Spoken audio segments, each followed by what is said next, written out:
I didn't think I'd ever be able to. Memories rush up. The last time I saw one of these up close, it was being shoved at me. I said no, and my rapist forced it on me anyway. Revulsion shudders through me, and I move several more inches back. I can feel Jackson's eyes on me. I don't look up. I don't want to know if he's noticed something change in my demeanor or if his gaze is full of demand that I get back to attending to his cock. Neither would be acceptable. So, I keep my eyes averted while I pick up the second brush with firmer bristles and resume brushing down his legs. I can feel the slight scrape against the skin the brush provides, and I smooth my other hand down the flesh after upbraiding it with the comb. But my mind isn't on the sensations I'm providing. It's back on the bastard who stole so much from me, who tried to break me. Am I really going to let him steal this aspect of sex play from me forever? It's part of why I got back on the horse, so to speak, this summer. I wanted to prove to myself that Gentry hadn't totally jacked me up. I could still have sex and enjoy it. He hadn't stolen anything from me. I was so determined to prove it. And now what? I'll never be able to give oral again? Because of what that fucking bastard did to me. Jackson's entire body jerks as I run the bristles along the bottom of his feet. Does it hurt? He hasn't reacted so violently to anything I've done so far, except the first time I grabbed his cock. It tickles. He manages through gritted teeth. I can't help the laugh that burst out of me. I run the brush across the sole of his other foot, and he twists in his restraints just as much as with the first foot. God, I guess I am a sadist. I take pity on him after that, but I'm still chuckling.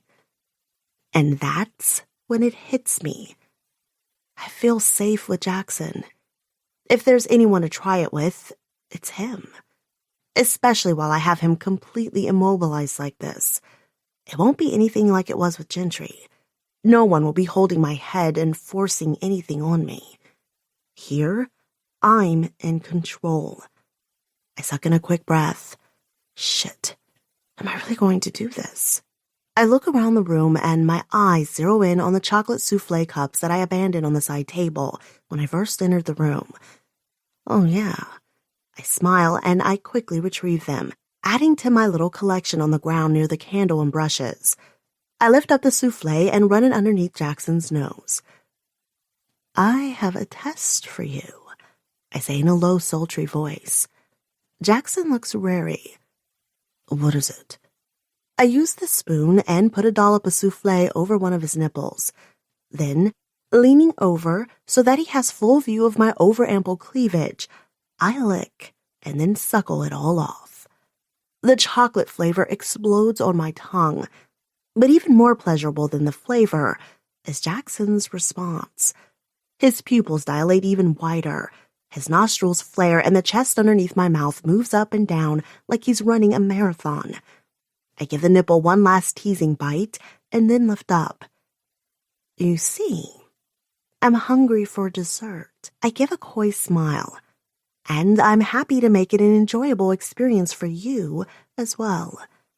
I take the spoon and land another dollop right on the tip of his long, throbbing dick. His eyes flare, and I lick my lips. But I hold up a finger and give him a severe look. The slave only gets the treat of his mistress's mouth if he does not move a muscle. There will be no shoving, no thrusting, no movement of any kind. Am I understood? He nods. I glare at him. Am I understood? Yes, mistress. His voice comes out thick and I smile in gratification. Now, let's see if he can hold up to his end of the bargain. I lean over and put my mouth over the entire head of his dick. The flavor of the chocolate mousse again hits my senses. But as I suck it away, I began to taste something else. Jackson. His shaft is thick and pulsing in my mouth. I suck him in far enough so that my lips close right over the fat ridge of his head. As I lick the last of the souffle away, it mixes with his essence. A little bit of pre-cum that has leaked out from how excited I've gotten him, even though I've barely touched him so far. Just the thought has me sucking even harder. I bob my head up and down once, making sure to give good suction, especially as my lips close over the ridge again. I don't miss Jackson's low, ecstatic groan, or the way his cock twitches in my mouth and seems to grow even more. But he's a good boy, and he doesn't thrust his hips at all. He doesn't shove himself down my throat. The chocolate flavor, Jackson's scent, and even the smell of the oiled leather from the table are enough to separate this moment from the other, so that no flashbacks are popping up. Thank you, God. Thank you, God. Thank you, God. I reach over for the cup of mousse and lather him up and down with the sugary treat again. Then I get to enjoying my dessert. I'm tentative at first about how far I take him in my mouth, but when he continues lying there like a good little slave, I venture sucking more and more of him in. Christ. I never realized how hot giving a BJ could be before. He's trembling underneath me. When I glance up, his heated stare is enough to send volcanic fire shooting straight to my core. The desperation, the need on his face. My fingers bite into the leather on either side of his hips, and I bob my head even lower until his bulbous head hits the back of my throat.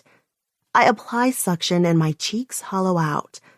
Then I lazily bring my mouth back up until I let go with a loud pop. His eyes go wild with lust. I'm about to start humping the edge of the leather table. This is getting me so hot. I lick the slit at the top of his head and then move to take him in again, inch by slow, torturous inch. And then he bucks up into my mouth, thrusting his cock nearly into my throat, not once, but in and out and back in again, before I tear myself away from him. Motherfucker! I yell at him and slap his dick. He looks shocked, and then it quickly morphs to mortification. I'm so sorry. He stutters and tries to sit up, but is jerked backward by his restraints. I can't believe I am sorry. I didn't mean. I glare at him. A riot of feelings battle for prominence in my chest. Disappointment, the lingering flash of fear I felt in the moment when his cock was almost choking me, and also, strangely, a savage excitement, because he's still locked up and now he deserves whatever punishment I give him. I turn away from him and stalk over to where a high-backed wooden chair sits on the wall. I drag it over to the hardwood floor, enjoying the scrape of the wood on wood as I go. I hope I'm fucking up his floors. I slam it in place right beside his head. I sit down, spread my legs, and hike one calf up over the wooden armrest of the chair. I'm sorry, Callie. Shit. Shut up. I say, proud when I manage to keep my voice calm. It's mistress to you, and you will not say another word. He shuts his mouth even though I can see it's killing him. Too fucking bad. I adjust myself slightly as I work my black lace panties over my ass, down past my thighs and over my thigh-high boots. I toss them on Jackson's chest. He watches me with a mix of concern and fear. Good for him, the fucker. Can't even obey one simple set of instructions. I slouch further down in the chair and lift my dress so that he has a good view of my glistening pussy. All the nicer to touch myself. I'm slick and swollen from the buildup of everything tonight. Rolling my clit between my fingers makes the surge of excitement race that much higher. Jackson's eyes are locked on the movement of my hand. I switch to rubbing my clit with my thumb and drive my first two fingers inside myself.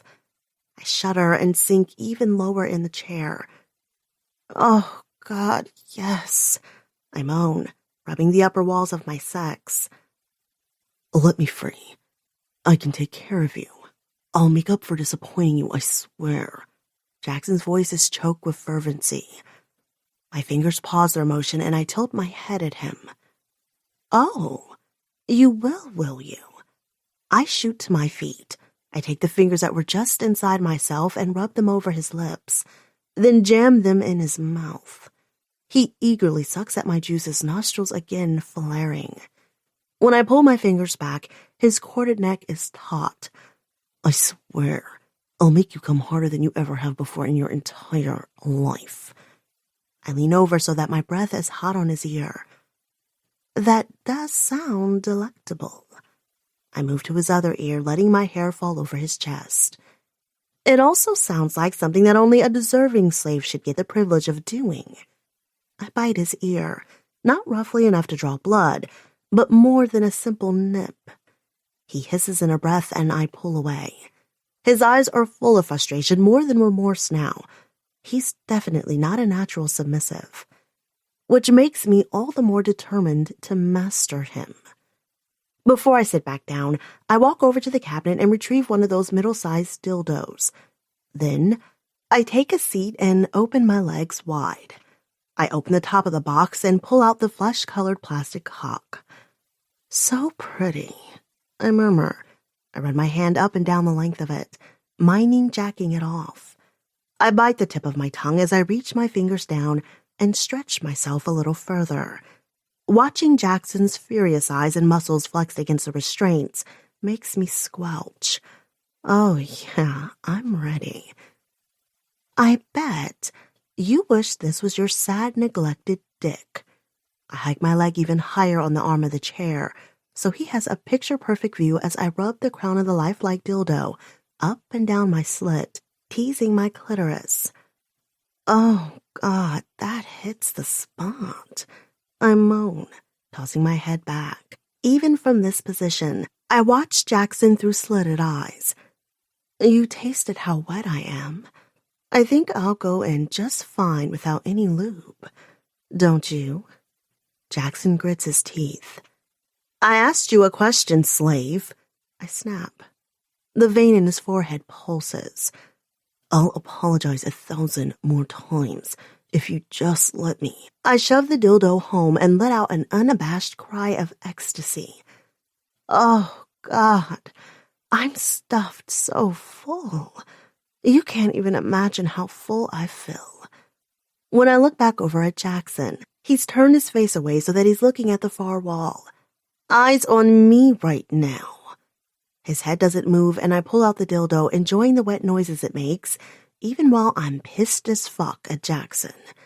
I move until I'm towering over him, directly in his line of sight. Do you want to use your safe word and end the scene? I'm dead serious. I want to make this work, but if Jackson simply doesn't have it in him to submit, then there's no point to any of this. A pained look crosses his face. He squeezes his eyes shut for a moment, and then he looks up at me. No. His voice is quiet. He sucks in a deep breath. I don't want it to end. Then stop being a fucking baby. Each one of my words is a stab. You're a dom. Would you put up with a sub pulling this shit on you? He jolts like I struck him, and it finally seems to sink in. No. He's subdued but nods decisively. I'd spank them till their ass was black and blue for acting like this. He lets out a breath and drops his eyes. I'll submit to whatever punishment you deem necessary. I grab his chin and jerk his head up, forcing his gaze to meet mine. And you'll obey when I give you a fucking order. He swallows but nods, then catches himself and says, Yes, mistress. Good. Now that we've had this little come-to-Jesus moment, I climb up on the table so that I'm straddling his chest, dildo in hand. We can continue. You are to watch what I'm doing. Don't you dare take your eyes off me, no matter what. Yes, mistress. I repeat the teasing ritual I went through earlier with the tip of the dildo before easing it back into my body. It's even better this time, with Jackson's hot body between my thighs. I scoot down so I'm straddling the upper part of his waist right below his chest. I'm high enough that there is no contact with his straining cock. I bet he can smell me, though. I smile at the thought. From the pained look on his face as he watches me, I imagine I'm right. I prop the base of the dildo against his stomach and ride it. I suck in my breath as I grind down on it. Oh, that's so Good, I groan. If only you weren't such a fuck-up. This could be you inside me. With the hand not holding the dildo, I reach up and grab my breast. The ladies are already spilling so far over my bodice, it's little effort to pop one out over the top so that my nipple is exposed. I squeeze my plump breast in my hand and then lift it higher so that I can lick the tip of my puckered nipple. Oh, fuck. Does that make you hard? I asked Jackson, rising up and then jamming down again on the fake dick. A glance over my shoulder shows a stream of pre-cum trailing the side of his pulsing shaft. I look back to his tormented face. I wonder if you can come just fucking the air like that. I ponder out loud. Doesn't seem like it would be very satisfying. I lean into the dildo and come back down at an angle so that it rubs my clit just right, letting out another high-pitched, satisfied moan.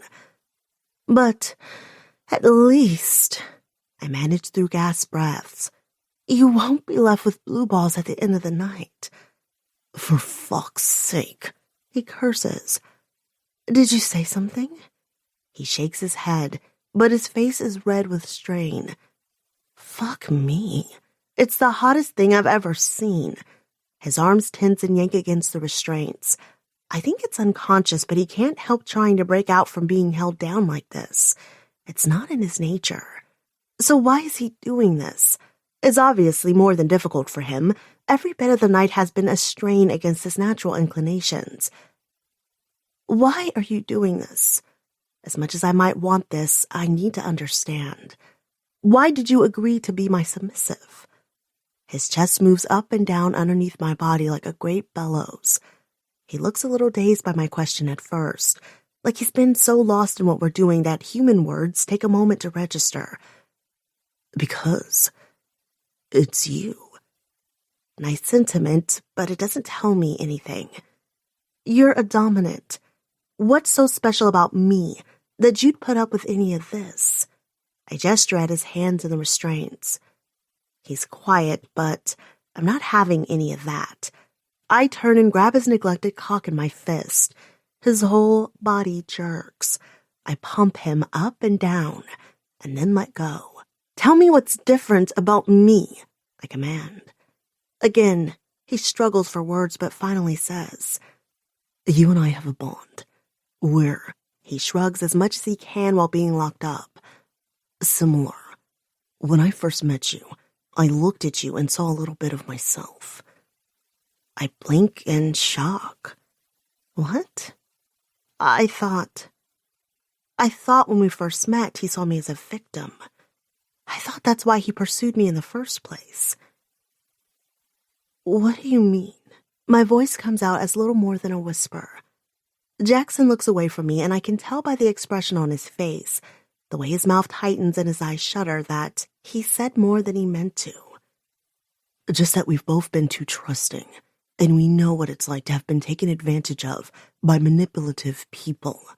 His eyes come back to mine. We've both survived and are stronger for it. This is not what I was expecting. Here I am lodged on a dildo, still horny as fuck, and Jackson's words are sending me on a tailspin. Gentry. He's talking about Gentry. He's alluded to his past with Gentry a few times, but always in very vague terms. Something bad happened there. I can't imagine it was anything like what went down with me, but what was it? I grip Jackson's shaft again and he groans. The sound shoots straight through me. You are so fucking turned on right now, aren't you? I ask huskily. I loosen my grip on him and tease my fingers up and down his length before juggling his balls between my fingers. I bet all you can think about right now is what my hot cunt would feel like, squeezing around you, milking you fucking dry. I give him a hard squeeze and rub him up and down again. He hisses, and his cock flexes up into my hold. I hover over him and grasp his shoulders. Tell me what Gentry did to you. His eyes had been closed in ecstasy, but they shoot open at this. and they're full of fear. Not of Gentry himself, I don't think, but of me finding out something. What the fuck? What doesn't he want me to know? I dig my fingernails into his shoulder muscles as I lean in, pressing my breast into his chest. Tell me. I've never sounded more like a dom than in this moment. Jackson's eyes are wide and wild. Yellow, he whispers. Yellow? He's going to fucking yellow me? No way, buddy. Yellow is meant to be a signal things are pushing a sub's comfort zone too far. But part of the point of all this is to break through the boundaries of comfort zones. And this is supposed to be about establishing a bond of trust. He's just revealed that what brought us together involves his past with Gentry, and he thinks he can just fucking leave it there? I pull back, but I'm not nearly done with him. I go back to pumping up and down on the dildo, but it's Jackson that I'm riding, this great beast that I'm determined to subdue.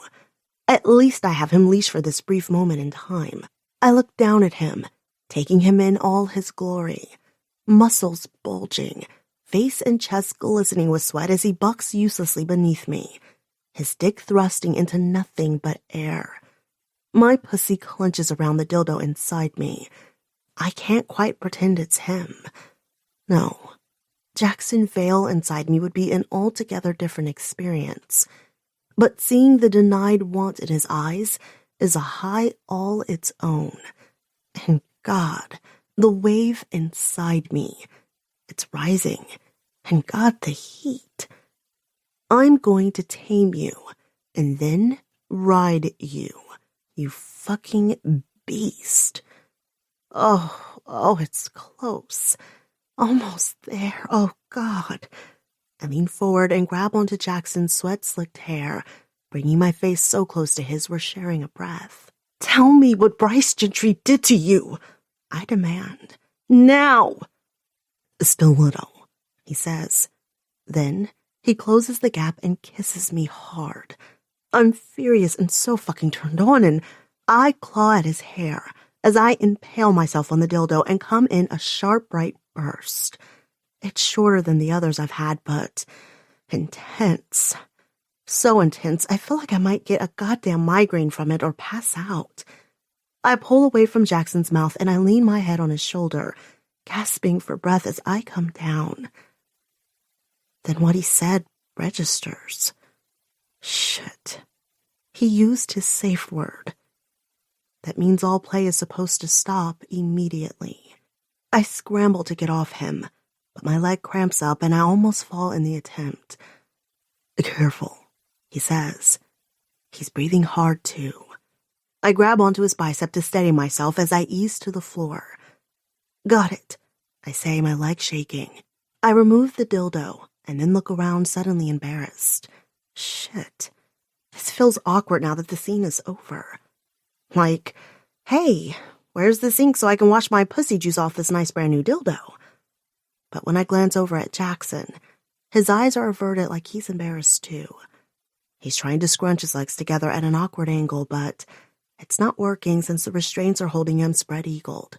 I move to release his ankle cuffs when I realize what's going on. His cock's no longer flying at full mast. Nope. Instead, there's a small puddle of... Holy shit. He came. Without me even touching him, he came. I mean, I'd heard that could happen for guys if they were stimulated enough, but I sort of thought it was a myth. And he looks embarrassed about it. I hurry to his face, take both of his cheeks, and lean down to kiss him.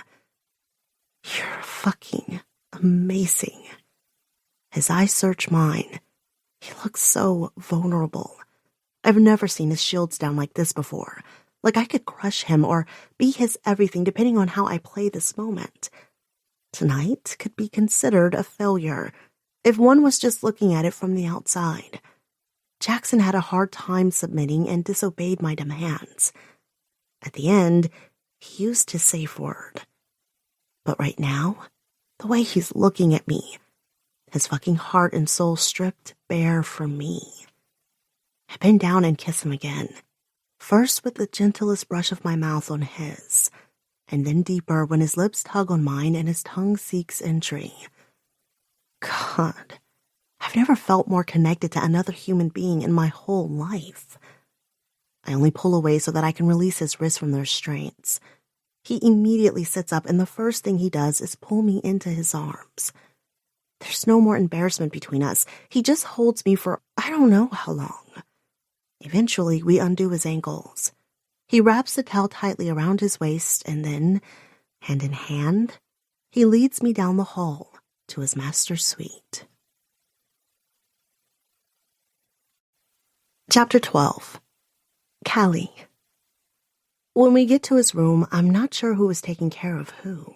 From all I've read, aftercare is supposed to be the Dom/Dom's job.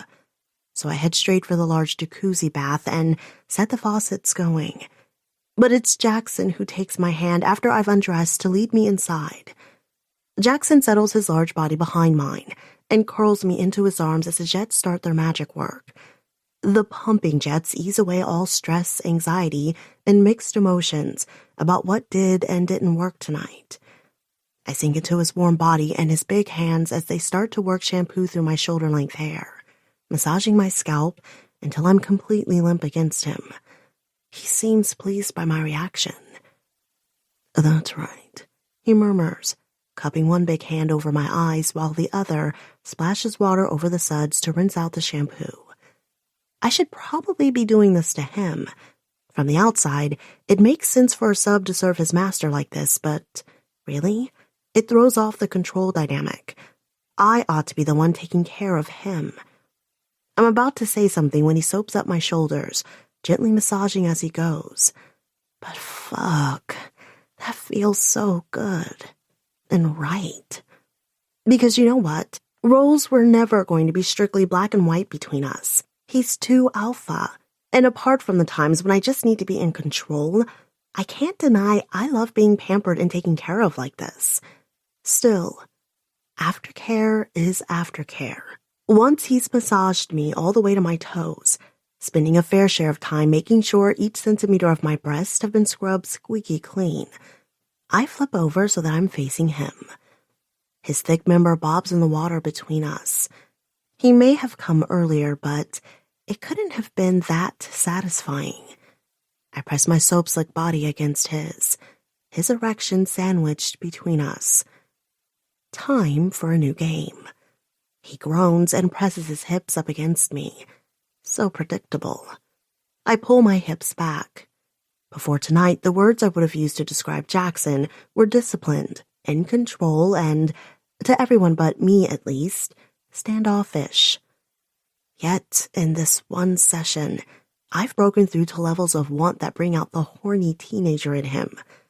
I've seen him stripped of the control he values so highly, and it's magnificent.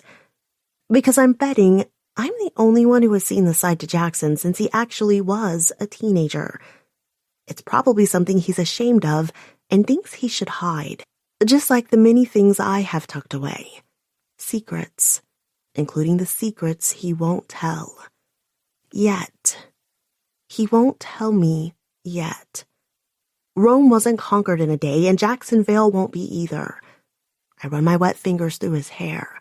The bath seems to be doing its magic on him as well. His head is relaxed against the sloping side of the bath, and his eyes are lazy in spite of his cock standing at attention. Maybe he's just accepted this is how it will always be between us. He's not begging, which is very good. I couldn't handle my man constantly begging to get off, like the whiny guy in Mistress Nightblood's scene. But no, Jackson would never demean himself like that.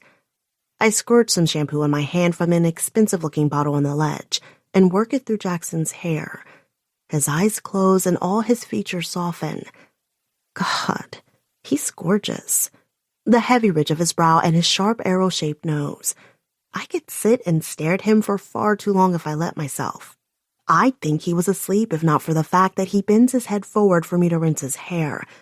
That, and the aforementioned boner that has not settled down one bit. I chuckle to myself as I cup water and pour it over his head, working the shampoo out and drawing my hands down his solid back. Just having him under my hands is getting me all riled up again, too. I move myself in the tub and push him forward so that I can scoot behind him. Then I wash his back with long strokes. Once he's clean there, I can't help it. I start kissing his muscled shoulders, then down his spine, vertebra by vertebra. Even though the bathwater is warm, I'm delighted to see the chills on his skin. Such gorgeous skin. Just the right amount of tan so he's not pasty, but not in an orange way where I imagine him spending time in tanning beds. What is his ancestry anyway? Maybe the olive skin tone has more to do with where his parents or grandparents came from than spending much time in the sun.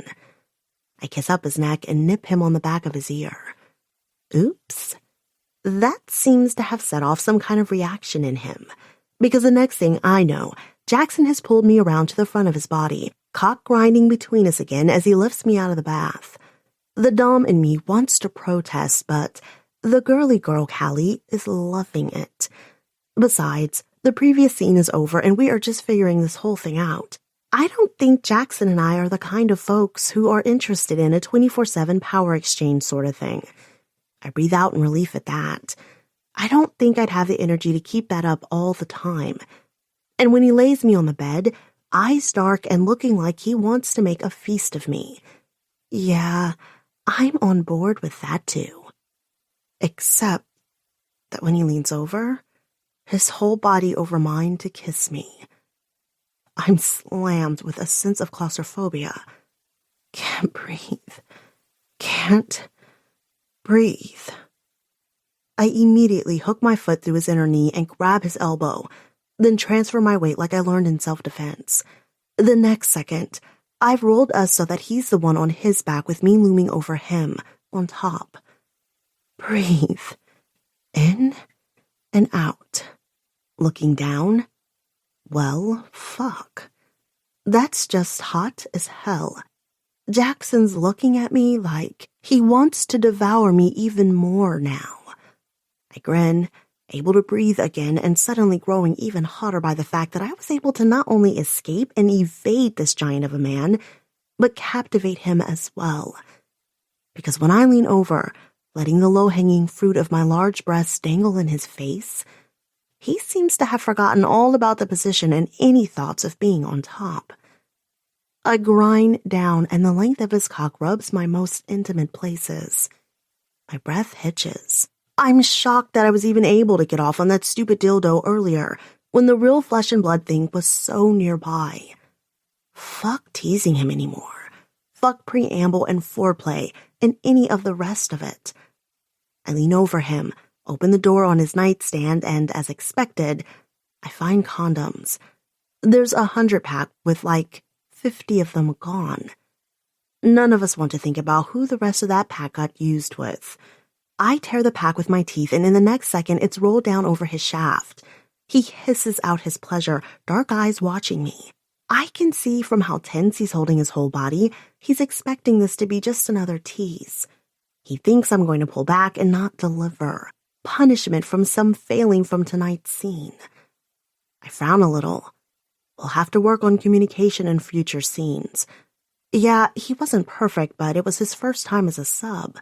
I don't want him always off kilter, afraid of what will or won't happen next. I can see how some doms might like that, but it's not what I want between Jackson and me. Sometimes anticipation is fine, but I'd rather have communication and openness. Still, I can't help smirking at his watchful expression, and then I sink down on top of him. His eyelids flutter with ecstasy. His hands aren't bound this time, though, so he quickly grabs my hips. I'm on top, but I can tell that doesn't mean that Jackson plans on being a passive participant. Using the hold he has on my hips, he lifts his torso off the bed, his ab muscles flexing. You feel so fucking amazing. I've been waiting all night. Hell, for months to get back where I belong. He jackknifes especially deep, and we both groan simultaneously. Oh, God. Fuck. So much better than that cheap piece of shit dildo. My hands fall on his shoulders, fingers digging in my nails. as I pull him to me. Now neither of us is really on top. We're sitting up straight, holding tight onto one another and melding together by our fused rocking centers. I'm gonna love you so good, he says, and this time, it's him who nips at my ear. I throw my head back, thrusting my breast forward into his chest.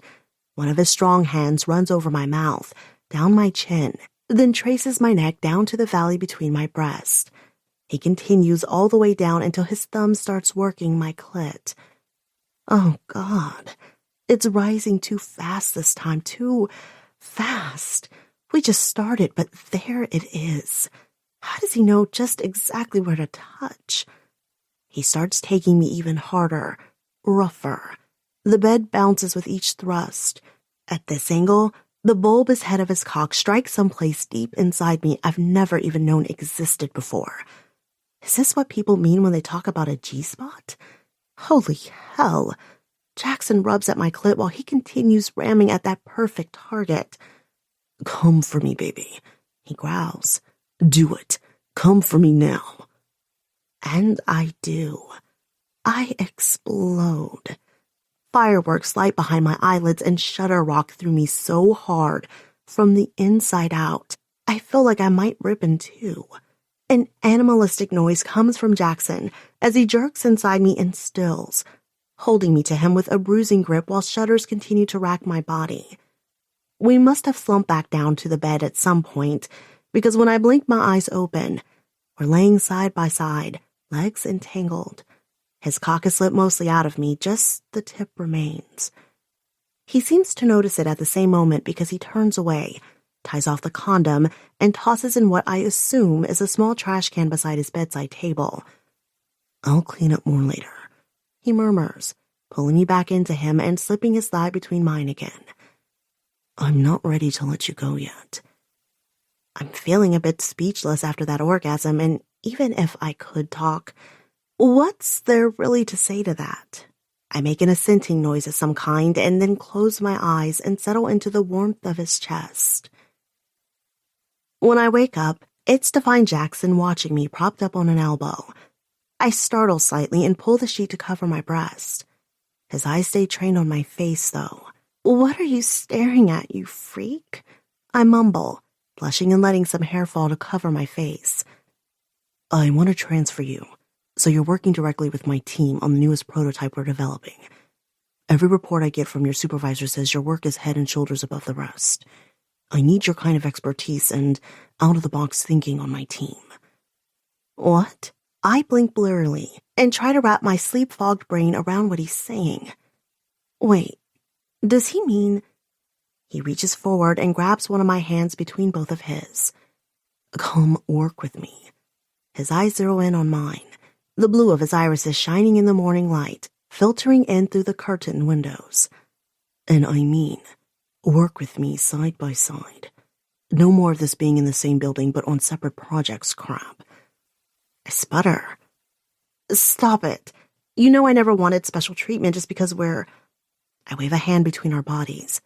Involved. A crease appears between Jackson's eyebrows. I'm not suggesting this because I want to spend more time with you. But that is one of your considerations. I butt in. His eyebrows drop to a full frown of annoyance. If you'd let me finish. He moves so that he's even closer to me in the bed, face to face. It's not just selfish. It's good business sense. I've been watching the work you're doing. It's phenomenal. Even your supervisor, Marcy, thinks so. I draw back from him. No way perpetual stick-up-her-ass Marcy can have anything good to say about me. No way. Jackson puts a hand to my cheek to stop me from shaking my head. Have I ever lied to you? My eyes flare briefly back up to his. She reports that no one cleans up code as quickly as you, and that when you discovered Thompson's bug a few weeks ago, the one that wasn't just a bug but a logic error, you coded an elegant solution that made the algorithm work 3 times faster. She said you're the best on her team. Wow. Marcy paid attention to that? I mean, I included it in my written report, but I didn't even think she read those things. Still, Then why not promote Marcy herself? She's ambitious as hell and would no doubt be pissed if I was promoted ahead of her. Jackson smiles at me, head tilted sideways. A person would think you didn't want a promotion. He shakes his head and laughs. Not that it's any of your business, but I am in fact promoting Mary to a top project management position. That's only coincidental, though. Like you, she's earned it. All of my employees know that while loyalty is rewarded, skill is what is most highly valued. There's a reason why we have avenues at CubeThink for bright new talent to rise in the ranks more quickly. Bright new talent. Is that really what he thinks of me? This has all got to be a load of bullshit. But his eyes are searching mine earnestly, and he looks completely serious. And fuck. I hate myself for even thinking it, but this is exactly what I'd need if I were going to go along with Gentry's plan. An inside track to Jackson's most exclusive products that he himself is personally developing. Of course, there's no way in hell I intend on following through and giving into what that bastard wants, but just in case. Can I really refuse a chance to look behind the curtain? To get my hands on the information that Gentry is demanding, so I have all the bargaining power. Fuck. I look into Jackson's bright blue eyes, lit up instead of dark for once because of the morning light. I should continue arguing with him about this promotion. It's too early for such a move. I never wanted special treatment. I was adamant about that from the beginning. And his words might sound pretty, but if he had no personal interest in me, would he really be promoting a college dropout so quickly? Even if that college was Stanford, I should shut this down. I swore I'd make my own way in the world. But Gentry, and my little boy, and he is promoting Marcy too. I swallow and turn over on the pillow so I don't have to look Jackson in the face. Okay, my voice is small. When do I transition? Jackson's hands snake around my waist and his chin nuzzles the back of my neck. Monday. You won't regret this, Callie. I promise. This is where you belong. I can't tell if he means in his arms or working with him at his company. Maybe he means both. My chest squeezes hard at the thought. Because what if I can't find another way out of the bind with Gentry? I think of last night and the intimacy we shared. A deep shudder works its way through my body. I was so upset about him keeping a secret from me, but what if I'm forced to betray him? Are you cold? Come here, baby. I'll warm you up. I can hear the smile in his voice as he lifts a powerful leg and wraps it around my body, cocooning me even further. Instead of suffocating me like I might have expected, it makes me feel safe. Incredibly safe. And the question pings through my head again. Oh God, what if I'm forced to betray him? Chapter 13. Jackson. Bright and early on Monday morning, I lead Callie down the hallway on the floor below mine to meet the rest of the team. It's hell not touching her. She left my house Sunday morning even though I could have kept her in bed all day long, and all night, and all this morning. But she said she had chores she'd been neglecting, and I'm not that dense. She needs space. I might want to go from 0 to 60 in 0.3 seconds, but I need to be happy she's letting me back into her life at all. And she took the promotion. Take the win, Vale. Take the win. Didn't mean I haven't been going out of my fucking mind waiting for today so I could see her again. I went jogging yesterday, and had an hour-long session on the heavy bag, and went swimming. Still, I could barely sleep last night for excitement about seeing her again. Callie, on the other hand, she looks less than delighted to be here. She's fidgety, and her steps are sluggish. Hey, is everything okay? What? She startles at my question. Of course it is. Just had trouble sleeping last night. Nervous before my big day on the new job. She flashes a huge smile. A huge, fake smile. She nods down the hall before I can question her anymore, though. Come on, I want to see. The sooner you show me what we're working on, the less anxious I'll be. What is she not telling me? I frown, but follow her. As she pulls open the door to the testing lab, She starts peppering me with questions about the live drone trial today. If she's trying to distract me, it's a good technique, because I have been excited to show her the new prototype. I can't really remember the last time I was this excited to show off for someone, actually. And Callie's easy to impress. She looks stunned even stepping into the state-of-the-art open facility that takes up half the floor of the building. It's nothing like the floor of cubicles where she's been working. It's a sleek white area, well lit, with people buzzing all around as they prepare for the trials. If you don't close your mouth, a bug's going to fly inside. I can't help whispering, nudging her on the shoulder. She snaps her mouth shut and smacks me on the chest. Still, as we enter the space and walk forward, her eyes dart everywhere. We pass several stations with large monitors all scrolling data. In one corner, 2 quadricopter drones circle one another about a foot from the extra-high ceiling. Her eyes keep searching until they land on the 2 techs with tablets who are controlling the drones. In other stations, drones lie in pieces, while elsewhere, complicated programming code fills screens. "Holy shit," she whispers. "This is officially the coolest place ever. I want to see it all at once." I grin and drop a hand to the small of her back, guiding her to the left. Even though it's the slightest touch, I feel like electricity pings through the pads of my fingertips at the contact. Jesus, I can't get enough of this woman. She keeps looking over her shoulder, so much that she almost plows into one of the computing stations. "Whoa, look where you're headed, Miss Cruise." I jerk her to the side just before she makes impact. "Oh?" Do I use it as a shameless excuse to hold her even closer to my side? Yes. Yes, I do. "This place is—" She shakes her head, unable to keep the awe out of her voice. "Amazing." I smile before leaning in. "I kind of think so, too." I pull back but don't miss her contented little sigh before I do. "Let's go. I want to show you what we're currently working on." I feel my mouth flatten into a line as we head forward the last few feet to the current drone. As excited as I am to show her what I'm working on, I know the prototype is still far from perfect. I'm not at all sure how today's test is going to go. I lead Callie to a glassed-in room that runs along the back wall of the entire floor, effectively creating a very long, narrow room. I swipe my ID card and pull open the door. There's rubber all around the door so that it suctions slightly when it opens and closes. The room is full of equipment and my lab techs bustling around making last-minute preparations. "Mr. Vale?" says Amit, getting up from his computer and hurrying over to greet us. He's a middle-aged Pakistani man and one of the best on my team. "Just in time for the 9 a.m. prototype test." Amit looks from me to Callie, and I make the introductions. "Amit, this is Calliope. She'll be joining the team to work on Falcon 6. Amit smiles and holds out his hand. "Welcome to the team." Then his attention turns back to me.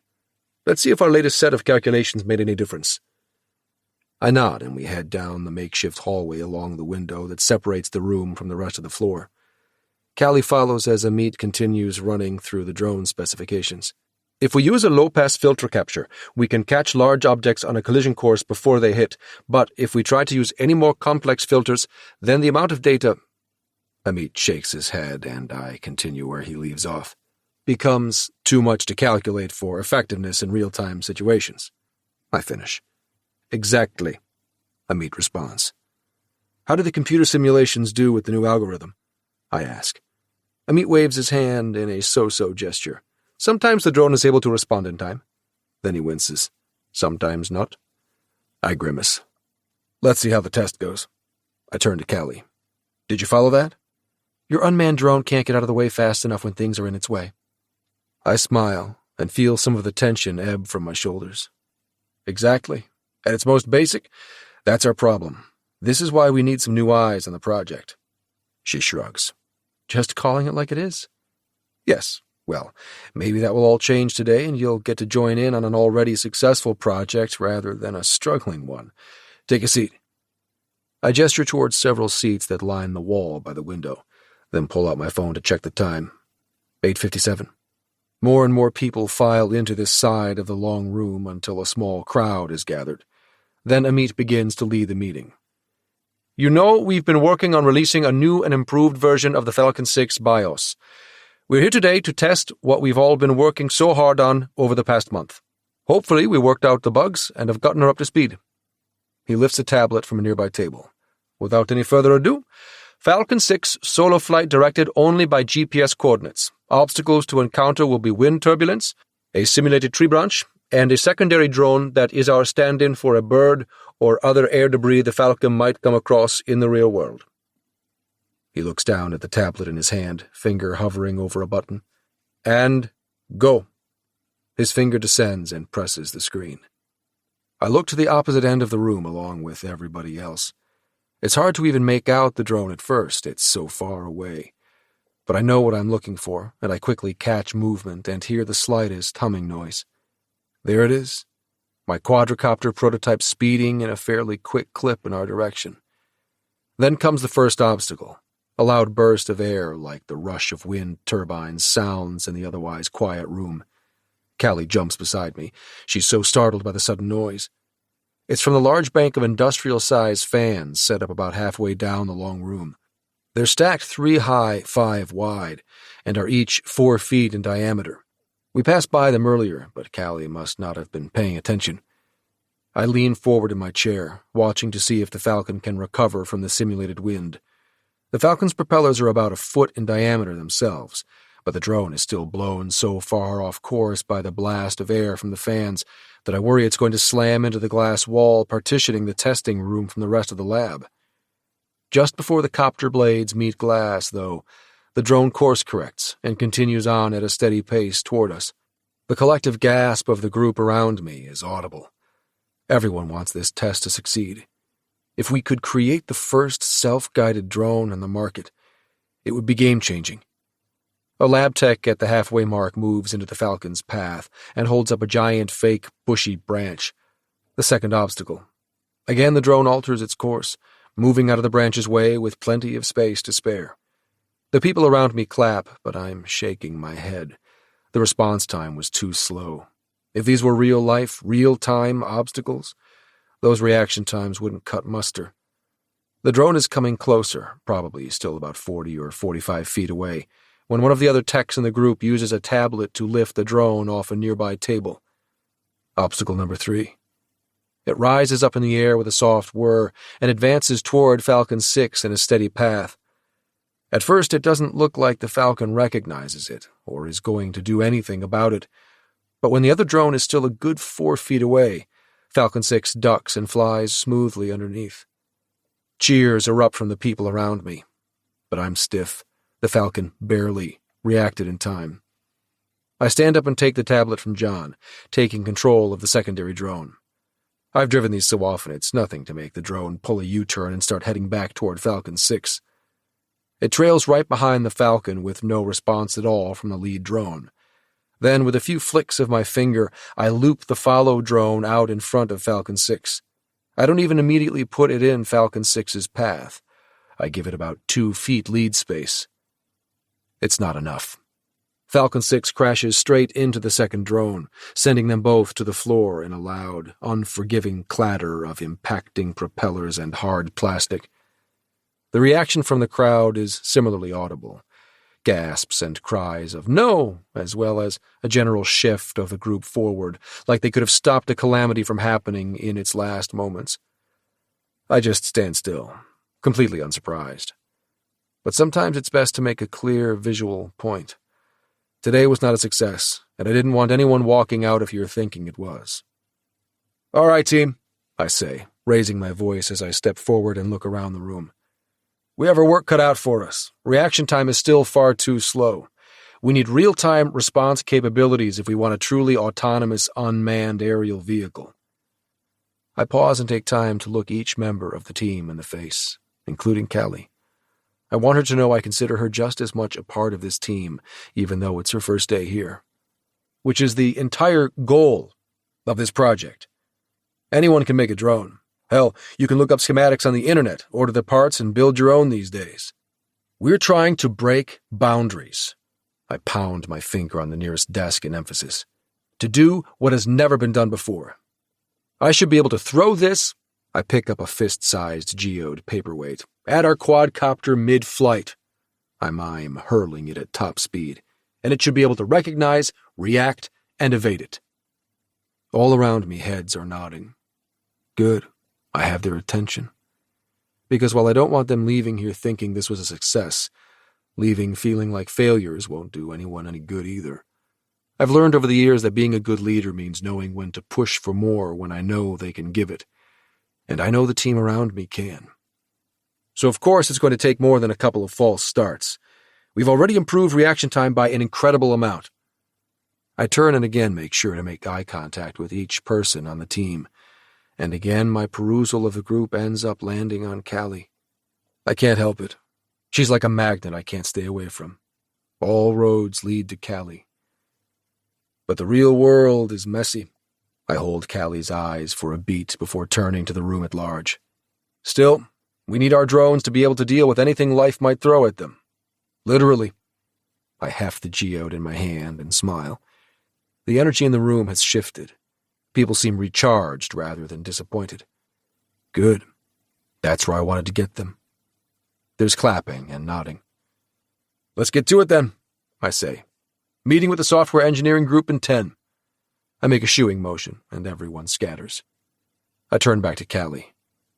This is going to be some first day. Hold on to your pants. We're jumping straight into the deep end. Chapter 14. Callie. Jackson wasn't joking. I spent the morning with my new team, looking at code and trying to find ways to shave time off the pattern recognition algorithm. That's basically what the problem comes down to. The drone's taking in too much data at once to process it all fast enough to be able to react in time. To increase the speed, we need more processing power.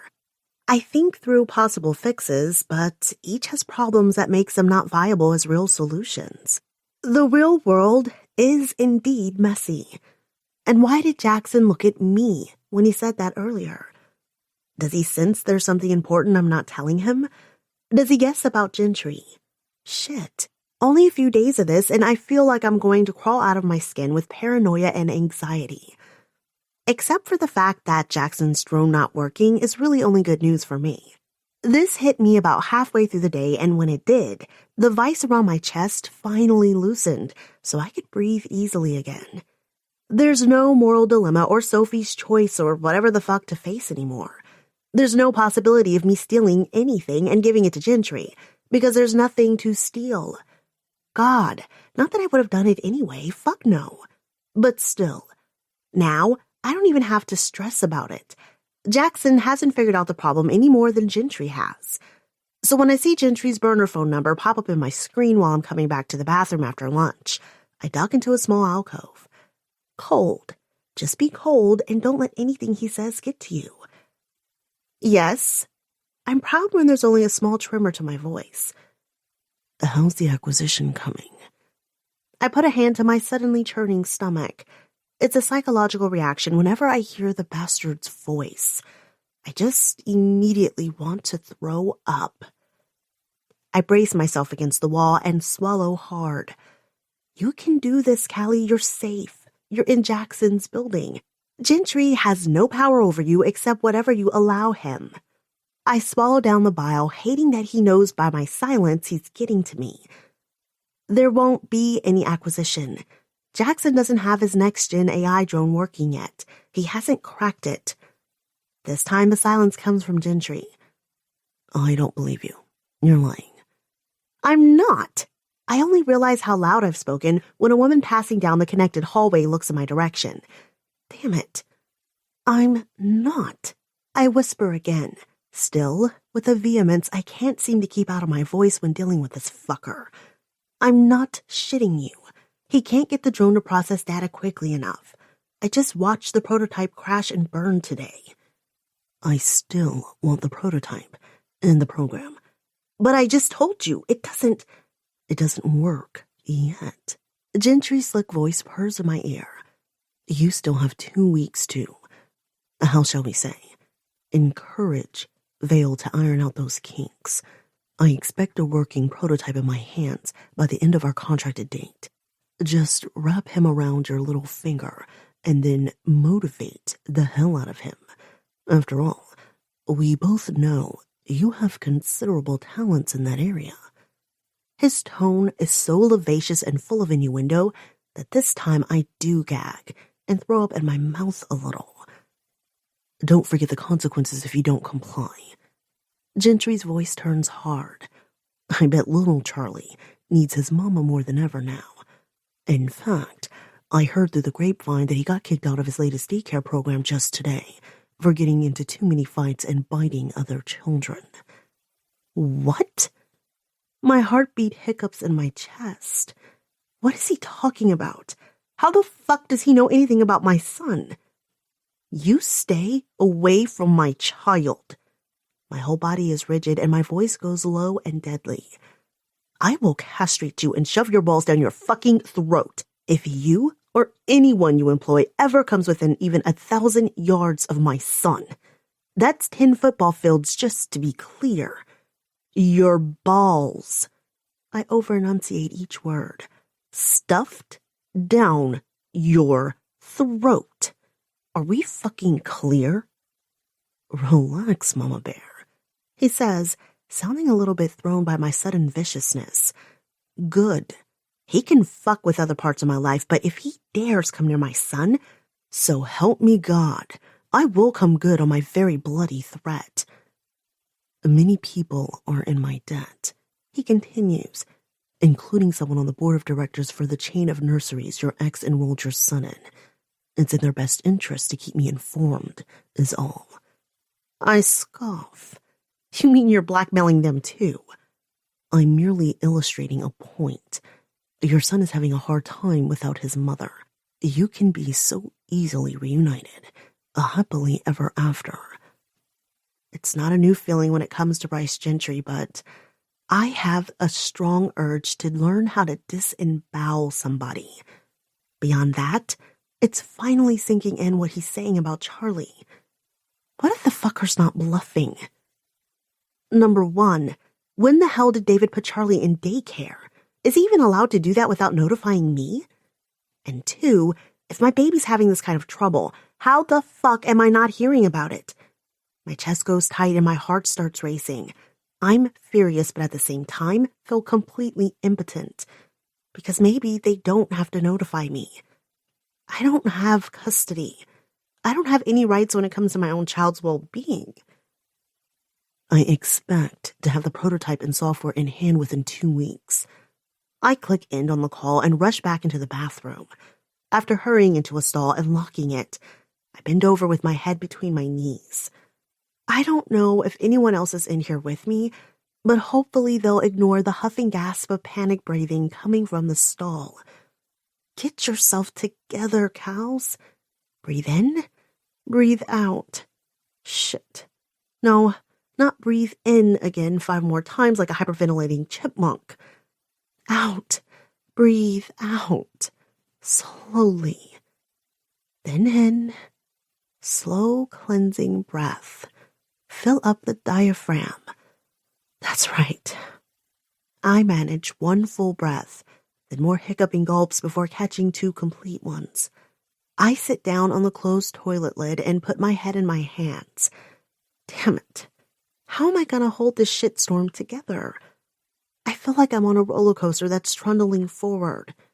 In 2 weeks, it's going to hit one of those killer loop-de-loops. I'm going to have to make a choice. There's no way off this ride, no matter how much I beg. I'm speeding ahead, strapped in. No way off. No fucking way off. The thought threatens to bring back my panic attack, but I close my eyes and continue my deep breathing technique. Freaking out about it won't change anything. With one last gulp of air, I step out of the stall and go to the mirror. Smoothing down my hair, I check my makeup in the mirror. A slight sheen of sweat covers my face, so I blot it with a paper towel. There, no hairs out of place. My complexion actually looks even more dewy now, and the lip stain I applied this morning has perfectly survived my venti cup of coffee. I shake my head at myself as Gentry's ugly voice reverberates in my head.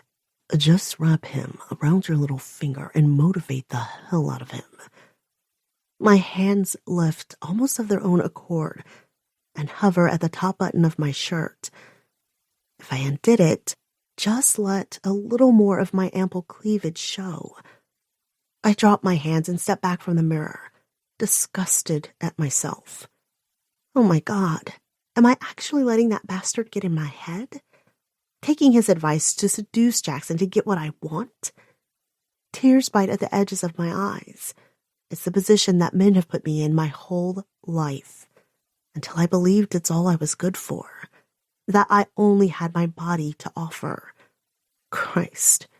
It's why I took the position with Gentry in the first place when I felt like I was out of options. Even now, I still can't bring myself to believe Jackson really gave me this promotion because I actually deserve it. Because he thinks I have skills outside the bedroom that are worth something. I bite the inside of my cheek and turn away from the mirror. I straighten my back as I walk to the desk Jackson arranged for me among the hive of other top robotics engineers. As I sit down, I notice he hasn't gone back to his office. He told me earlier that when the team is on deadline like this, he adopts a temporary office down here so he can be right in the thick of it. Indeed, I can see him at the end of the open room. His secondary office has walls of transparent glass and the door is propped open. I pick up my fitted blazer and slip it on, primarily securing the 2 buttons at my waist. Then, I turn on my conservative 2-inch heels and head for his open door. Callie. Jackson smiles when I arrive at his door. How can I help you? I was wondering if I might visit the machine shop. I'd like to see how the prototypes are made. I shrug and smile an embarrassed smile. It might seem silly, but I was hoping it might jog loose some ideas for how to improve reaction times if I can fully understand each and every component. His eyes brighten. That's a great idea. Not silly at all. Thinking outside the box is the only way we're going to tackle this thing. I'll call down so they know you're coming. I force myself to smile back. Thanks. I tend to take things in slowly. My process is to stew on problems. I look down demurely before looking back up and meeting his eyes. Do you think it would be possible to change my clearance so I can visit the shop whenever I want? He holds my gaze for just a second longer than is comfortable before nodding slowly. Of course. I look forward to hearing any and all of your thoughts. His head dips and his eyebrows go up slightly, as if there's more significance to the words than just talking about drones and prototypes. I can't keep his gaze.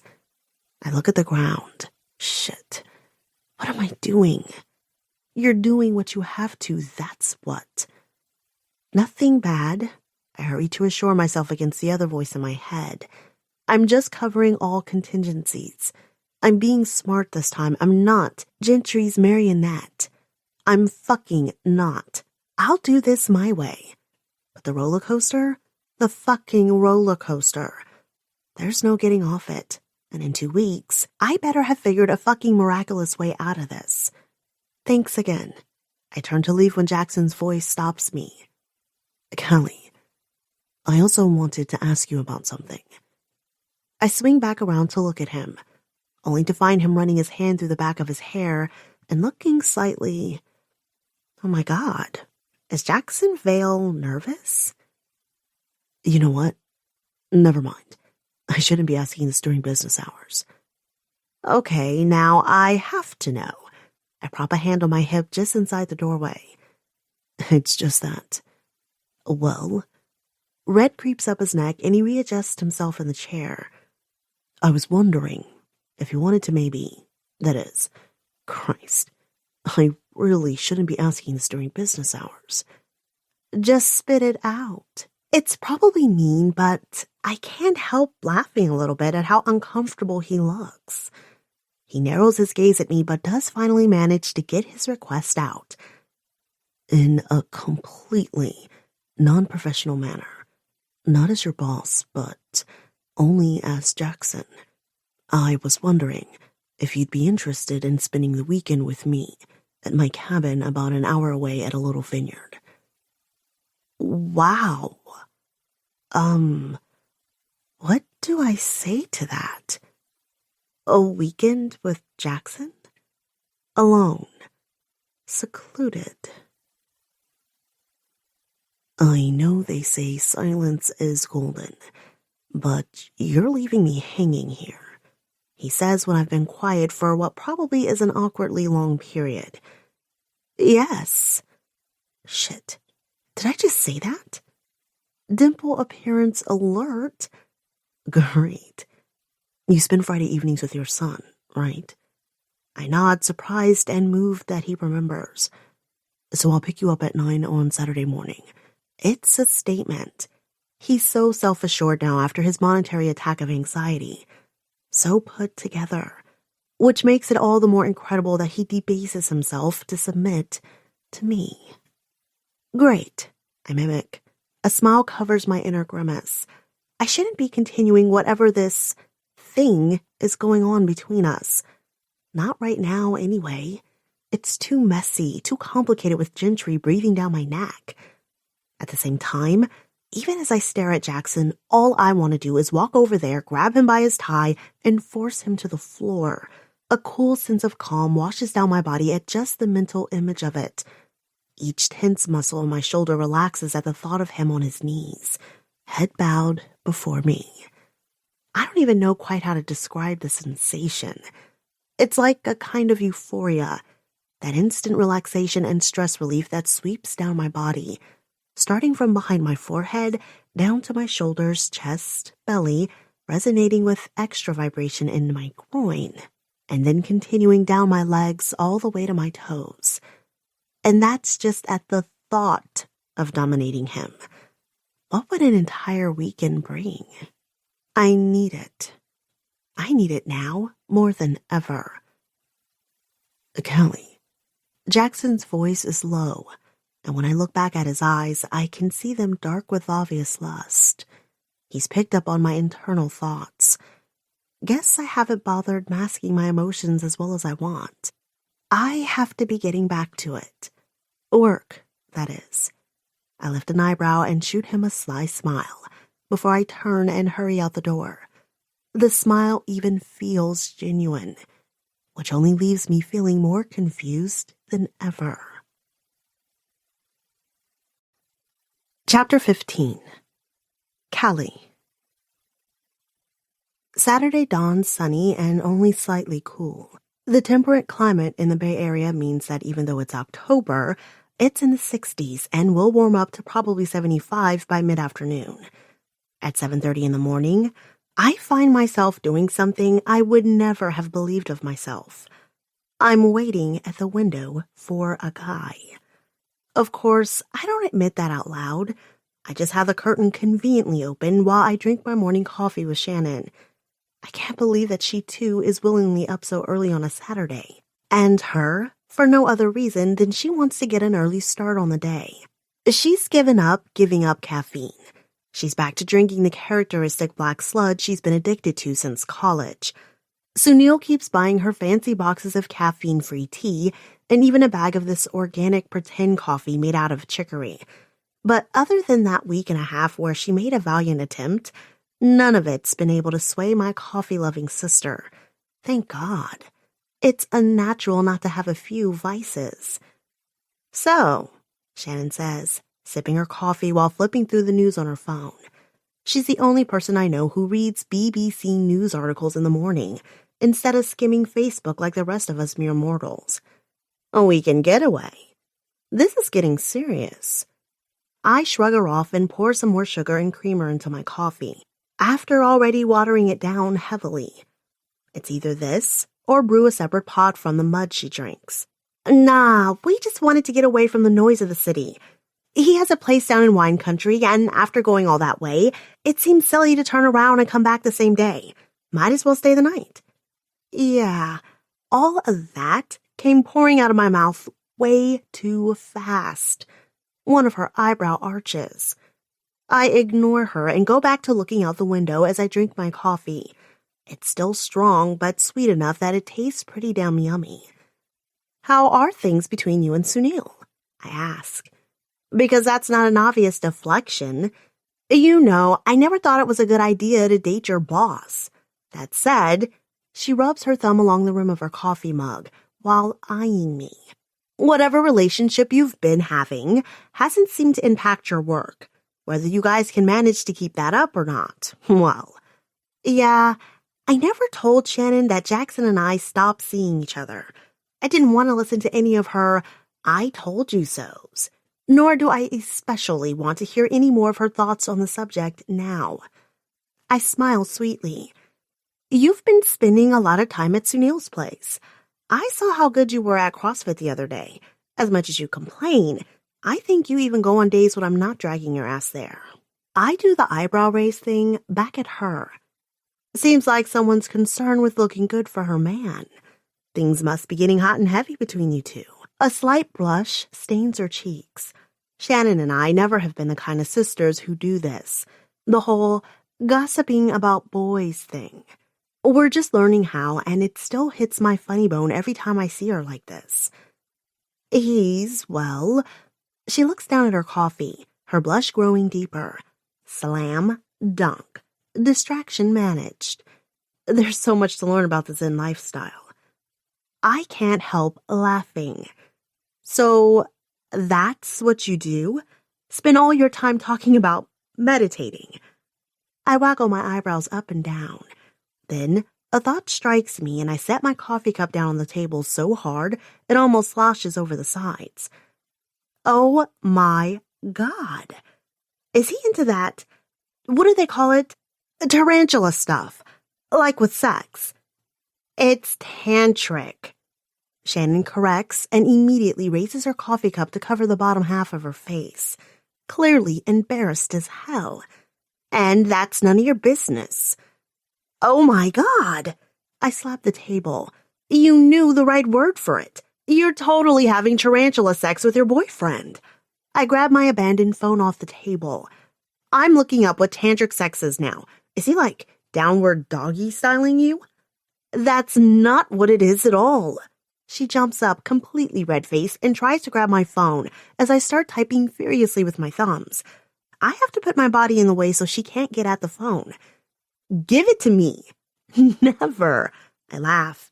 I've got to see what kind of freaky-deaky stuff my sister's getting into. What are you, 12? Give me the phone. She's all but crawling over my back at this point to get to the phone, but I curl up so I can still see my screen. I manage to type in tantric and hit search. Oh, look, a Cosmo article on 8 tantric positions to heat things up in the bedroom. I read off, laughing so hard my stomach hurts. I manage to click the link in spite of the fact that Shannon's hands are prying at my arms to get to the phone. Oh my God, look at the lover's lap dance, or the, I gasp for breath through my giggles, penetrative pretzel. Wow, you've got to really be limber to manage that one. Maybe you should squeeze in that yoga class after all. Shannon chokes. You little... Then her body straightens up. Still slightly out of breath, she points to the window. Speaking of lovers, I uncurl and my head pops up to look out the window like a gopher. A fancy car idles by the curb in front of the apartment building. It's not Jackson's usual town car and driver, but a shiny silver Volvo instead. A text pings on the phone I've got clutched so tight in my hand. Jackson, I'm outside. Dang. Shannon's voice is more sober. You're really falling for this guy. You should see your face. I look away from the window and go for my bag, but not before sticking my tongue out at Shannon. Brat, she says.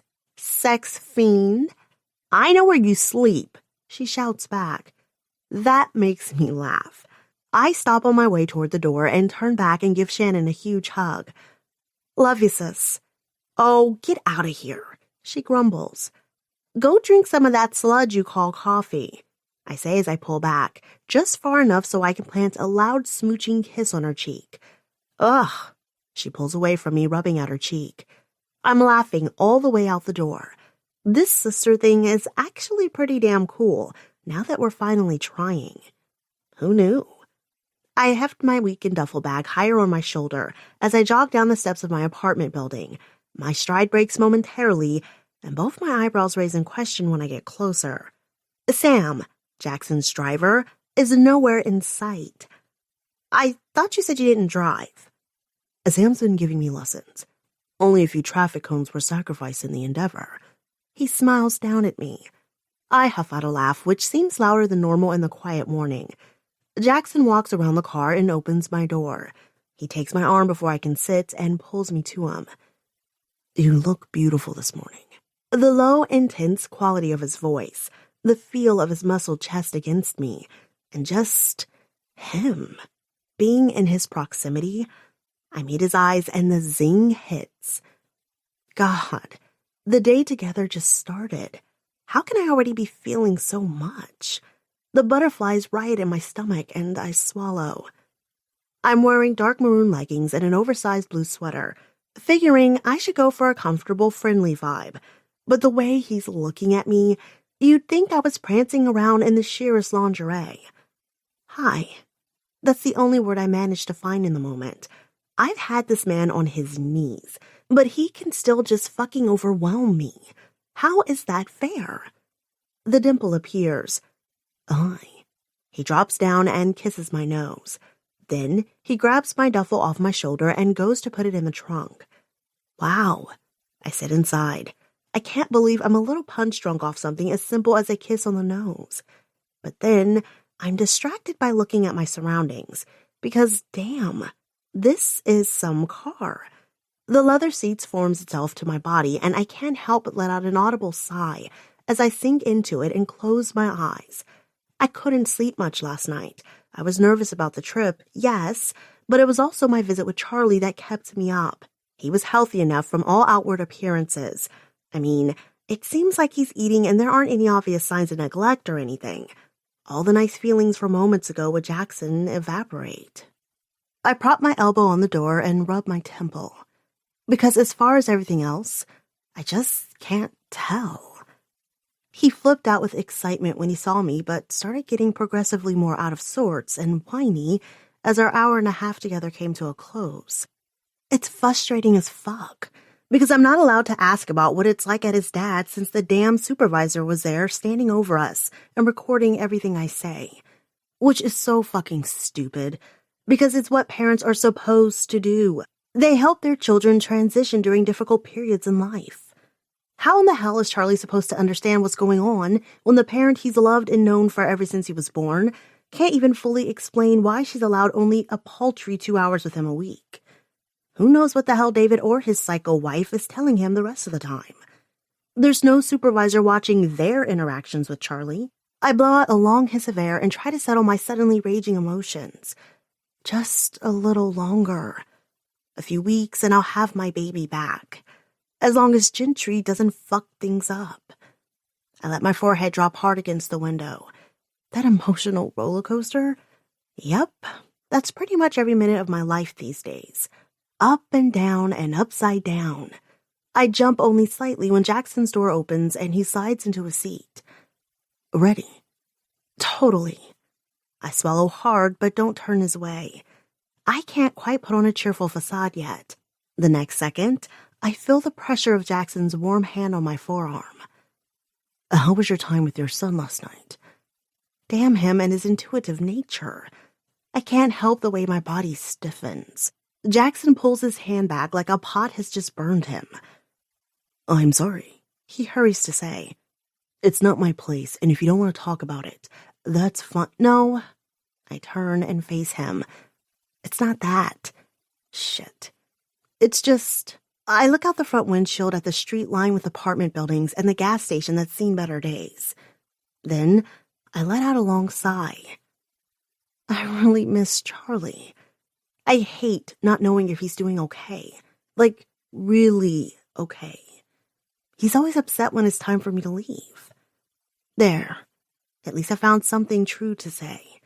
I doubt there's a way to come out of this with my integrity intact, but hell if I can't be as honest as I can in the meantime. The fuck of it is, I want to tell Jackson everything. For the first time since David, I think I found a man I actually trust. That moment of intimacy outside the car, I want more of that, all the time. Jackson reaches out again just long enough to grab my hand and squeeze it before turning on the car. You have some of the best lawyers in the business. His clear blue eyes lock on mine. Usually, they're so dark I can barely make out the color of his eyes. But in the morning sunlight, the irises look like the deep blue of the Mediterranean Sea. Why does he have to look at me like that? God, when all is said and done, we still barely know each other. A few intense fucks and a scattering of days together. But he looks at me like he sees me down to my bones. And then even deeper than that. He takes my hand again like he can't keep himself from going 2 minutes without touching me. He brings it to his mouth and brushes his lips across my knuckles, back and forth, his breath warming my skin before he finally presses his mouth down in a firm kiss. Christ, this man. Even a kiss on my hand sends shivers skittering up and down my spine, not to mention the warmth that immediately rekindles in my lower belly. It would be wrong to jump him in this fancy car on the curb right in front of my apartment, wouldn't it? I lick my lips. When he leans over into my space, I think he's having exactly the same idea, and the spark between my legs bursts into full flame, only to realize that he's just grabbed my seatbelt and is buckling me in. He pulls back just as I was about to reach out and grab his face for a quick kiss. I drop my hands and let a growl of frustration.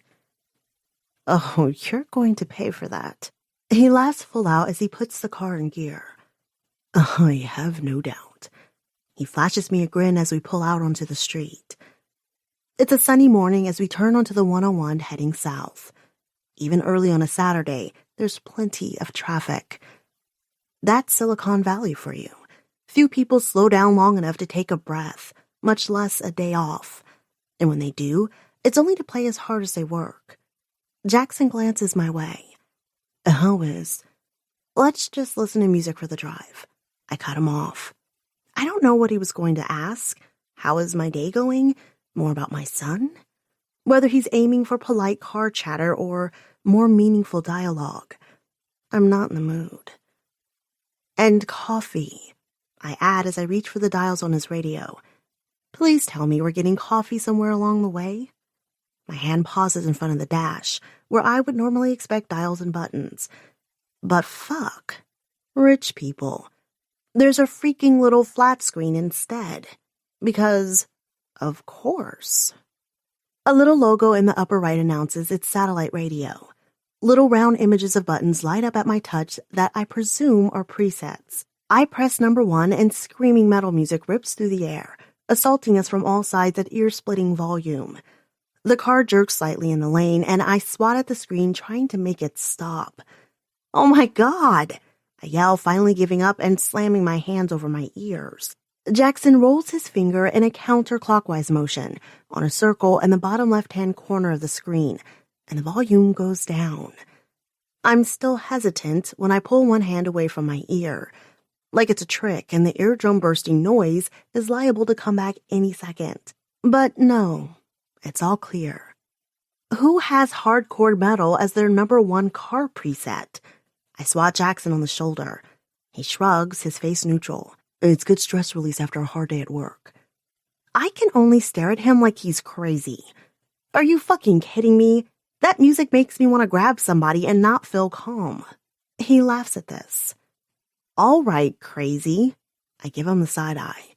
Let's see what's behind door number 2. I push the little number 2 preset and brace myself. At first, I can barely hear anything. He set the volume dial so low. Cautiously, I spin the digital dial so it's loud enough for me to hear the music. Alanis Morissette crooning about irony fills the car. Now I'm the one laughing when I look over at him. Seriously, you go from metal to 90s pop music? One edge of his mouth quirks up, but I don't miss the slightest bit of redness in the back of his neck. What? I'm a child of the 90s. Oh, right. He's 32. 10 years older than me. I consider him, really looking at the lines of his face. There's nothing noticeable that announces his age, but he definitely looks like a man and not a boy.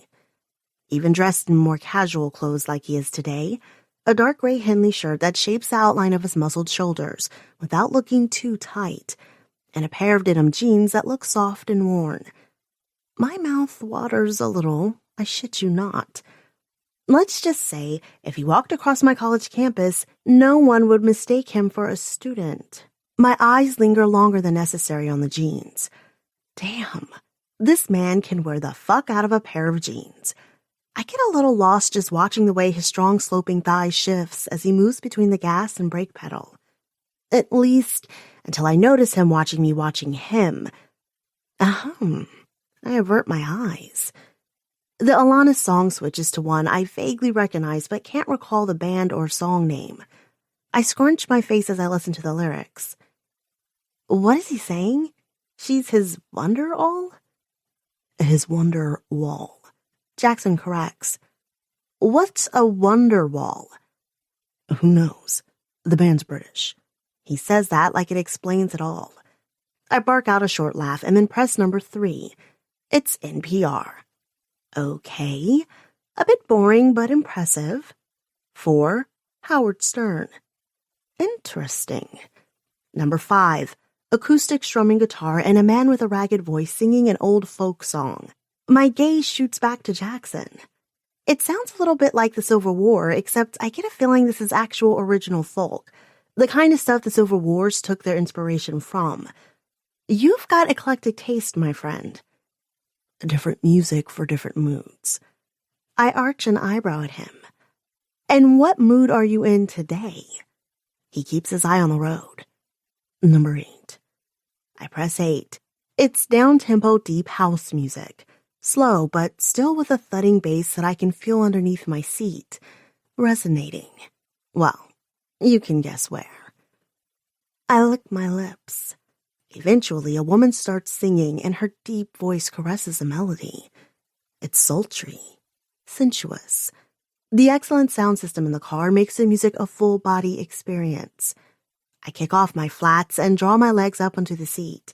My thighs shift as the singer hits an especially low note that collides with the bass, sending an extra rumble through the speaker underneath my seat. I look over at Jackson just in time to see him glance away from me, back to the road. The heat blooming inside me spikes. I let out a breath I hadn't realized I was holding. You know what? Forget the coffee. I fumble with the buttons on the right side of my seat until I find the one that reclines the chair. Then, I close my eyes and settle into the uber-comfortable seat. I think I'm just going to rest a little more until we get there. Jackson doesn't say a thing, and I'm tempted, so tempted, to sneak another glance at him. Is he looking at me again? Is the music making him feel the same way I feel right now? Or does it just seem like music to chill out to for him? Then again, this is the guy who distresses to screaming metal bands. But I don't even so much as peek at him. Self-control wins the day.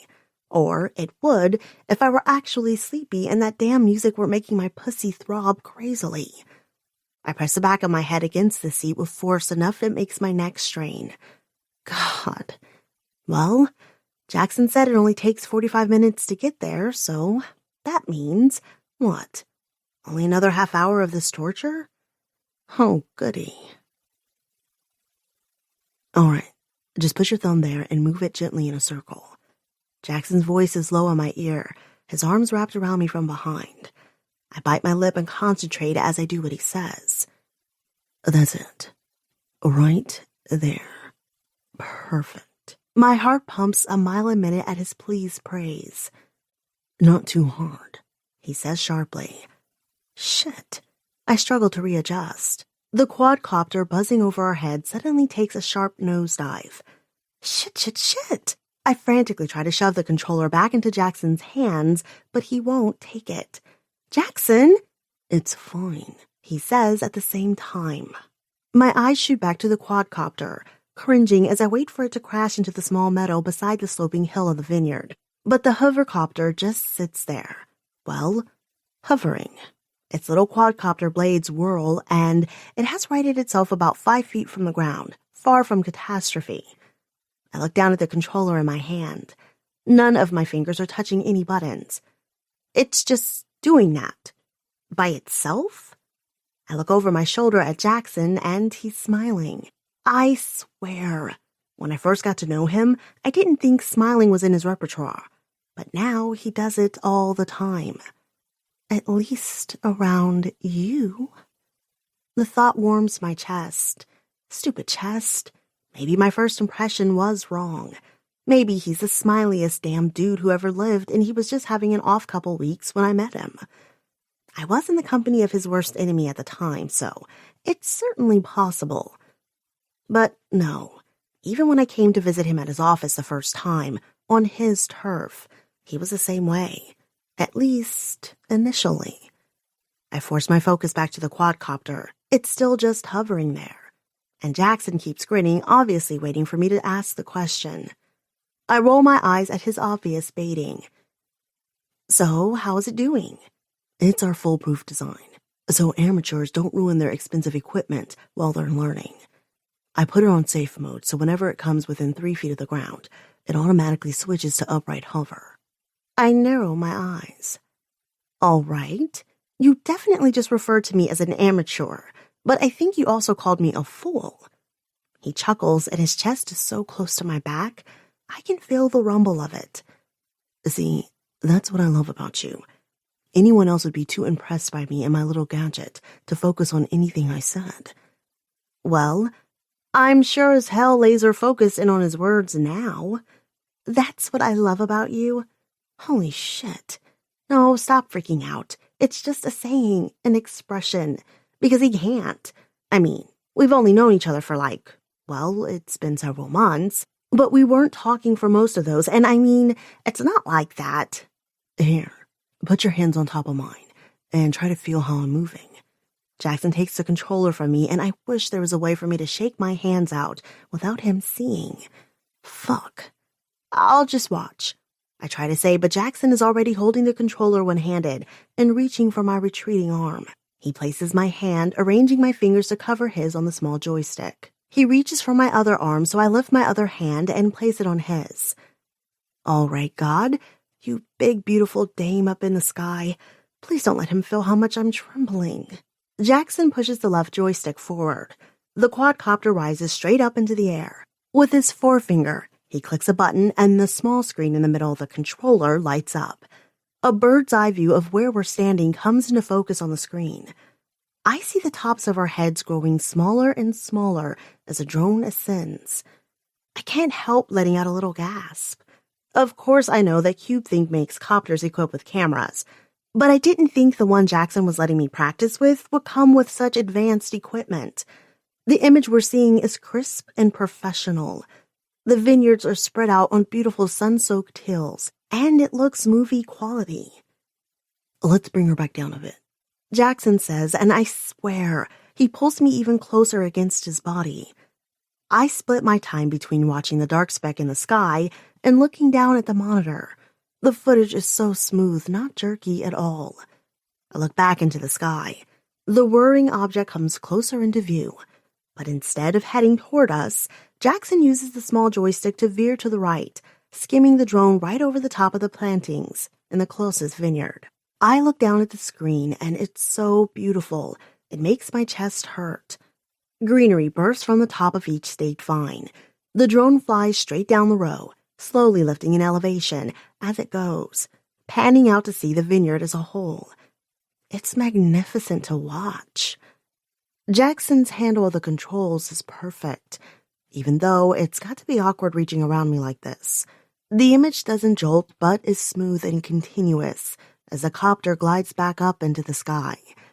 Yet again, the squares of each vineyard and the rolling hills of the larger valley come into view. All right, color me considerably impressed. The thing is, I'm not even being sarcastic. He's built a truly amazing machine. I feel a shrug. I turn my head toward him. Oh, come on. I didn't think you were one for false modesty. His mouth is a straight line, though. It could be improved, is all he says when he brings the quadcopter back in again. His words surprise me. Then again, I suppose they shouldn't. I haven't gotten to see much of this perfectionist side to Jackson before the glimpses throughout this past week as I've begun working directly for him. He's exacting, constantly pushing himself and his team for better and better. But unlike a lot of people with his ambition and personality bent, he's not an asshole about it. Your work is personal to you, I say as the drone comes back in range and lands smoothly on the ground at our feet. Sure, I guess, Jackson says. Again, I feel the arms around me lift in a slight shrug. The drone is down, and I wasn't doing much learning while it was in the air. There's no real reason for him to still be holding me, but I don't pull away. I don't know how to do it any other way. I feel like... He pauses like he's searching for words. Like the people working for me see that I'm demanding just as much of myself as I'm asking of them. If every project is a passion project, well then, we're all working towards something special. It's more than a job. I can feel his eyes on me, so I twist a little in his arms to look up at him. Those goddamn eyes of his, so intense and piercing. But it's also not my whole life, he says, eyes flicking back and forth between mine. That's actually something I've been realizing only recently. He goes quiet after that revelation. I don't ask him what's changed. I'm too afraid of his answer. I swallow and bat his hands away from the controller. Well, if I'm going to work on these copters, it's just embarrassing if I can't even keep one in the air for more than 10 seconds at a time. He chuckles easily and doesn't try to steer the conversation back to deeper waters. All right, he says. Remember that your left joystick is all about lift, and the right one is for directionality. If you get in trouble, just let go of the controls and she'll hover wherever she's at. I smile as I take over, but inside, all I can think is, please don't find a way to fix the problem with the new drone. If Jackson can't correct it, then no matter what Gentry threatens, there's simply nothing for Gentry to leverage me for. We spend a couple more hours out in the meadow. Once I learn the trick about letting go if I get in trouble and allowing the copter to hover, it's a lot easier. Yeah, apparently the fear of crashing the thing every 3 seconds was really holding me back. Once I get past that, it turns out the controls are a lot more user-friendly than I expected. My video is still much more jerky than Jackson's, but by the end of the first hour, I'm definitely getting the hang of it. Jackson brought a second quadcopter and several batteries for each of us, so we could have a long afternoon flying together. After a while, all my worries have drifted away, and I'm simply having fun. A truly shocking concept. Jackson is a master at maneuvering his copter and helps guide me when I lose mine a couple times. They fly so high they seem to disappear into the white clouds. The sun is warm on my skin when we finally bring them back home for the last time. We're flying low and I see some trees ahead. The trees, Jackson says. Saw them. I followed the instructions Jackson gave me earlier about what to do whenever an obstruction comes into my path. Push forward on the left joystick to lift straight up until I'm sure I've cleared it. The drone is too far away for me to visually track with my eyes, but looking at the screen, I can see we're past the patch of trees and I drop altitude again. You know, really, all your copters need to know is what's right in front of them. All the other stuff on the other sides isn't important. Like us, we just need to know about the trees in front of us, and then we correct. Jackson's hands drop off his controller, sending his copter into hover mode, wherever it may be, as he turns to me, mouth open. Oh my God, I'm an idiot. Oh shit. It just popped out of my mouth. An offhand comment. One of those little thoughts you have. Of course.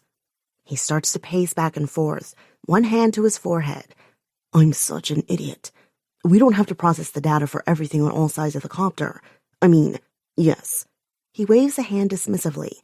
They could have a low-level filter that takes 360 view into consideration, but we really only need a 45-degree window of what is directly in front of the copter to do more in-depth analysis on. I've been trying for too much, trying to get the hardware where I want, instead of accepting its limitations and finding other ways to get the job done. It's so simple, but I couldn't see it because I was being such a damn perfectionist. No. An excited frenzy light sparks in Jackson's eyes.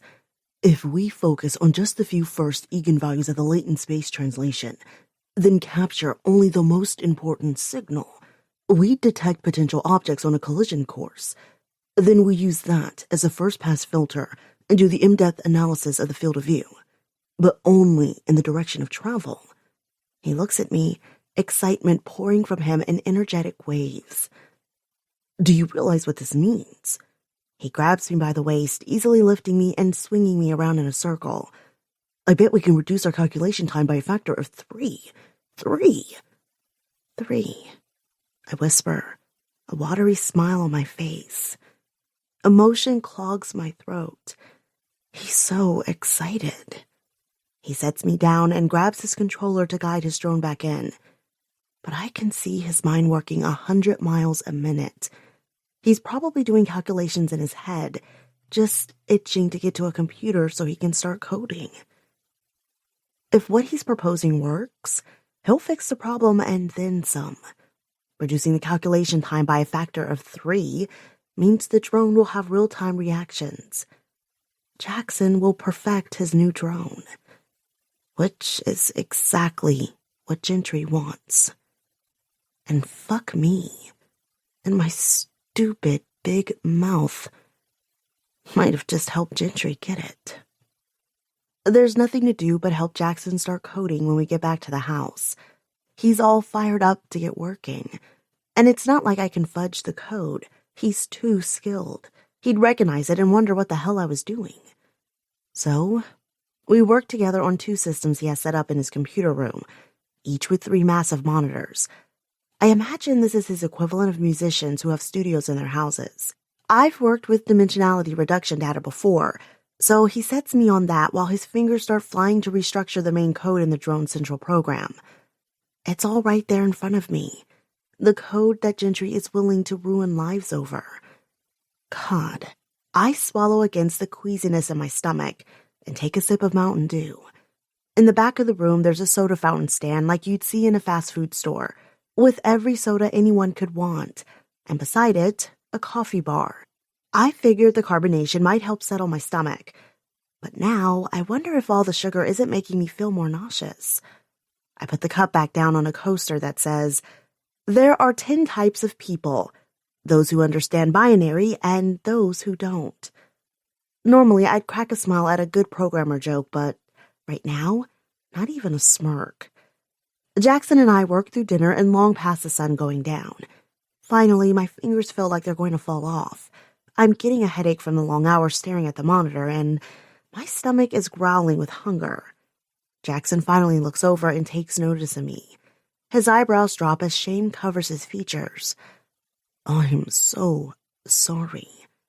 He pushes away from his desk. This isn't what this weekend was supposed to be about at all. I swear, I didn't bring you here to work you to death. We weren't supposed to be doing any work at all. It's just... He cuts himself off mid-sentence and runs a hand through the back of his hair. His hair is already mussed from him doing this all afternoon. He has no idea he's even more attractive when it's sexily messed up like this. Too much like bedhead. I put on a smile and shush him. It's fine. We both know how important this project is. Just for different reasons to each of us. I cringe internally. You keep at it and I'll go make us some sandwiches. Really? Jackson's eyebrows rise. You aren't mad? No. I look at him like he's crazy. Even if I wasn't awash in guilt, I wouldn't be mad that the weekend was turning out this way. I know how important his work is to him. He's having a major breakthrough. Have previous girlfriends been upset when you work too much? Then I realize how that sounded. Previous girlfriends. Like I'm counting myself as his current girlfriend. Don't answer that. I cut him off before he can say anything and turn for the door. Sandwiches. I'll be back in a bit. His kitchen is well stocked, and I come back with ham and provolone sandwiches, filled with all the good stuff. Lettuce, tomatoes, green onions, and avocados. It's all I can do to not groan in satisfaction when I bite into mine. Jackson murmurs his thanks and sets it to the side, continuing to code instead of eating. I shake my head at him. Stopping for fuel is a necessity.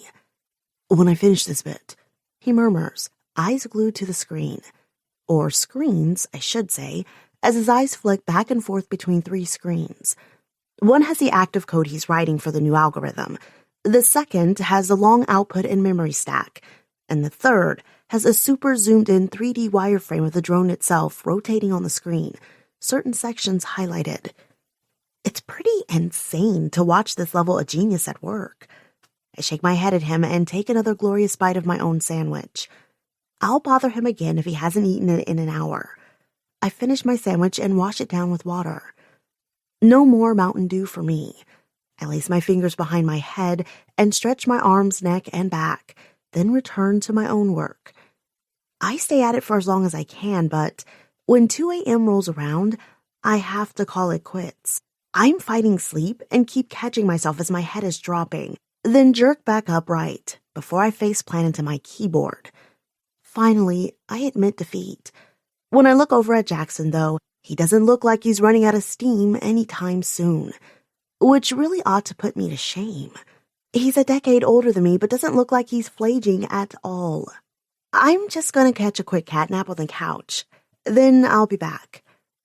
Jackson jerks like he's startled by my voice. He probably is. He's so deep in it. Again, that guilty expression comes over his face. He glances down at the bottom of the screen, no doubt taking note of the time. Shit. Callie, I'm so sorry. Don't. I smile at him gently as I raise 2 fingers to his lips to cover his mouth. This man. My chest aches with things I can't name. Things I don't want to name. I take a step backward. You kick that code's ass. I'll be back in a little while. There are bedrooms upstairs. Just go to sleep for the night. I'll be back in a little while. I say more firmly. This time, it's him who shakes his head, a smile cracking on the edge of his lips. I'll be here. I laugh. Oh, I doubt wild horses could drag you away from that keyboard right now. His face goes apologetic. I'm sorry. He tries again. I'm out the door before he can finish. I expect to hear about some impressive ass kickage when I get back. I yell over my shoulder. Out in the living room, there's a large sectional couch that, while expansive looking, also seems like it was chosen for comfort more than appearance. I grab the throw blanket draped over the back and lay down. My entire body sinks into the form-shaping couch cushions. I let out another low groan of pleased relief. My arms feel like jelly as I struggle to get the blanket to cover my body. But I finally manage it. I pull it up around my shoulders and tuck it into my face. I'll sleep for a tiny bit and then get back to helping Jackson. Just a quick nap. Chapter 16. Jackson. What did I do to deserve this gorgeous goddess of a woman? I stare down at her where she's curled up on my couch, fast asleep. Fuck, but she's beautiful. It's rare to see her like this, her face free of worry lines. I frown and drop down to the floor, taking one of her feet in my hands and starting a slow massage. I'm not an idiot. I know there are things she's not telling me. I keep hoping that with time she'll open up. That maybe this weekend. Yeah, well then you started coding and completely ignoring her. I duck my head and wince. All I can do is try to make up for it now. I move to the other foot and rub my thumbs into her arches, kissing up her ankles. She gives a little moan and shifts on the couch. Maybe I should let her sleep. That would be the gentlemanly thing to do. But no, that couch is lumpy and uncomfortable. The least I can do is take her upstairs to the bed where she'll be more comfortable. To sleep. Just to sleep. I continue my massage, and she blinks slowly, waking a few minutes later. What are you doing? She mumbles, glancing down at me. I smile. I finished the code. But my part. She scrambles to sit up, but I urge her back down, and then continue my massage, moving back to her other foot. You were almost there. I took what you had, then finished it to put in the last piece of the puzzle. Did it work? She sits up abruptly in spite of my ministrations. Did it fix the problem? It's compiling overnight. Then I look up at the skylight at the grayish sky, much lighter than the pitch black of night. Well, over the morning, anyway. What time is it? A little after 5:30. I'll do the preliminary testing tomorrow, but the simulation results were promising. Callie? I grin. You did it. She scoffs and looks uneasy. You were the one who coded everything. Which I couldn't have done without your idea. She puts a hand to her forehead. Why doesn't she look more excited? I thought she'd want to celebrate with me. Maybe because she's running on 2 hours of sleep and your supposedly romantic getaway turned into an all-day workathon? I cringe. You've been up all night, she says, trying to tug her foot away from my hands. She's not looking at me anymore. Her eyes are fixed firmly on the wall as she says, You should go get some sleep. I should go get some sleep. Not we. No. Fuck that. I'm not letting her pull away again. Not after how far we've come. I might have been an ass yesterday, ignoring her in favor of work. But I'll show her just how important she is to me. I think it's time for me to make up for neglecting what this weekend was supposed to be all about. You. Besides, you know what they say about all work and no play. I let go of her foot, but only to crawl up over her, skimming my body over hers the whole way. I'm not playing fair, and I don't give a fuck. My next question comes out as a growl. Does Mistress want to play? Her eyes snap to mine, and within seconds, her breaths start to come in shorter, more heavily. She wants this. Wants me. But then something else clouds over her eyes. Some conflict I don't understand. I don't think it's about me neglecting her for work, either. It's something else. Even as her body relaxes into me, her nipples hardening into ripe little buds, the furrow between her eyebrows gets deeper. God damn it, what is it? What's wrong? She squeezes her eyes shut, and she presses her head back hard into the couch cushion. Enough. It's time to get to the bottom of this. Callie, I demand. What's going on? Tell me. She swallows, and at the same time she shifts beneath me, one of her legs falling open and wrapping around to pull me into her. I hiss at the feel of her pulling me into her warmth, and her eyes pop open, no doubt at feeling my hard length. What does she expect? Even touching her ankles had me hard as stone. This is what she does to me. I'm barely able to keep myself from popping wood at work. Does she know how embarrassing it is to be the CEO of a billion-dollar company and having to scurry off to my private bathroom because I have a stiffy from walking by her cubicle? Jesus. And that's nothing to having her hot and heaving beneath me. Still, nothing could prepare me for her next words. Is there a way to stay the Dama, but... She trails off like she doesn't know how to ask for what she wants. I put a knuckle under her chin to lift her face so she looks at me. Hey, never be afraid to ask anything. Not with me. Well, she tries again, swallowing. Where I'm the Dama officially, but you're the one doing some of the... Her eyes drop. Dominating? Jesus, is she asking what I think she is? It's a fight to keep my voice even. We can do anything you want, and you still stay the top, even if it doesn't fall into the traditional roles. My job as your sub is to please and worship you in whatever way you want or need. A shudder runs down her body at my words, and I've never felt a more caveman desire to drag her up to my room and chain her to my bed. The things I would do to her if she let me. Then it would please your mistress for you to spank her and get her off like you did the first time in the limo. Her eyes drop to the floor like she's already embodying taking on the role of submissive. And my cock could officially break brick, I'm so fucking hard. Still, I don't want to scare her. So I take a breath and manage to get out. Whatever mistress wants. I even bow my head. Don't bullshit me, she laughs. I know you're chomping at the bit. Then she wraps an arm around my back, locks it with the other she slipped around my chest, and uses the leverage to lift me up slightly. Then she wedges her knee between us and shoves me off of her. Before I know it, I'm toppling off the couch head first. Jesus, I barely managed to catch myself and somewhat direct my tumble to the floor. She's become positively dangerous after that self-defense class of hers. Just don't forget who's ultimately in charge. Her eyes narrow as she glares down at me. I grin. No, ma'am. Wouldn't think of it. Good, she says haughtily, sounding every inch the mistress for a moment. Then take me to a room where we can play. But if she's letting me be dom for once, then my beast isn't going to pass up a moment of it. Especially when a second later I see the conflict enter her eyes again. She's not just asking me to top her on a whim. For some reason, she doesn't feel like she can be a good dama to me right now. I think back to our very first lesson, that day I took her to the club. The dominant/submissive relationship is about trust. I already know she's not willing to trust me with all her problems.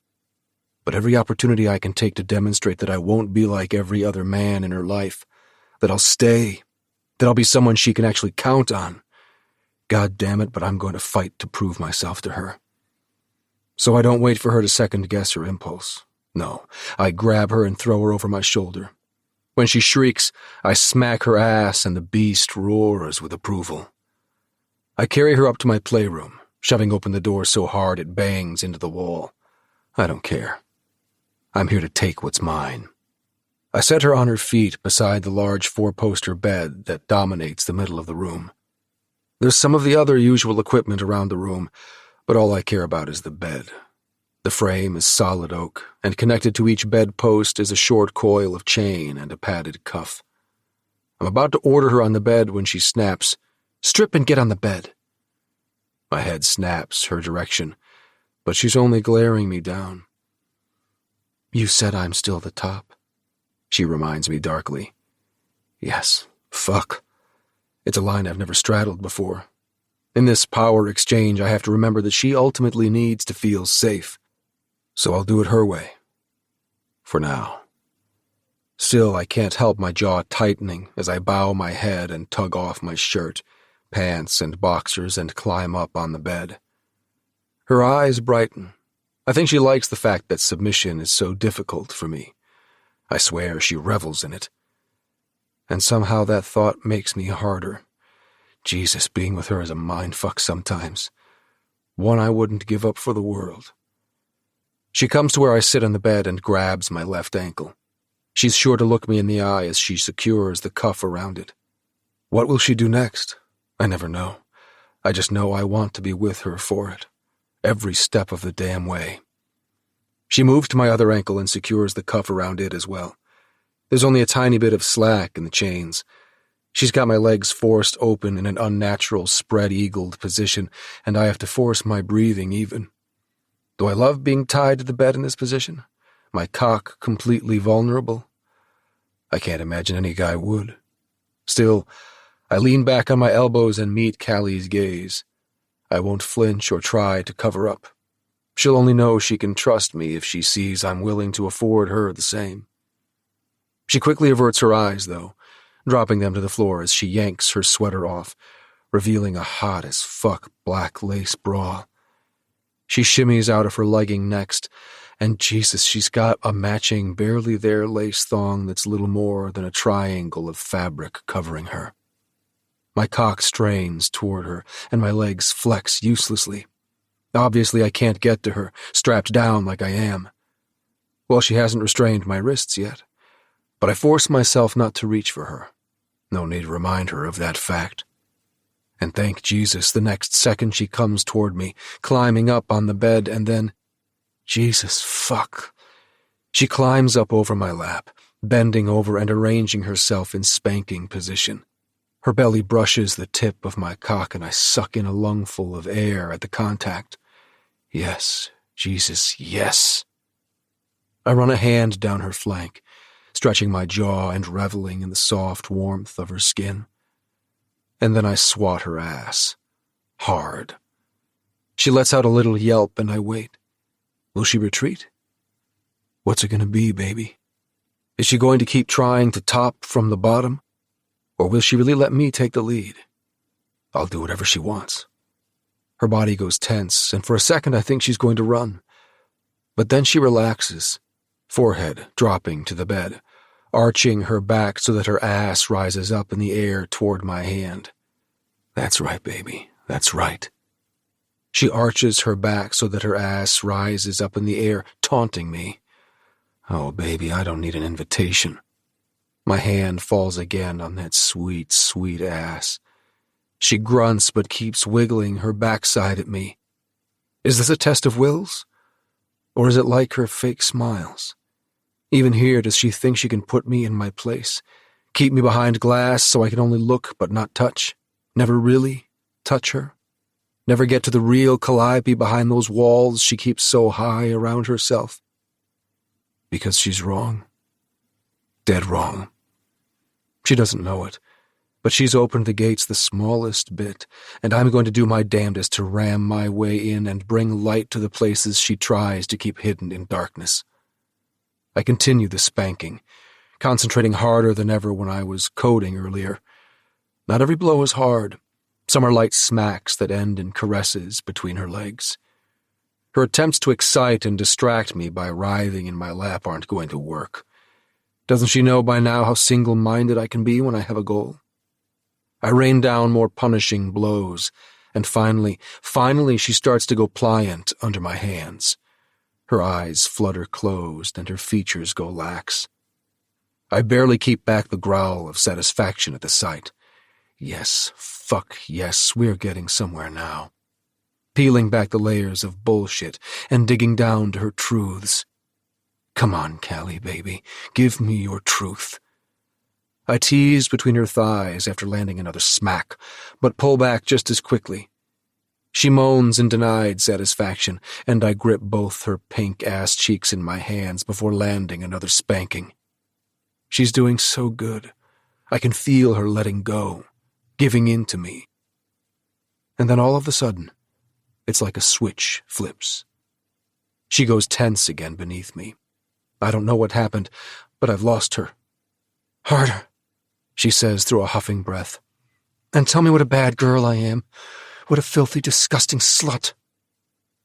I recoil from her words, and then set about correcting her. You're my beautiful slut, built so perfectly. I land a resounding smack in the center of her ass, right where it's pinkest. I'm getting her truths all right. But Jesus, is that what she really thinks of herself? She twists, turning and glaring at me with a fury that goes beyond a little wordplay in a scene. I'm a disgusting cum-bucket, worthless except for my tits and ass. I meet her gaze calmly. Your body is a work of art and deserves to be worshipped. Her mouth goes tight, and she looks like steam is about to come out her ears. She's so pissed. I'm a filthy, lying bitch, she growls, grinding herself down on my cock. Oh, baby. She's so desperate for any shred of control, but that's not the way this game is played. Not tonight. Jesus, this has been a long time coming. This is what's been hiding in her head the whole time. Say it, she spits. Say I'm a dirty cunt. I keep my hands on her ass and start to massage them. No more spanking tonight. No, it'll all be about worship from here on out. You're gorgeous. You're a goddess. She leaps off of me, and before I can say another word, her hand comes flying at me and she slaps me hard across the face. I'm a disgusting whore, she shouts. Say it. Fucking say it. Stiletto. She freezes as I say the word. A second later she stumbles backward, a look of horror overtaking her face as she looks at me and down to her hand and then back to me like she's just realizing what she did, how far she went. And then she looks like she's about to bolt, but she takes a shuddering breath and comes back to the bed. She doesn't say a word and she doesn't look at me. She just begins uncuffing my left ankle. Her hands are trembling so badly she can barely manage the buckle.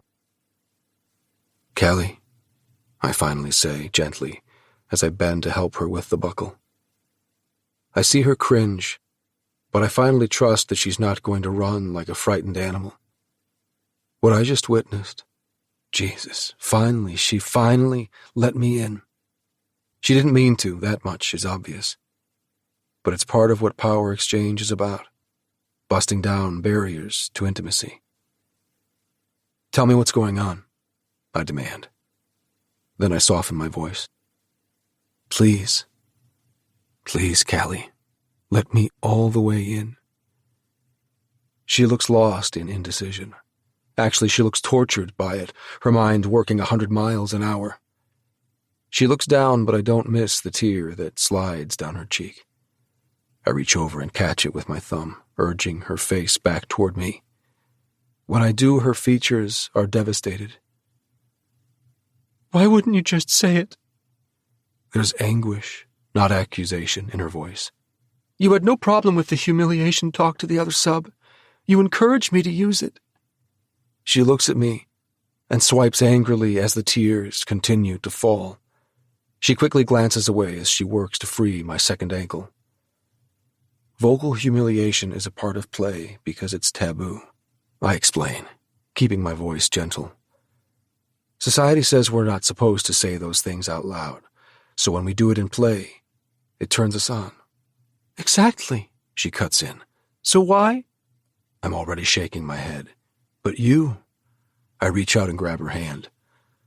I'm afraid you believe it about yourself. All those things you were saying, none of that's true. I won't say it to you. She snatches her hand back and turns away from me. Her body language says back off, but I've gotten this far, and I'm going to press my advantage. Bad things have happened to you in the past, haven't they? You don't have to tell me what. I run a hand down her spine. But you will allow me to help you through it. Now let's stop flirting with this switch. You need me to be in control tonight. So let me take it. My voice has the command of a dominant. Get on the bed. She could use her safe word right back and bring an end to this. I pray she won't, though. Please, Callie, be my brave girl. Her eyes dart every which way, and then she finally looks my way. No bondage. Just those 2 words, and then her gaze drops to the floor. I nod. I'm fine with limits, especially when it means she's communicating with me. On the bed. Her chest moves up and down in clear anxiety, but she does as I ask. And I get it now. Why it thrills her so much to know that submission is difficult for me, but that I do it anyway. It is more meaningful than if she just obeyed like a robot. Her submission in this moment means something. And I'm so damn proud of her. She has demons, it's clear, and she's facing them. With me. She's allowing me in. I don't waste another second. I get on the bed and pull her into my lap again. It's a much more natural position now, though, without my legs spread awkwardly and cuffed to the bed. I rub my hand down her warm, pink ass. Ah, there we are. I can't help the satisfaction that drips from my voice. The most beautiful goddamn ass in all creation, made just for me. I shift her, and then lean over to kiss each of her sweet cheeks. I don't stop there, though. I shift her even more on the bed so that she's lying on her stomach, and I drop to my knees. Her body jumps in shock when I begin tonguing the rim of her back entrance. Shh, I whisper, massaging her before delivering several stinging slaps again. Then I dive back in with my tongue, exploring her forbidden places. She makes little whimpering noises as I wrap an arm under her waist to hold her in place, while I continue thrusting my tongue tip inside the tight rosette of her ass. She shudders and writhes in my hold, like she's not sure if she wants to pull away or push back against me, which only makes me tongue her deeper.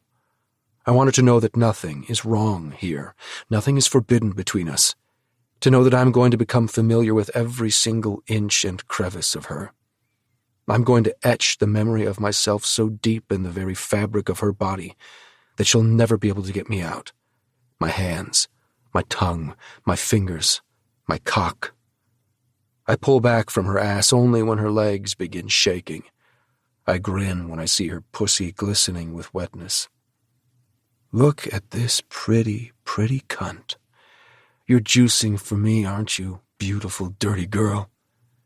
I gather the moisture with my fingers, dipping them inside her pussy, rolling in a circle and then pulling back out. Then I drag my fingers teasingly, ever so teasingly back to her ass, but always wanting to keep her on her toes. Then I deliver another stinging series of slaps. I'm not spanking hard. It's more about sensation and domination. Her back arches in pleasure, and Jesus, I don't know how much longer I can hold out. I reach down and squeeze the tip of my cock. Not yet. I stand up and slide her more fully onto the bed, urging her up on her hands and knees. Then I lay down on the bed between her spread knees and on my back and lift up, at the same time dragging her hips down until she's sitting on my face. Oh, fuck. Her scent.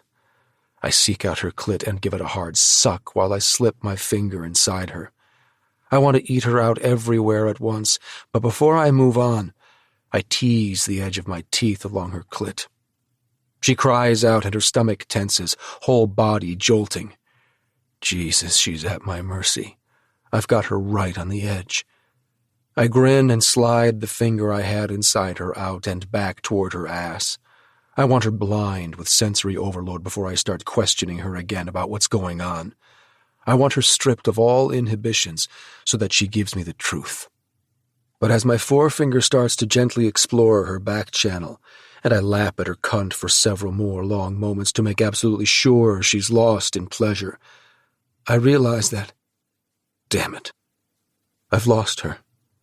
Her moans and little gasps of pleasure have disappeared completely. She hovers above me, all but frozen except for her hips that move restlessly back and forth against my face. Callie, I say, and she doesn't respond. Callie, do you want to use your safe word? No response. Okay, so maybe she's embarrassed about liking ass play. Some women are, and that's fine. I'll get her used to every single sensation in the book. My forefinger slipped up her ass easily, and I slowly work in a second beside the first. She continues thrusting against my face, so I take that as a sign she wants to keep going. I want her to know what it feels like to be absolutely devoured, worshipped in every sense of the word. Her odd silence continues only another few seconds before she cries, "Oh God, Jackson!" When I tilt my head slightly, I can see her looking down at me. Then a shudder moves down her body, her legs trembling so violently the bed is shaking. Oh, she's close. She's so close. And she's the most goddamned beautiful thing I've ever witnessed in my life. She's here, fully with me. And maybe for today that's enough. I don't need to know all her secrets for us to be as connected as two people can be. She'll tell me in time. Right now, this is enough. She trusts me with her body, and I have to believe that it will eventually translate to trust in every other part of her life. She mutters something unintelligible, and then lifts all the way up to her knees, away from my mouth. Then she crawls down my body, straddling me and burying her face in my neck, inhaling. Then, oh Jesus, she's got my cock in hand and is guiding me inside her. So tight, so fucking perfect, so tight. I'm thrusting because I can't not.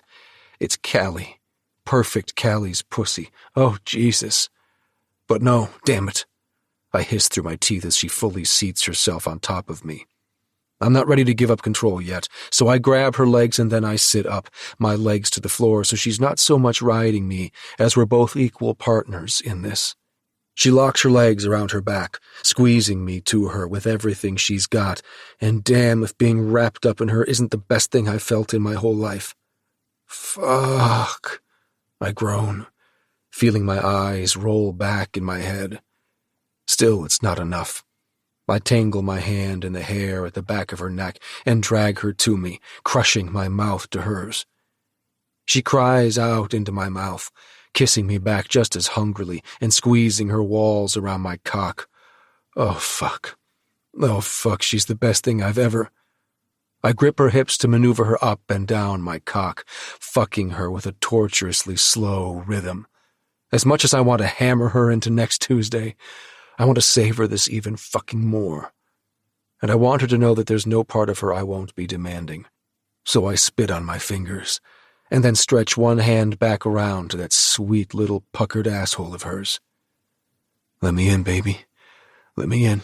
I want in everywhere. I want every filthy, beautiful fucking part of you. She shudders and buries her face in my neck again, breathing me in as I push 2 fingers in.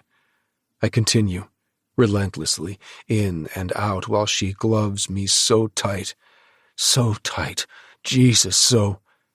She whines and bites my shoulder hard. That's right, let me know it. Give it to me. Give it all up to me. Her nails dig into my back as she moves her hips back and forth, her whine growing higher pitched, more and more uncontrolled sounding. It's just you and me here, but I want everything. Everything, I demand, adding a 3rd finger. Does she feel me? Does she fucking feel me? Everywhere? I want to be her fucking everything. God damn it, just let me in, Callie. Let me in. I shift slightly, and my cock angles, hitting even deeper inside her, and she grinds against me, and oh fuck. Jackson! She screams, clutching me with every part of her body, her pussy contracting on my cock in a way that I pull out and shove to the hilt and come harder than I ever have in my life. Damn. Did I? I swear I just blacked out for a moment there. When I come to, I find Callie blinking and looking at me in shock, panting, fingernails impaling my shoulder, but I don't care. I don't fucking care. She's my goddamned nirvana. She's my everything. Jesus, maybe that's all I proved just now. That she's destroyed me. I wrap my arms around her, tight. I need to know she's real. I need her to be mine, and I have the worst feeling that if I don't hold tight enough, she'll disappear. But she can't. She can't. Me before Callie... Fuck. I can't even remember what that sad bastard's life was like. Except I can. I know what it's like to have Callie and then lose her. I'm not sure I could survive it twice. I bury my face in her breasts. I just mean to hold her, but goddammit, her nipples are so gorgeous and tempting. Soon I'm kissing and licking and teasing and laughing. The next second I collapse backwards on the bed, taking Callie with me, of course. Always taking her with me. She's laughing too. I have no idea what we're laughing at, but this is the moment I want to remember when I'm on my deathbed. Laughing and holding the woman I know I'll love into eternity. We just lie like that for several minutes, laughing and holding one another. I keep my face buried in her breasts because this feeling, Jesus, it's so big. If I even look at her, I know I'll want to blurt it out.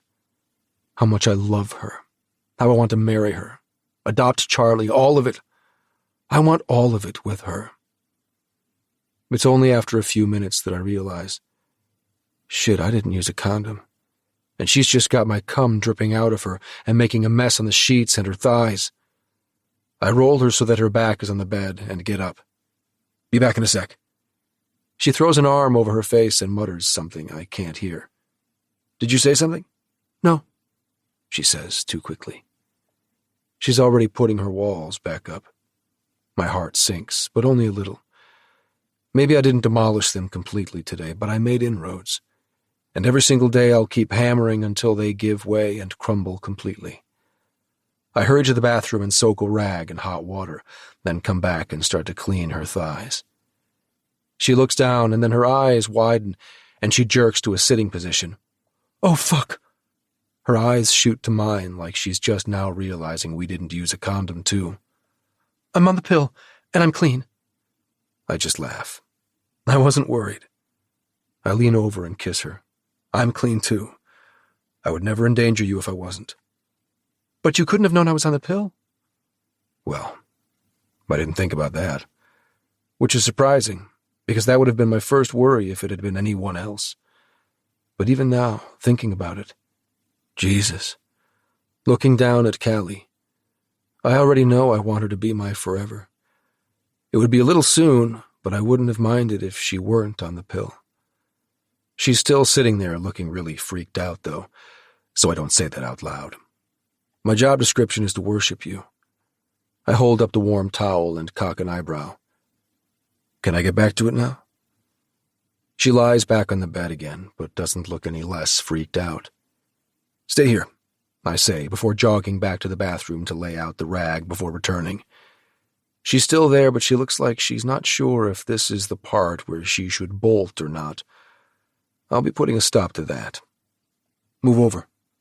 Her brows furrow. Over, I say, adding command to my voice. She scoots over and I let out a breath of relief. With as vulnerable as things just got between us, there's always a chance she could react by trying to take 2 steps back. I pull back the covers on the big bed and slide in beside her. Now here. I swirl my finger to demonstrate that she should roll back against my side. We're going to sleep here? She lowers her voice, glancing around. In the sex room? I laugh and drag her against me. Jesus, she's adorable. And damn, but I'm exhausted. The second she snuggles up warm beside me, my eyes drop shut like lead weights are attached to them. No windows, I murmur. Best place in the house to sleep after I've pulled an all-nighter. She pulls the silken sheet over us, one of her small hands coming up to cup my cheek that has a lot more than a 5 o'clock shadow's worth of stubble on it. Sleep, she whispers, and this time I'm happy to obey her command. Chapter 17. Callie. Hot kisses at the back of my neck wake me. It's dark. Completely dark. My whole body tenses, ready to scream and fight. Just as I make a fist and jerk my elbow forward so I can deliver a punishing gut blow to whatever fucker got me in this vulnerable position, I smell it. Woods. Pine. Jackson. Memories of last night fled back in. I'm with Jackson. I'm safe. Babe, he questions, his kisses pausing. He must have felt the tension tighten my body. I turn my head and meet his mouth with mine. For about 0.2 seconds, I think about morning breath, but all thought is quickly swallowed up by sensation. The fear followed by arousal is also disturbingly erotic. I try to turn in Jackson's hold, but with one firm arm around my waist, he holds me still. I want to take you like this, beautiful, he whispers. His hips move in me from behind, and his long, thick erection nudges the backs of my thighs. He slips one hand underneath my body and massages my breast. The other caresses slowly down my torso, tipping into my belly button before dropping lower, lower. I moan and squirm beneath his ministrations as wetness seeps between my legs. Jackson, let me worship you, he whispers, going back to kissing and nipping the back of my neck. It continues like that for several minutes, with me growing wetter and wetter. The way he's holding me, I can barely grab him. He's holding on to his power position from last night, and I'm not sure how I like it, but I melt against him as he begins rubbing in earnest at that spot. I do so like what he's doing. It's, oh God, right there, yes. It's good, but not enough. I need you in me, I rasp. Get that cock in me. I need it hard. I need you in me so hard. I try one more time to turn and loop a leg around his hip, but he just growls and grips the back of my right leg to part me for him. I'm about to tell him, not like that, But then he's filling me, and the protest dies on my tongue. He spoons me as he thrusts deep up inside me, the position forcing a tight grip on his cock. He groans in appreciation, and my head dips back on his shoulder. Again, I breathe him in, just like last night. I ground myself in his scent. When he first began probing my ass last night, I lost it for a few moments. I was back in that horrible room, men at my front and back, violating. But then no, I inhaled, just like I do now, woods and pine and everything Jackson. And it keeps me totally present, here, with him, held so tight, one of his hands on my breast and the other moving back to tease at my clit. No space for ghost, just him and me. He makes my body new. Christ, your pussy's clutching me like a vice. Fuck, never felt anything like it. He sucks on the back of my neck hard. He's marking at me. I'll have to wear my hair down to cover it. I love it. I want to claw and bite him to mark him as mine in return. Even the thought makes me wild. I grasp what parts of him I can, reaching a hand behind me and burying it in his hair, yanking him forward while twisting to kiss him. With my other hand, I cover his fingers rubbing at my cunt, and we work it together. His thrusts from behind turn almost violent. Both our bodies jolt with every stroke in, but he's holding me so tight, we stayed glued together. I bite his lip and then suck it into my mouth to soothe it afterward. Our kisses grow even more ferocious. God, fucking, damn. He swears between each punishing thrust, sweat pouring from his brow. Each time he hits that much deeper inside, and God, the light and the high. It's so close. I'm half writing it already, but I want more. I'm a greedy bitch, and I want more. I want it all. I want to ride and ride it. More, please, Jackson, harder. With a roar, he does. He pinches my nipple and goes at me like a battering ram from behind. And then it hits so bright, so goddamn beautiful. Fuck! I scream as my body spasms and keeps spasming. Over my shoulder, I see Jackson's face contort in agonized pleasure. His eye locks with mine, and the high ramps up to another level, because we're sharing this transcendent experience. We made it together. Him and me. Just him and me. Locked here forever. Another spasm hits my body, and I clutch his hand so tight, I'm sure I'll leave those marks I wanted. Jackson slackens first, his whole body slumping into me from behind. He wraps his arms around me so tight, I almost can't breathe. One last aftershock rockets through me outward to the tips of my body. This time, when I try to turn around, Jackson doesn't fight me. He pulls me just as close, though, my breast crushed to his chest, his head notched over mine. One of his legs swung over my hip.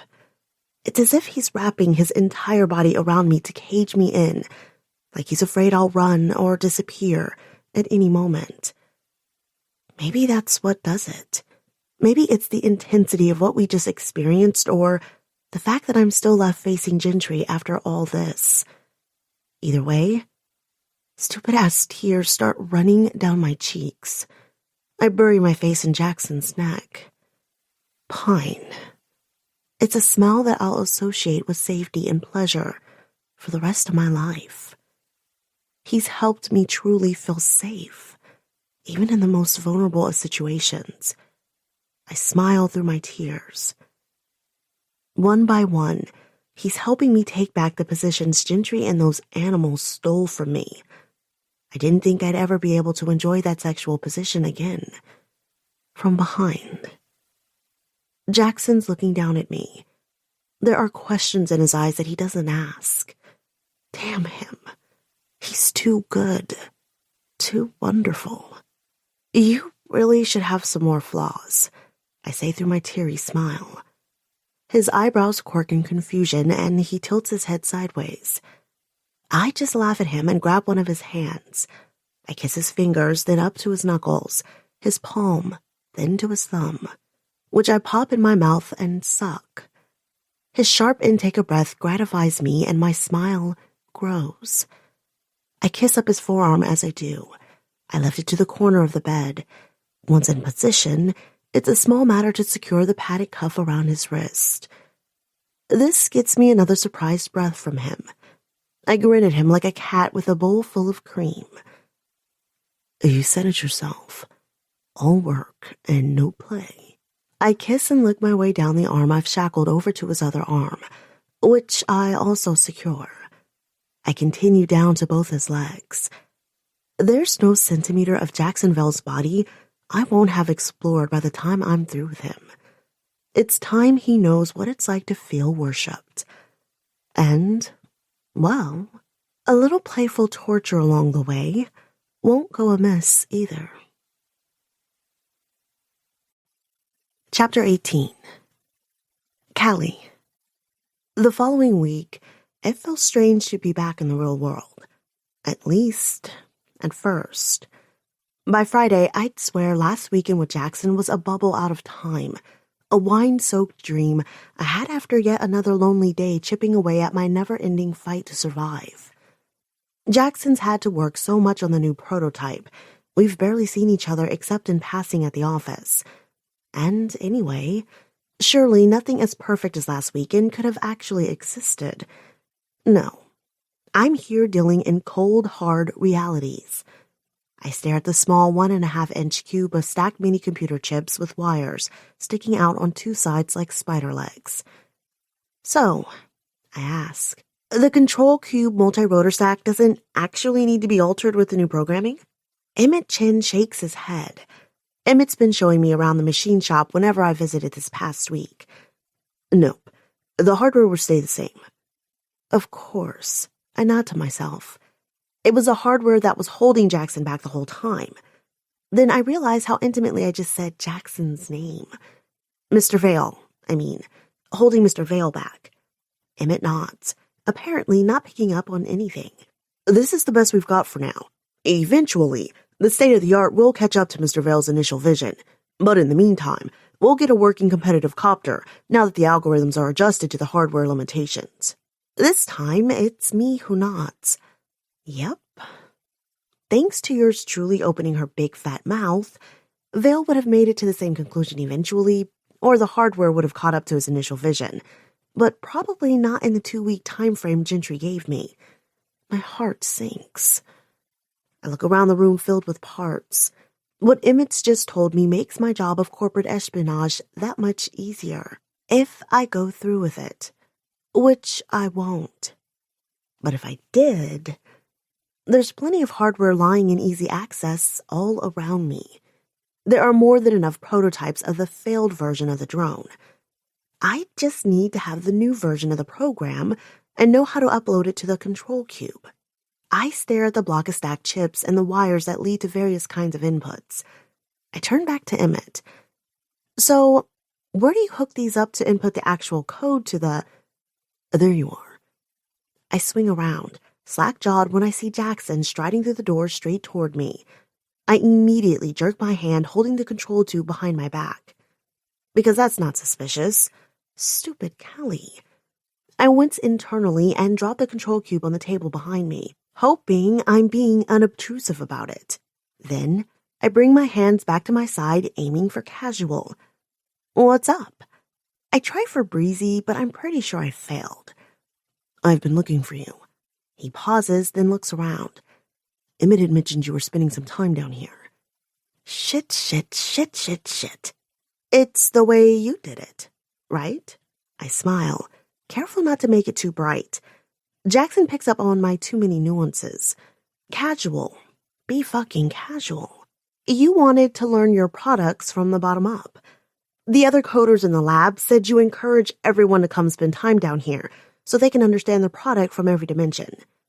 His eyes soften, and I feel like the bitch that I am for lying straight to his face. I'm a horrible, horrible person, and I will burn in hell. No, god damn it.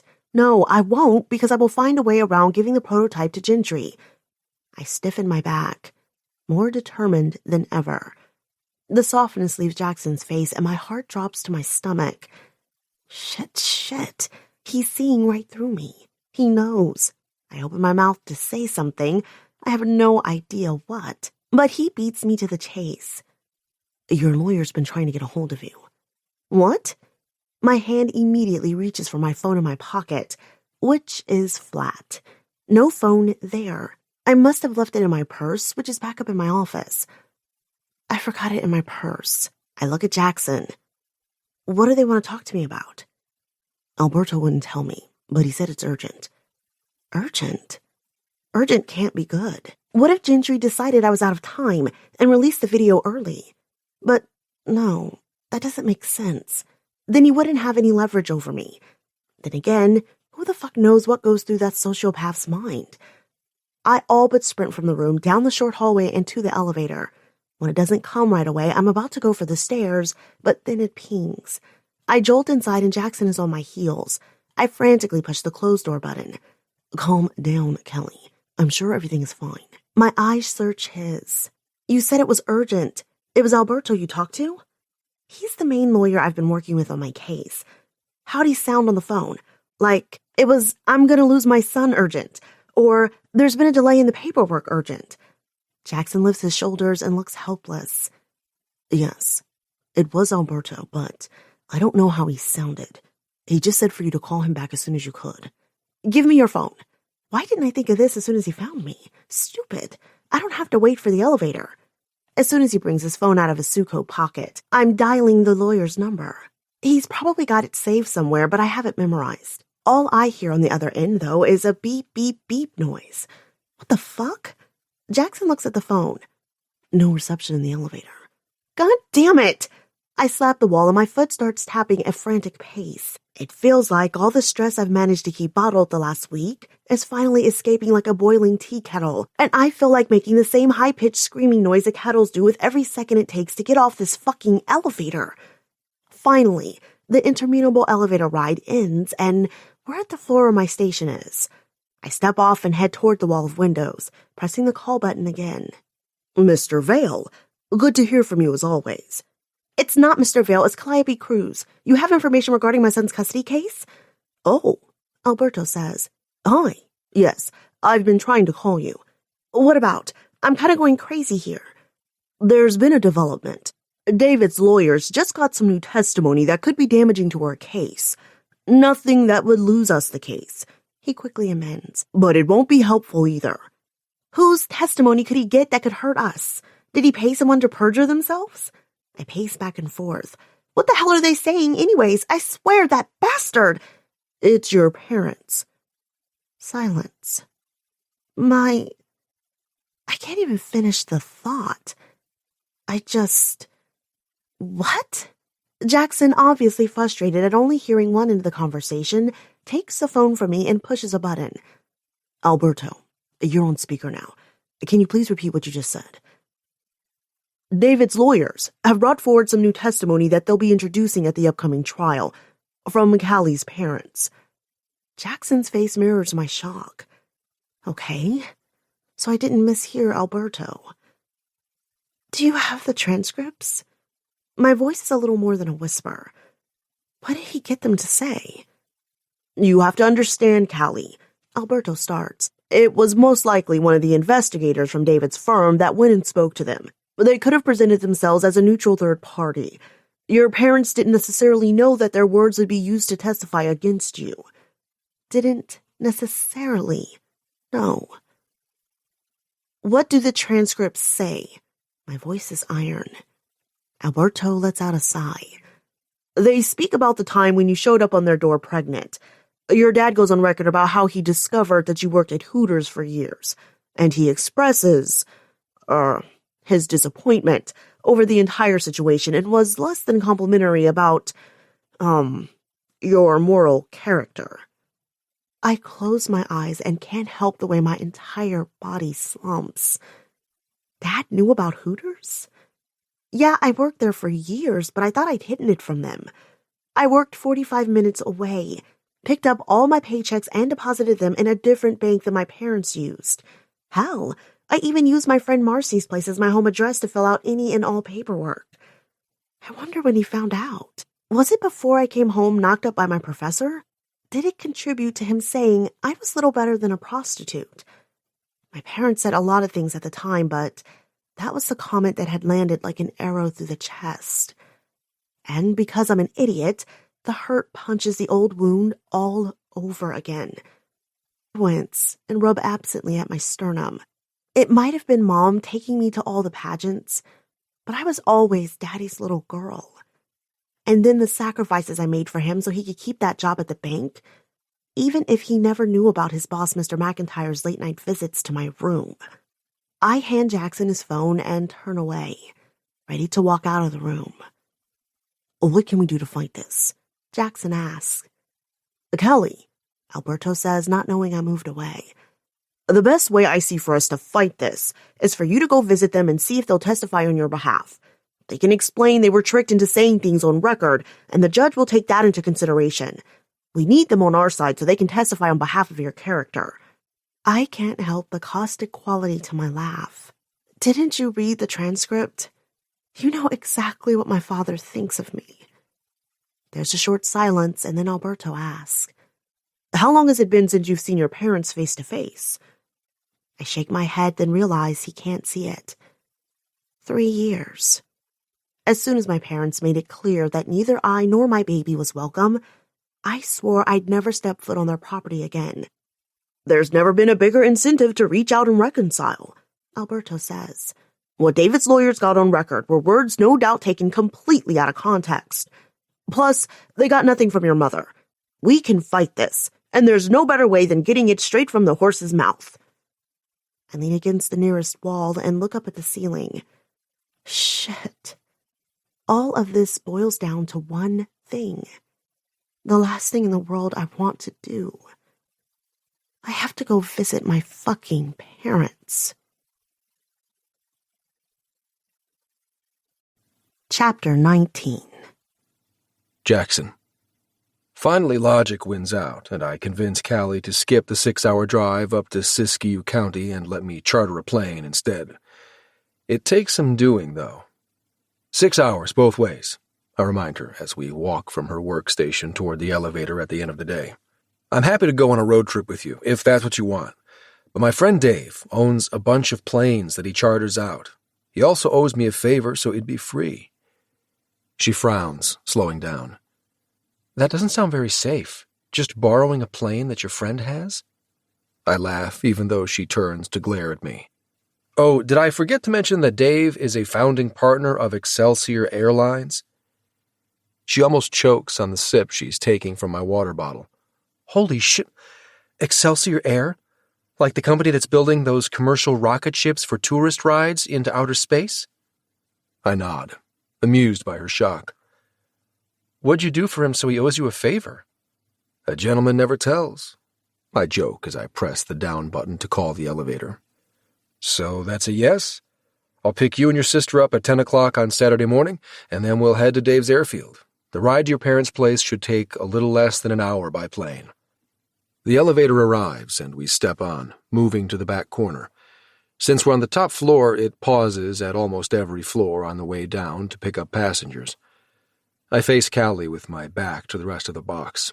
I've learned if I don't, people will come up to me no matter where I am in the building with questions or to fanboy/girl over me, neither of which I have time or patience for at the moment. Every second with Callie is precious. So that's the plan? I keep my eyes on her. This is about more than a plane, and both of us know it.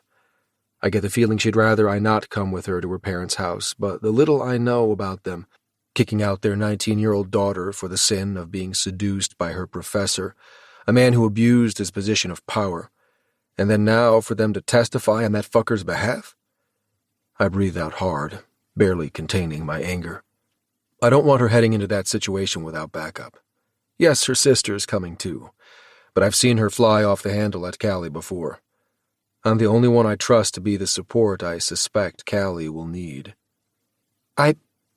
Callie huffs out a breath, then throws up her hands. Okay, fine. I feel a little bad for steamrolling her into doing things my way, but only a little bit. Protecting her is ultimately more important.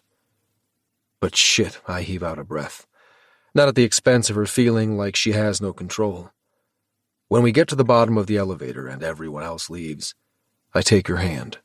Hey, we can get there any way you want, but please, I really want to be there with you. She looks up and meets my gaze. Then she smiles and squeezes my hand, going up on tiptoes to drop a light kiss on my lips before pressing her forehead to mine. We can take the plane, but if we die in a fiery explosion, I'm going to be so pissed. I laugh and grab her around the waist, swinging her in a small circle and depositing her outside the elevator, making her squeal. I don't know about this, I overhear Callie's sister Shannon ask, looking nervously around the narrow interior of the plane Dave lent us. Doesn't it seem a little small? You know, I could still just drive up and meet you there. I cover my smirk. I already let Callie know I have to work for the short flight, but I'm still sitting close enough to Callie and her sister that I can occasionally overhear them. The plane is luxurious, something they've both been commenting on. Every seat is a plush lounge chair, but the plane itself is a little larger than a bus, a fact which isn't going over well with either sister. I offered to sit with Callie during takeoff, but she assured me she'll be fine. Still, I glance her way as we leave the tarmac, and she's clutching her Kindle in one hand and her sister's hand with the other. I grin and go back to my laptop. 50 minutes later, all projects are assigned and the tires of the plane squeal as we land on the tarmac at Siskiyou County Airport. Callie didn't even know such an airport existed. Looking out the window, I can see why. Calling it an airport is a stretch. It's more like one long landing strip and 6 hangars. Our plane taxis into one. "How was your flight?" I ask after walking back to Callie's seat. Her smile is wobbly. I didn't have to use the barf bag, so we'll call it a win. Shannon elbows her in the stomach. What she means to say is that we appreciate you arranging the flight, and it's so much nicer than driving in a car for 7 hours. "Suck up," Callie says under her breath, and elbows her back. I can't help my grin. Seeing Callie around her sister is a whole new side of her. Naturally, I find it just as charming as the rest of her.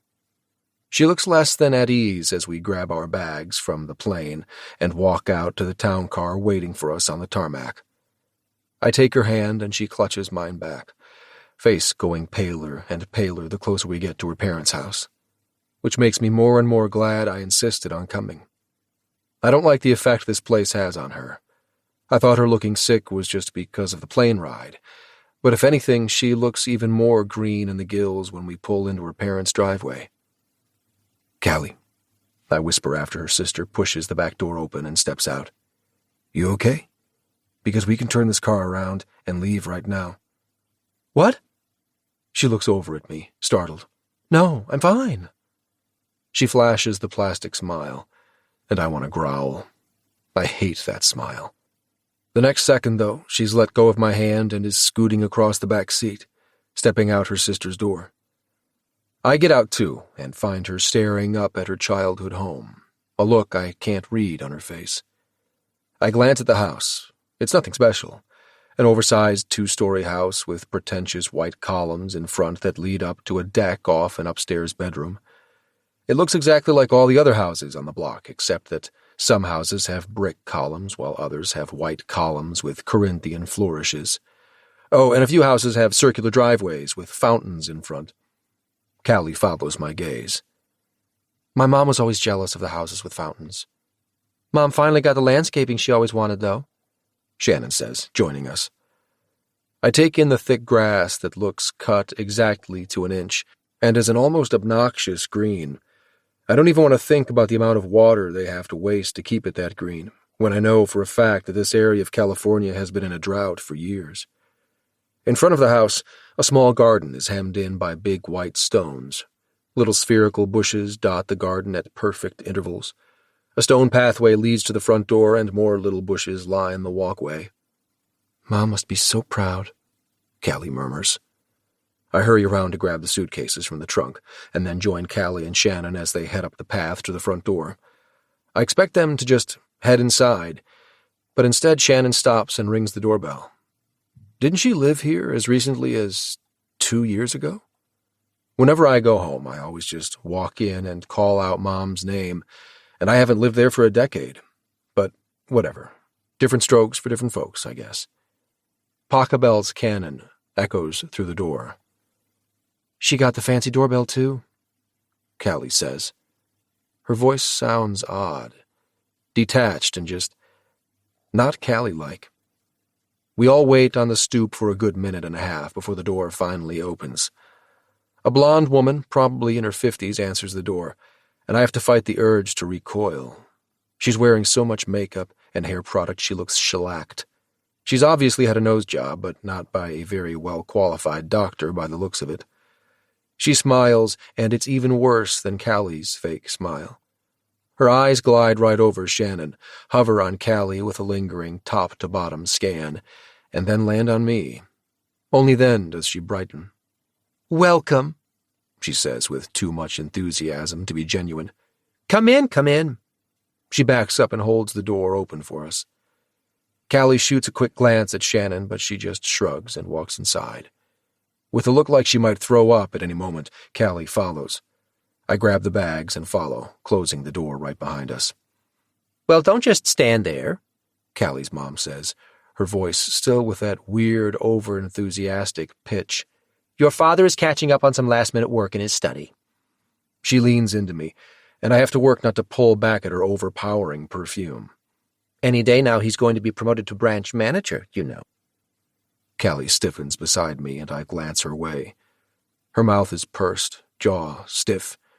Something her mom just said ticked her off, but I don't know what or why. She squeezes her eyes shut as her mother continues prattling on about updates they've made to the house. New white granite kitchen countertops, an infrared sauna they installed because, in her mother's words, "All my friends were getting one, and they are just a necessity for clearing the body of toxins. It's really a can't-live-without item." She looks between the three of us gravely. "Do you know how many toxins are building up in your body on a daily basis? I can email you some articles. Sitting for 20 minutes in my sauna is the equivalent of running 2 to 3 miles. You girls should really look into getting one. You could share it since you're living in the same apartment." Her face sours some at this. "Hopefully that situation won't last for much longer," comes a man's voice from the other end of the living room. Her father, I presume. He's a tall man, dressed like he stepped right out of a Kmart catalog in his khaki pants and polo shirt, sweater tied artfully over his shoulders. "If what you said on the phone is true and you've got a real job, it'd be nice to finally have a daughter we can be proud to claim." What a fucking dick. Now my back is as stiff as Callie's. I glance over at her, but she is looking at Shannon, her brow furrowed. Shannon's face is carefully blank. Damn. I knew it would be bad, but I guess I wasn't prepared for how screwed up this family dynamic would be. "You must be Jackson Vale." Dad bypasses his 2 daughters with barely a glance and heads directly toward me, hand out. I force a smile and grasp his hand to shake. If it's a little firmer than necessary, well, I can only contain the beast too much. "I took a look at CubeThink's market shares when I heard Callie was coming up with you for the weekend," he says, nodding as if modestly impressed. "Not bad. Of course, all the easy money's been made in the market and we're in a bottoming process, but there's lots of cash on the sidelines and I really think we're constructive on the market. I'm cautiously optimistic. You?" I feel Callie wince beside me. She knows as well as I do that everything her dad just said is total nonsense bullshit. I've seen his kind before. They like to sound smart so they can feel like they're more important than they are. But really, he's just a little man with a little life, and he'll never be anything more. It's only because I can feel how uncomfortable Callie is, embarrassed by her father, that I don't call him out. "I'm sure Jackson doesn't want to talk about that over lunch, Daddy," Callie says hurriedly. He turns and gives her a stern look. Your mother's getting lunch ready in the kitchen. Maybe you'd like to go help her with that while we talk business? It's stated like a question, but I hear the order underneath it. And goddammit, I want to punch him in his smug, stupid face. He's such a blowhard, but then he's going to stand there and try to demean his daughter? Tell her to go do women's work in the kitchen while the menfolk stand here and talk business?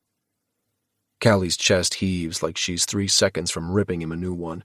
Either that or she's about to start crying, when Shannon grabs her elbow and leads her toward the kitchen.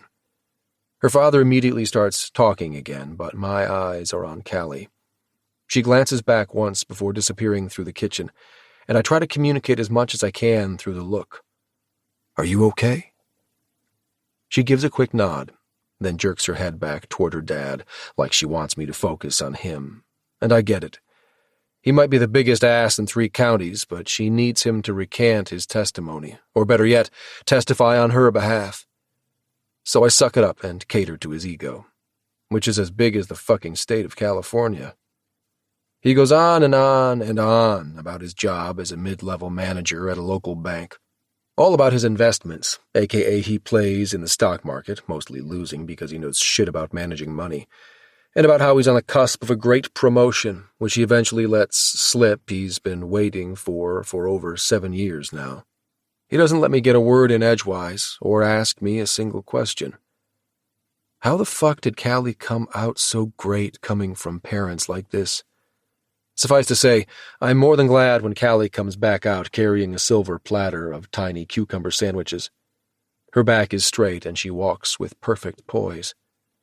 About 10 minutes later, the women have carried most of the food out and we're all sitting around the dining room table. The table is set with fancy china, silverware, crystal glasses. They've gone all out. Now awkward silence fills the room as we hand around a plate of dainty cucumber sandwich appetizers, and Callie's mother brings out bowls of soup. The soup is orange, a thick mystery orange. I take a sip and try not to sputter. What the? It's cold. Refrigerator cold. My eyes open wide, but I manage to swallow it. I look to Callie only to find her eyes on Shannon. I follow her gaze. Shannon just shakes her head at Callie and dutifully swallows a large sip of the cold orange concoction. I swear, every second in this place gets weirder and weirder. But fine, whatever. We're here for a reason, and it's time to get things back on track. Not that they've even asked about their grandson once, but nope. Can't let myself think about that, or I'll get pissed all over again. So, Gerald, my voice breaks the silence. Has Callie told you about the impressive work she's doing at CubeThink? Callie stirs her soup with her spoon, biting her lip without looking at her father. Well, she definitely caught your eye, her dad says with a smirk I immediately want to knock off his face. My daughter always has been a looker. He smiles at me, a sort of knowing between men kind of smile. Son of a... She's quickly risen to a position as one of the top programmers in the company. I correct him, not caring how clipped my tone is. My patience with this motherfucker is officially gone. I can just guess how that happened, her dad murmurs under his breath as he takes a spoonful of the soup before his face twists in disgust. For God's sake, Martha, what is this? It's pumpkin gazpacho, sweetie. I saw this recipe on a famous chef's Pinterest and knew I had to try it. Isn't it fabulous? Her father shoves the bowl away, the look of distaste not leaving his face. He grabs 2 of the quartered cucumber sandwiches and pops them in his mouth. Did you really just intimate that your daughter slept her way to her position? I'm really fucking hoping I heard him wrong. Right here, at the dining room table, in front of her, in front of your whole family? The clank of spoons against china stops. The entire room falls still and her father's cheeks flush. Good. He should be embarrassed. And fucking ashamed of himself. He blusters. Well, because I know any well-mannered, cultured man would never say such a thing of his own daughter. I glare the man down. Callie rises or falls on her own merits within my company. She's incredibly intelligent and talented. Just a week ago, her out-of-the-box thinking and insight led to a breakthrough on a problem that had been holding back production for months. She's only a few classes away from graduating from Stanford University. May I ask you where you yourself matriculated from?" Her father sits up straighter in his chair, his features darkening along with the blush that's taken up residence in his cheeks. He stutters again before getting his bearings. "I'm a proud graduate of National University." "I'm not familiar with that institution." I smile affably, even though the beast in me still wants to stalk to the end of the table, yank him up by his pretty-as-fuck shirt, and drag him out to the yard where I can kick his ass.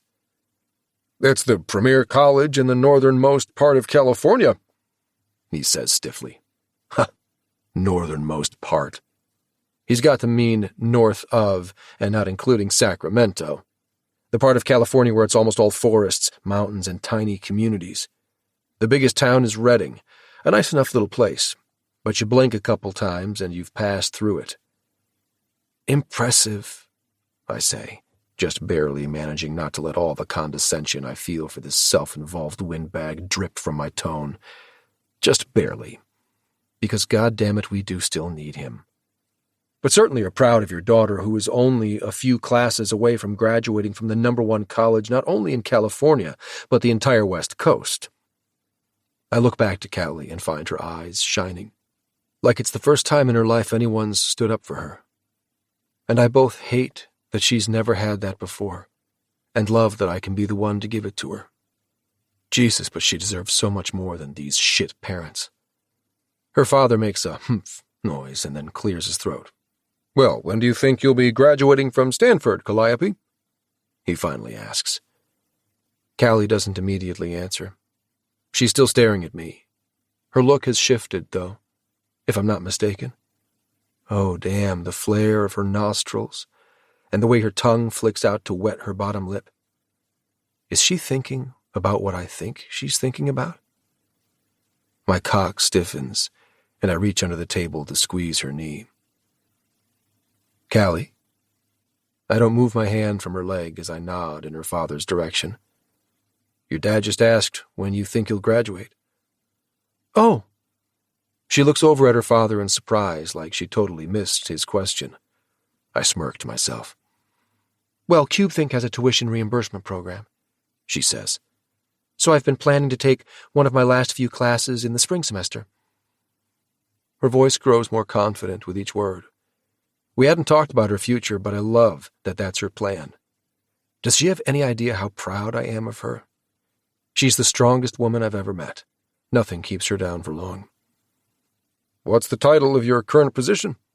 her father asks, finally looking at her.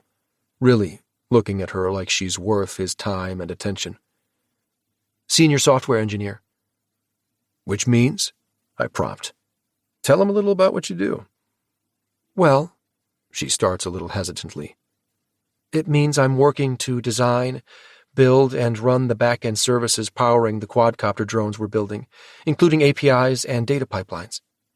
I get the feeling that if it had been anyone else, she wouldn't have gone into so much detail. But like always, she's smart. She needs her dad on her side, and busting out the terminology he could never hope to understand can only work in her favor. He nods thoughtfully, the kind of man not willing to let on that he has no clue what the hell she's talking about. "Nice," he says, nodding some more. "Well, I'm really glad to see that you've turned your life around and are finally living up to the potential your mother and I always saw in you growing up." Callie pauses at that, her cheeks stained pink like she's not sure what to do with the praise. "Thanks, Dad. That means a lot." Then her fake smile comes out, at a wattage the likes I've never seen before. She feels like she has to perform for these people, as if just being herself could never be enough. It pisses me the hell off. "I think it's time for the main course," her mother says gaily. Then she snaps Shannon's name and she rises obediently to head into the kitchen. Callie rises to go help too, but her mom waves her to sit down. "I'm happy to help." "No, sit. We want to hear all about you," her mom says. "There's nothing going on in your sister's life anyway." Shannon obviously hears this before she slips into the kitchen, because I see her posture stiffen. Callie winces on her behalf, but then Shannon's gone through the door. When she comes back in carrying a tray of plates, like a waitress, her face is perfectly placid. Looks like Callie wasn't the only one who learned how to put on a false facade by living in this family. Meanwhile, their mom and dad pepper Callie with questions about her new position, the project she and I are working on, and our budding relationship, while completely ignoring Shannon. She finally sits down with her own plate and starts to eat quietly, not looking at anyone. Nobody looks in her direction. Callie obviously notices, too. Shannon's graphic design company has really been taking off this past year, too, Callie finally says. It's an incredibly competitive market, but she's really making a splash and gaining new clients every day.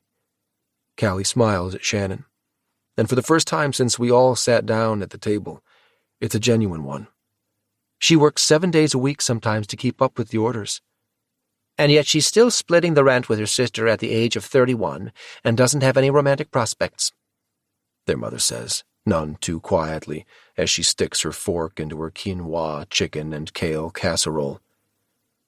Shan's got a boyfriend, Callie defends, and a second later I feel her jolt, like she just got kicked under the table. Callie looks up, and Shannon is glaring at her. Their mother's attention finally focuses on Shannon, though. Why didn't you tell me? What does he do? Shannon's jaw hardens before turning to meet her mom's eyes. It's not important. Forget about it. Their mother clucks her tongue, then smooths out the napkin in her lap. This is your problem. All you ever do is have a series of relationships you don't take seriously because you know they have no future. I just don't understand it. Why date someone if you can't see yourself growing old with them? You aren't a spring chicken anymore, and it's long past time. I just didn't want to deal with 20 questions. Shannon's obviously irritated, but just as obviously trying to hide it. Sunil and I have been dating for 5 months, and yes, actually it is serious. He's 35 and owns his own thriving business. What kind of business? Their dad asks at the same time their mom asks, What sort of name is Sunil? Can you hear a person's teeth grind from across the table? Maybe I'm just imagining it from the expression on Shannon's face, like she's barely holding on to her patience. He owns a yoga studio downtown, she answers her dad, and then pierces her mom with a glare.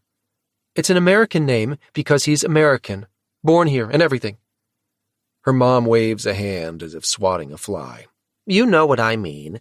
That's an ethnic name. What kind? Callie puts a hand on her head, again looking mortified. A yoga studio? Their father asks dubiously. That doesn't sound like a very solvent business. And 2 people who each own their own businesses dating? He shakes his head. Not a good idea. Do either of you have insurance? A retirement plan? What kind of savings are you really able to establish if you're living month to month in that dump you girls share? Oh, Gerald, don't worry. Shanny's flings never last that long, their mother says with a flippant laugh, covering her mouth and leaning into me and her husband's side of the table with the pretense of whispering a secret. We'll just hope the next one has more promise. Callie keeps watching her sister, like she's waiting for her to do something, waiting for her to stand up and walk out of the room any second at this shit they're pulling. But Shannon just sits there and continues eating, eyes glued on her plate. Callie seems disappointed, and at the same time, she follows Shannon's example, back straight, always keeping her mouth stuffed full of chicken and quinoa, and looking like she wishes she were anywhere but here. Then as much as I want to stand up and flip the table, tell her dad to go fuck himself, it's not what Callie needs right now. In fact, if her white-knuckled grip on her fork is anything to go by, it's taking everything she has to hold herself together. Me showing just how pissed I am won't make it any easier on her. And I swore to myself that I'd be whatever she needed on this trip. And right now she needs calm and steady. She needs to not have to deal with her asshole parents. So for the next 20 minutes, I carry the conversation, and to my relief, Callie begins relaxing beside me the more I regale her parents with stories of famous acquaintances and international travel. All the external shit I know will impress shallow idiots like them. Shannon brings out key lime pie for dessert, and Callie is tense again beside me. So, Mom and Dad, she cuts in when there's the briefest lull in conversation. Can I show you some pictures of your grandson? Charlie's getting so big lately, and he's the most adorable little kid. Really smart, too. Another plastic smile. He's definitely a Cruise.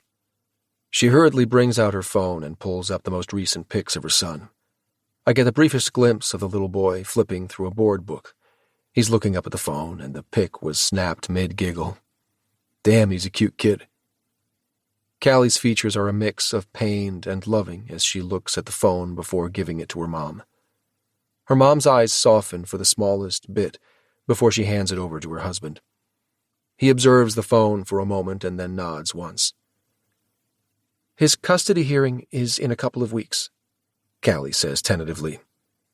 It would mean a lot to me if you guys were there. Her dad's quiet a long moment, still looking down at the picture on the phone. I can feel the tension radiating off Callie. Jesus Christ, why is this bastard making such a production out of this? He has the most fabulous daughter in the universe. What the hell is wrong with him? Finally, her dad hands the phone to me to give back to Callie. Then he looks Callie directly in the eye and gives another decisive nod. We'll be there and speak on your behalf. You've really turned your life around, and I can respect that. You might have made a mess of things a few years ago, but everyone deserves a second chance. One chance, mind you. He holds up a single index finger and his eyebrows narrow in warning. You only ever get one second chance with me. Callie nods repeatedly, her eyes moist. You won't be sorry, Daddy, I promise. I've turned my life around for good. I'm not that girl anymore. You'll see. She cuts off midstream, her eyes dropping. Then she picks up her fork and shoves a bite of pie in her mouth as if to forcibly stop herself from simpering any more to the father who's so obviously let her down so many times in the past. But I got the glimpse of the girl she must have been, so desperate for a father's approval. This goddamned fucker. Because it's obvious he rarely gave it. Callie shifts uncomfortably in her chair and then glances my way, cheeks going pink. Is she embarrassed for me to have witnessed that? I smile encouragingly. She should know I would never judge her. The only judgment I have are for the people who should have loved her better. She downs the rest of her pie like she can't get this horrible lunch over fast enough, and I do the same. As soon as I down the last bite, she all but catapults off her chair. I expect her to take me up to the room where we'll be staying, but oh no, the women have to do the cleanup. Meanwhile, Gerald claps me on the back and invites me to his man cave downstairs in the basement. He actually calls it that. So I'm subjected to his company for another 45 minutes. Now that he's given his blessing on the custody hearing, I know I have to play nice. So even though I'd rather bore a hole through my head, I put up with the pompous ass. But 45 minutes is all I can stand. He's just pulled out an album of his biannual fishing trips when I beg off, saying I want to go check on Callie. When I get to the kitchen, her mother says she's gone upstairs with a headache. I doubt it was even an excuse. Even a short amount of time in these people's presence is enough to make anyone's head ache, and we've been here for hours. I walk into the room Shannon said was Callie's, but I don't see her.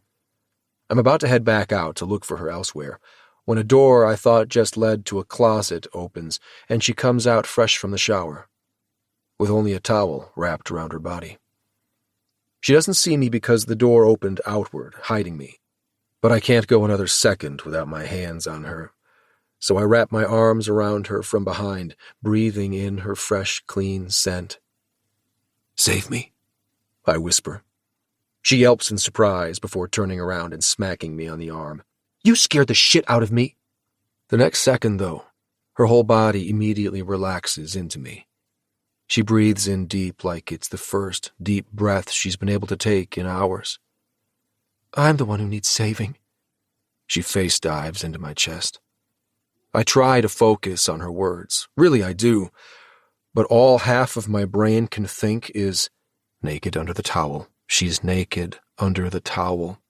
I can't handle them, she goes on, and I force myself to focus. I don't remember them being like this, I swear. They've gotten all... She rams her forehead into my chest again. I don't even know what to call it. They're just the worst. The whole time we were cleaning up, Mom was pecking at Shannon about her weight, what she was wearing, Sunil's family name, her income, his income. I swear it just never stops. I hold her to my chest, massaging her scalp. I know, baby. I'm so sorry. I'm so sorry. I can't say it enough times. Thinking about her bastard parents is enough to keep my libido in check, that's for damn sure. She pulls her phone out of her pocket to check the time and then groans. We haven't even been here for 4 hours yet, and we're supposed to last the whole weekend? We got them to agree to come to the custody hearing, so we can go home now. She looks up at me, an awkward angle since I'm so close. Right? I just curl her into me.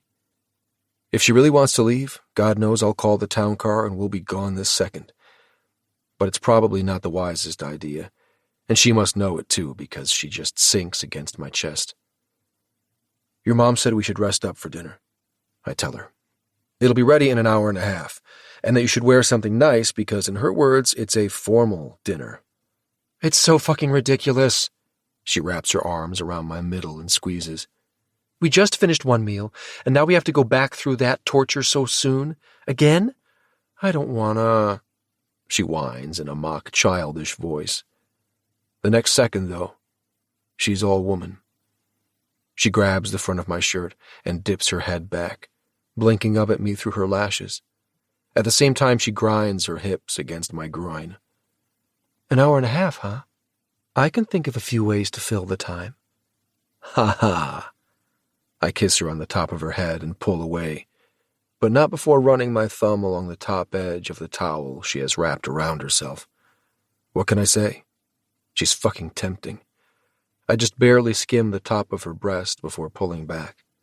I can see her nipples harden through the towel. Still, if it's distraction she's after, giving in right away won't be any fun, now will it? She lurches after me. I wasn't kidding, you know. I laugh darkly. I know. She frowns, her eyes narrowing. Then she reaches and undoes her towel where she's secured it in a knot.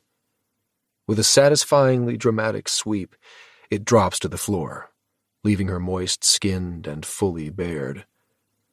My cock goes stiff, but I don't let anything show on my face. I try not to, anyway, but fuck. She's the most magnificent thing I've ever seen.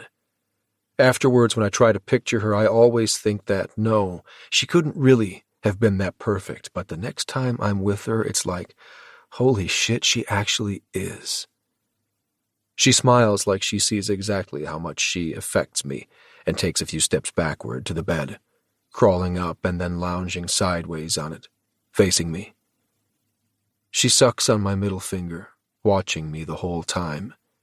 She releases the finger with a loud pop, and then lazily trails it down her neck to outline her nipple. Then she stretches and tugs at the taut peak. My cock is straining in my pants, but I stand still, enjoying the brief look of frustration that passes over her face at my lack of motion. I'm enjoying this little game too much. Her eyes narrow in challenge. After circling her nipples several more times, she sends her hand further down south to the smooth apex of her sex. Aw, damn. Even from here I can see how slick she is already. My cock pulses, and I know pre-cum is wetting my boxers. Then suddenly I don't know what I think either of us is getting out of this game. Screw delayed gratification. I stomp toward the bed, grasping my buckle and ripping it open as I go. I have to have her. My vixen. Now. Fucking now. More than food or water or air. She grins in triumph, watching me fumble with my belt. With several more strong jerks, though, I get the belt free from my pants. She frowns when I don't immediately shove my pants and boxers down, and instead advance toward the bed with the belt in my hand. Her eyebrows shoot up, eyes on the belt, even as I see her bite her lip in interest. Don't get too excited. I laugh quietly as I approach. I fold the belt several times, and then run the leather from her throat down between her breasts and further to her throbbing pussy. Then I lean in and trace the same path with my nose, inhaling as I go. I can't help the low growl of approval that comes from my throat. I can smell how much you want me. But then she snatches the belt from my grasp. Don't forget who's in charge of these little games, she warns. Last weekend was a one-off. Not so fast. She's holding the top of the folded belt, but I grab the bottom with a grip that challenges hers. Was it? I use my commanding voice and see lust and anger warring in her eyes. I put a knee up on the bed to crawl up between her legs. I think you like to lose control and submit sometimes. She opens her mouth like she's about to tell me off, but I just smile wider and cut her off at the pass. Only sometimes, I amend. Don't worry. I haven't forgotten my place, mistress. Unfortunately, since we're at your parents' house, and we don't want them to find out how debauched the supposedly upstanding entrepreneur Jackson Vale is by finding him tied, gagged, and being spanked like a little bitch by their dominatrix daughter, I suggest you bite down on this so you don't make any noise while I eat the fuck out of your sweet pussy. Sound like a plan? I don't give her time to consider, and she must decide there's not much to consider when presented with such an offer, because she opens her jaw wide like a good little subby. I shove the folded leather belt in her mouth, and she bites down hard like she hopes to leave teeth marks. I grin darkly, hoping she does. Then I shove her thighs open wide and dive in, eating and sucking and fingering and licking and massaging until she comes so many times we both lose count, and she drifts into a satisfied, drowsy sleep. And then I pull her close to my chest where she curls like a satisfied kitten. I breathe in her hair and memorize the feel of her skin against mine. I meant what I said earlier. Save me. It came off flippant, and I know she thought I just meant from her parents and this awkward weekend. But I meant so much more. She's my salvation, one I never saw coming, one I don't deserve.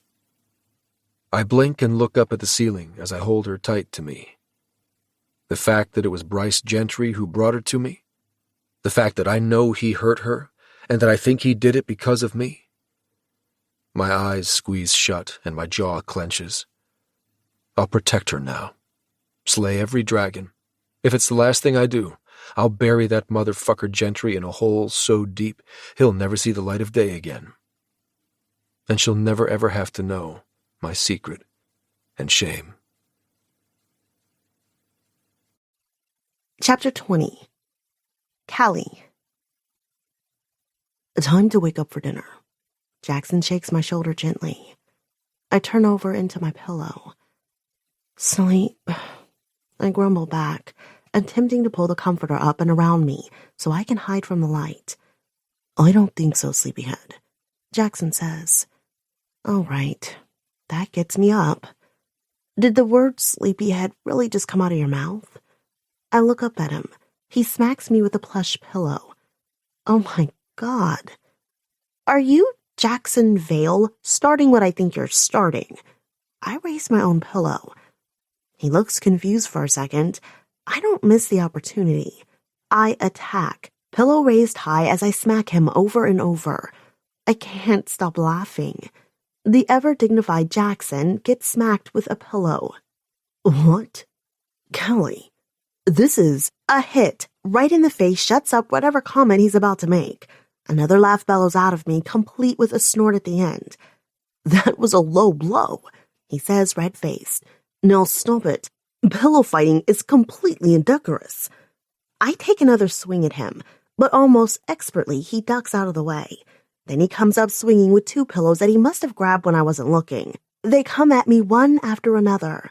Take that, he says, sounding about 12 years old. No, fair. I laugh as I jerk out of the way when he takes another swing. You have two and I only have one. I go low and try to sweep his legs, but that just gets me clobbered on the back. That proves I'm smarter and can make better usage of available resources than you, he says, going for a low to high swing that I block with my pillow. No problem for him because he's got the second pillow to smack me on the head with. I shriek in outrage and bounce off the bed. dancing out of the way before he can get me again. I glance back at the head of the bed. Wait, shouldn't there be a fourth pillow? I don't try to be sneaky about it. I just make a break back for the bed. Jackson chases after me.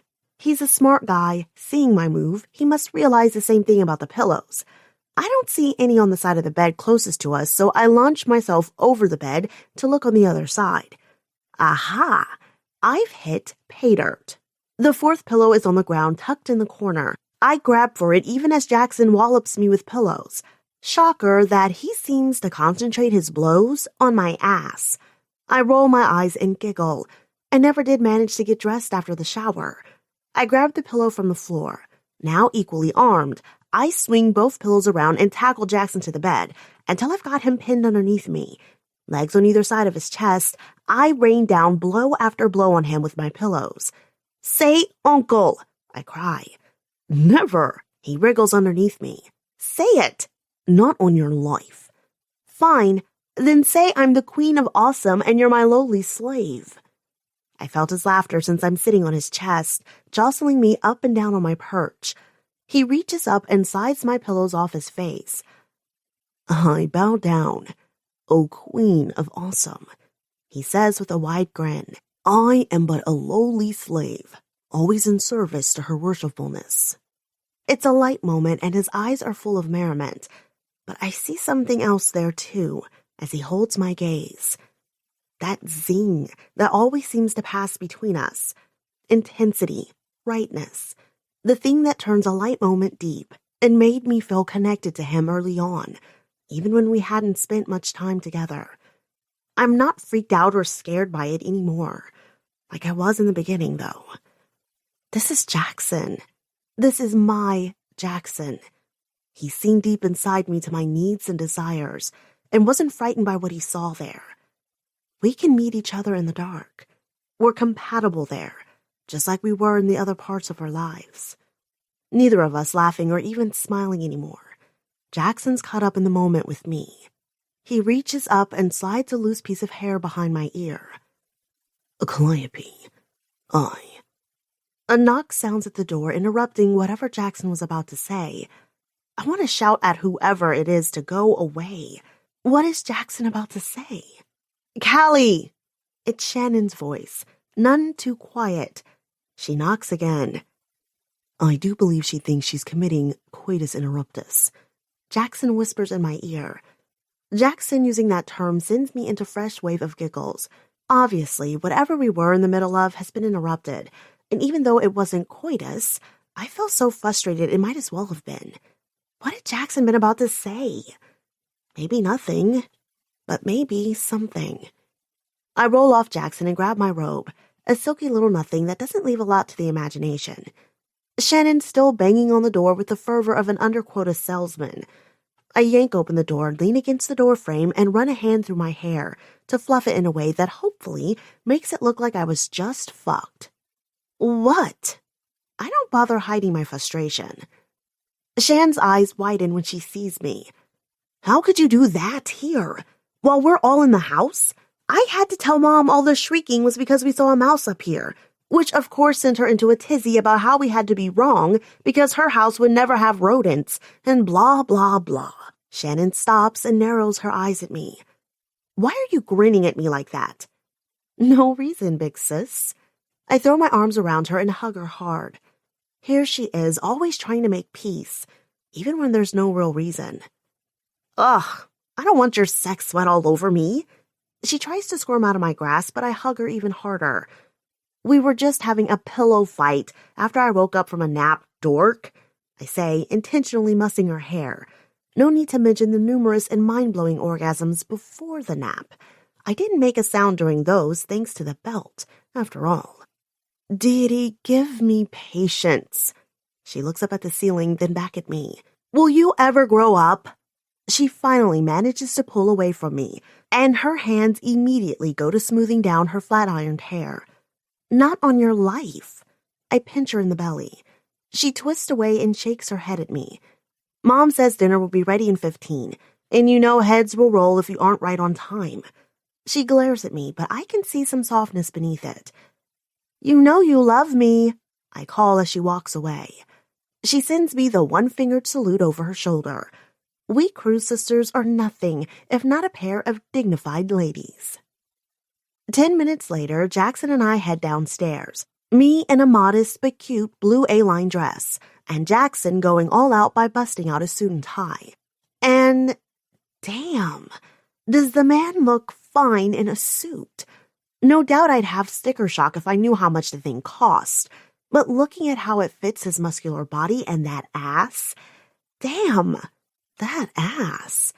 I can't help but reach down and discreetly give a squeeze as we descend the central stairwell. I want to get you alone and cuffed face down on a bed. I whisper in his ear as I take an arm. I have plans for that ass. Holding his arm like I am, I feel the slight shudder that goes through his body. He's as turned on by the thought as I am. At his request, I'm going commando, and a draft slips up under the full skirt of my dress, hitting the moisture that's just spurted at the image conjured of Jackson spread out before me. My nails bite into the forearm of his jacket, and Jackson looks my way, shooting the annoying smile. Then he looks past me to the wall as we descend the stairs. So, this is you, the queen, when she was but a pageant princess. He comments with a smile as we pass by a long row of pictures lining the stairway that I once heard Shannon refer to as the Callie Shrine Wall. I can't say she's wrong. Some moms make scrapbooks. My mom created the Shrine Wall. You know how in TV and movies, serial killers sometimes have those creepy shrines to their victims with all kinds of photos of them all over the wall? Yeah, this wall is a little like that, except the pictures are framed and they're all from my pageant days. Starting at 7 years old, all the way until I stopped at 15. It's a year-by-year chronicle of every pageant I entered. There are pictures, ribbons, sashes, hanging tiaras, all leading to the piece de resistance, the giant shadow box of my glittering crown for Little Miss Siskiyou County that I won the year I quit. It's placed in a small inlet that Mom had some workmen cut into the wall, crafted specially to fit the crown. You're lovely, Jackson says. I wince, but when I glance over, he's not looking at the glossy pictures.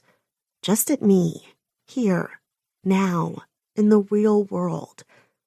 I know I don't look my best. I look from picture to picture and watch the way my pageant smile grows even more brittle over the years, and how the external package becomes more, well, packaged. Spray tans, glitter bronzer to highlight the cheeks, and starting at 11 since I developed early, above and in between the breast. And always glossy hair, glossy red lips, eventually glossy eyes. I turn away and jog down the rest of the stairs in spite of the fact that I'm wearing heels. These are only 3 inches high, and I can easily maneuver in up to 4.5. Another skill I picked up from my pageant days, actually, along with learning to invest all of my self-worth in my looks. For fuck's sake, by the time I was 10, I was accustomed to strange men leering at my body. I don't know who thought up the idea of having a swimsuit portion of a beauty pageant for 12-year-olds, but they should be murdered. Slowly. Callie, are you okay? Jackson's waiting for me at the bottom of the stairs, eyes concerned. I smile, but we can both feel the falseness in it. It's too reminiscent of the grinning girl on the wall behind us. I take Jackson's arm again and try to let him ground me. I just need to shake off all the feelings the walk down memory lane brought on. That girl is long gone. I take a deep breath. I look up into Jackson's eyes and drop the grin. I'm all right. Let's get this over with. He lifts his right hand and squeezes mine, where it drapes over his arm. All right, let's get this done. One evening, then I just have to make nice tomorrow morning to lunch, and we can leave. I can do this. We can do this. I feel absolutely confident. Until I turn the corner and see who's standing by my father. Mr. McIntyre. The man who sexually abused me for years.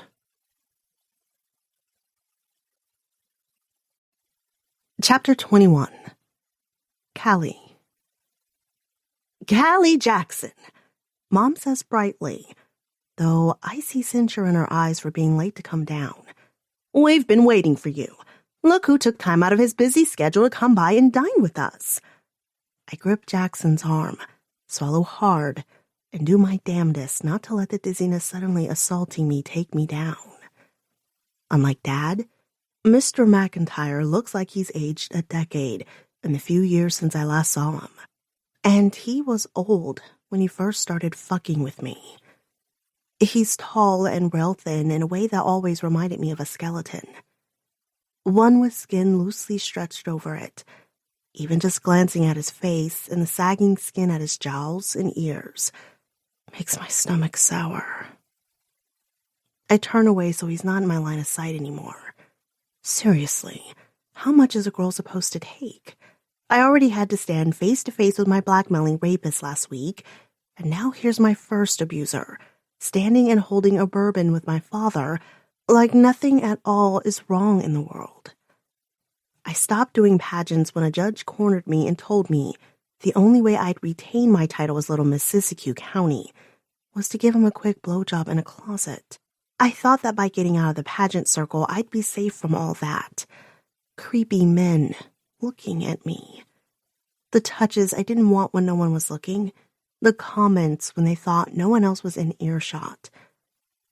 But then there was Mr. McIntyre, Dad's business partner. At least that's how Dad talked about him. In reality, he was Dad's boss.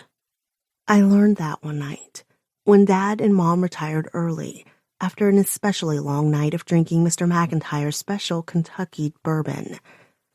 He so kindly offered to clean up since Mom had cooked. Mom ordered me to help him before stumbling off to bed. I didn't think anything of it. Mr. McIntyre had been coming over for several months by then and had never been inappropriate before. Not even any lingering looks. He started off by asking me about school, what grade I was in, what my favorite subject was, if I was thinking about colleges, the same sort of thing adults always asked. Until he asked if I had a boyfriend. Even that was a question I'd been asked before, so it didn't seem weird. At first, it only started feeling off when I told him I didn't have one. I don't believe that, he scoffed, nudging me on the shoulder where I stood beside him drying dishes after he washed them. Not with that body. I bet all the boys' pants get tight when you're around. Yeah, my comfort level went from acceptable straight to 0 at that point. Not that that was going to dissuade creepy McCreepster. I mean, if I was a boy in your grade, I wouldn't get a single thing done. I'd be too busy staring at those huge tits of yours. I dropped the plate I'd been drying back into the sudsy water and stepped away. But he must have been watching me closely because he seemed to anticipate my move. He'd let go of the cup he'd been lackadaisically washing, caught me around the waist, and shoved me up against the counter with his body.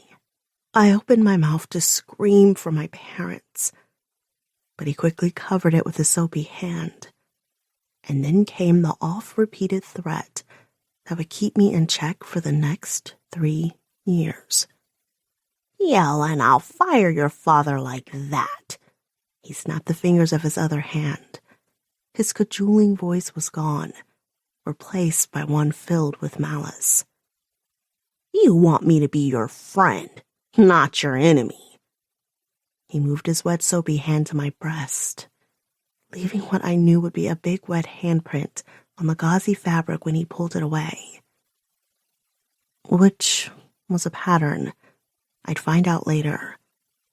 He liked marking things. That turned out to be a blessing of sorts, because he always needed the show of power, or I don't know fucking why. He always wanted to see his release crudely painting my body. He never penetrated me, It was just a lot of groping and then disgusting cleanup for me. On my face, my breast, my ass. Then when he left, the showers that turned my skin lobster red until the hot water was gone. And I put up with it. The thousands of justifications. It wasn't actually rape. If he ever tried to go that far, I'd scream, fight, and put a stop to it. My dad's job was everything to him, and Mom. The money, our lifestyle, Dad's reputation in the community. I couldn't be the one to pull the tablecloth out from underneath the house of cards. Besides, if I ever told Mr. McIntyre, always said it would be my word against his. Some stupid teenager against one of the most powerful men in the town.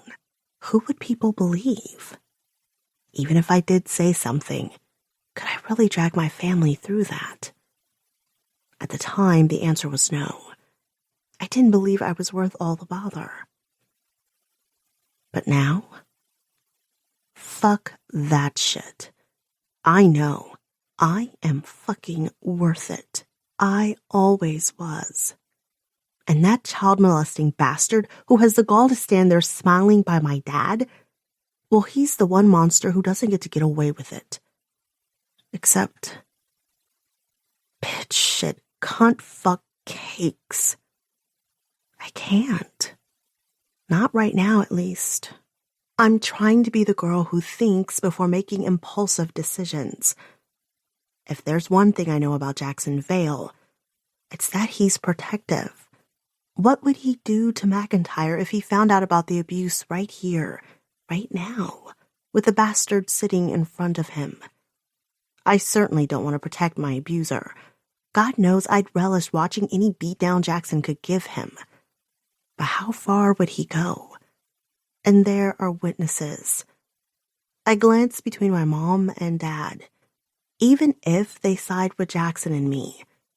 And are you so sure they would? I ignore the insidious voice. I don't want Jackson getting in trouble, and I wouldn't want my parents to have to perjure themselves if it came to it. After everything Jackson's done for me, I won't draw him into this bullshit. But that doesn't mean I have to suck it up either and force myself to sit through a meal across the table from my fucking abuser. I go up on tiptoes and whisper in Jackson's ear. I need to go chat with my mom for a second. I'll be right back. When I pull back, I can see Jackson's more than just confused. He's concerned. He's always been too perceptive. Damn him. I give him a gentle smile and squeeze his arm. Then I turn away without giving him any more time to tease out what might be the matter. I cross the dining room to where my mom is setting down the roast she started earlier in the day. Mom, can I talk to you about something in the kitchen? Her eyebrows narrow. We need to sit down to eat. I've timed everything precisely so that it will all be the perfect temperature. Time to change tactics. That's what I wanted to talk to you about. I saw a dish still warming in the oven that we forgot to take out. Before she can look out at the table to find the fictional dish I'm speaking of, I grab her arm and usher her back into the kitchen. As soon as the door shuts behind us, I start talking. I need you to send Mr. McIntyre away. He sexually abused me for 3 years, and I can't stand to be in the same room as him. Mom's face blanches. She opens her mouth and then shuts it again, so I keep talking. On the nights he'd come over to eat, after you and Dad went to bed, he'd come to my room. Once I start, words spill out one after the other in a torrent. I can't seem to stop. He'd touch me, expose himself. A shudder racks my body. And other things. There's a short moment of silence, and then Mom's back straightens. I take a step forward, hoping for once she'll just take me in her arms and hold me. Unexpected tears spring in my eyes. The release of finally having told. It's so unexpected. After all these years to finally tell Mom, I can't even.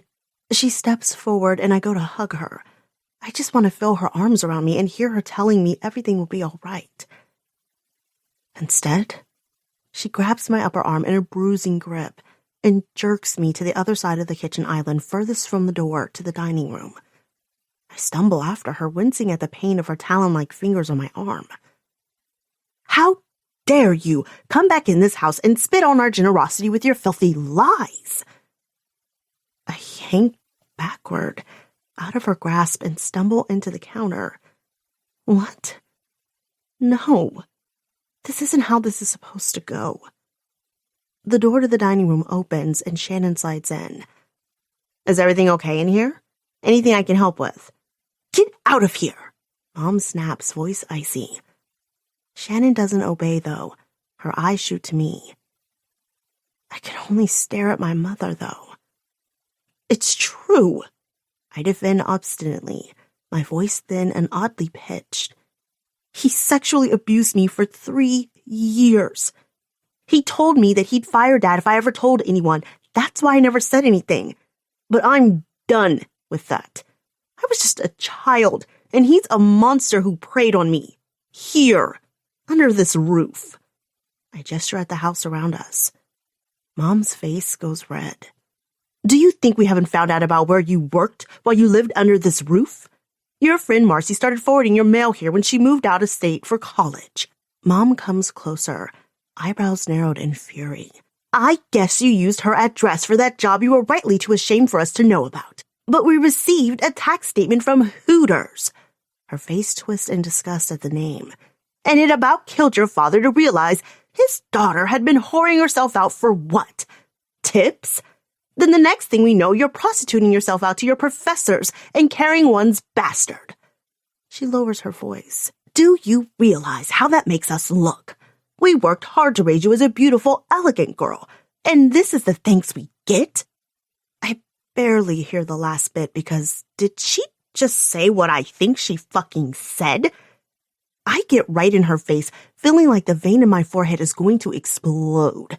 I'm so pissed. Don't you call my son a bastard ever again. I poke a finger hard into her sternum. And if you were really a good mother, you'd believe me when I tell you that a pervert molested me from the age of 16 to 19. I shake my head at her in disbelief at the way she's responding. You had to have noticed how I changed. Became more withdrawn. Stopped hanging out with my friends so much except for the nights he came over, when I would do anything to get out of the house. Except that you and Dad started forcing me to stay home those nights. Do you remember? Let me guess. That was at the request of Mr. McIntyre? Mom sputters. You were such a moody teenager. Besides, those were family dinners. You know your dad was trying to make branch manager. Bill is big on family values, so that's what we needed to show him. Bill. Ugh. Even now, my mom speaks so cozily of my abuser. I shake my head at her in astonishment. It isn't that you don't see it, is it? It's that you won't. Again, my feet move me away from my mother, the woman who was supposed to love, watch over, and protect me. You'll keep refusing to see how Mr. McIntyre always brought over that special Kentucky bourbon. He was just being polite. Mom breaks in. That's the custom where he grew up. And was it custom to insist that you and Dad have 2 glasses while he barely drank any? What about the fact that he encouraged you to go to bed while he hung around afterward with your teenage daughter? That didn't strike anyone as strange. God! I laugh bitterly. He barely even bothered to be covert about the way he looked at me after the first year. I shake my head some more, my insides twisting like a pit of serpents. How could a mother? For a split second, Charlie's face comes to mind. That does it. I lurch for the trash can under the sink, right in time to empty the contents of my stomach into it. Just the idea of Charlie ever encountering a monster like McIntyre has me heaving a second time, until I'm coughing and sputtering. Nothing left. And no, I'm not pregnant or anything. I got my period during the week. It just finished up yesterday. There's just this much birth-worthy shit going on in my life, and I've always had a low-threshold, hurl hair trigger. A soothing hand starts rubbing my back. Mom? Does she finally believe? When I turn my head, I see Shannon instead. She's running water in the sink, and the next second, she hands me a wet paper towel. I take it gratefully, meeting her eyes for a quick second. She's crying, tears running in streams down her cheeks. "I'm so sorry," Shannon says. "I didn't know." Her voice breaks on the last word and more tears escape. She believes me. I nod over and over, my eyes watering as I wipe my mouth with the wet cloth she gave me. Shan takes my arm and helps me stand back up, which is good because I feel unsteady on my feet. I hate the way throwing up makes me feel like I've just been run over by a truck. I don't have much more fight in me. I just want to go lay down somewhere for a long, long time. The door opens, and this time it's Jackson. His face goes from curious to alarmed in 0.2 seconds when he sees me, no doubt looking pale as hell, propped up by Shannon. "What's happened?" he demands, voice clipped. "It's nothing," my mother says at the same time Shannon says, "Callie was just sick." But Shannon doesn't stop there. "That man," tears clog her voice. "He abused my sister for years, and none of us knew. None of us saw." The bottom drops out of my stomach for the I don't know what time tonight. It happens fast. I see the words register. Utter rage fills Jackson's face. Killing rage. Oh, fuck. Just what I was trying to avoid. I launch myself at Jackson. My legs still aren't very steady, so it's not graceful. Jackson was turning towards the door to the dining room, but he has quick reflexes and catches me when I stumble into him. That embrace I was looking for earlier from my mother, Jackson gives it to me 100-fold. He wraps me so tight to his chest. I doubt there's a centimeter of space anywhere between us, collarbone to belly button. And then his arms, so strong, they curl around my back, one of his huge hands cupping the back of my head until I feel so enveloped, so safe, that for the first time in a half an hour, I feel like I might make it out of this night intact. I know. I'm supposed to be a strong woman.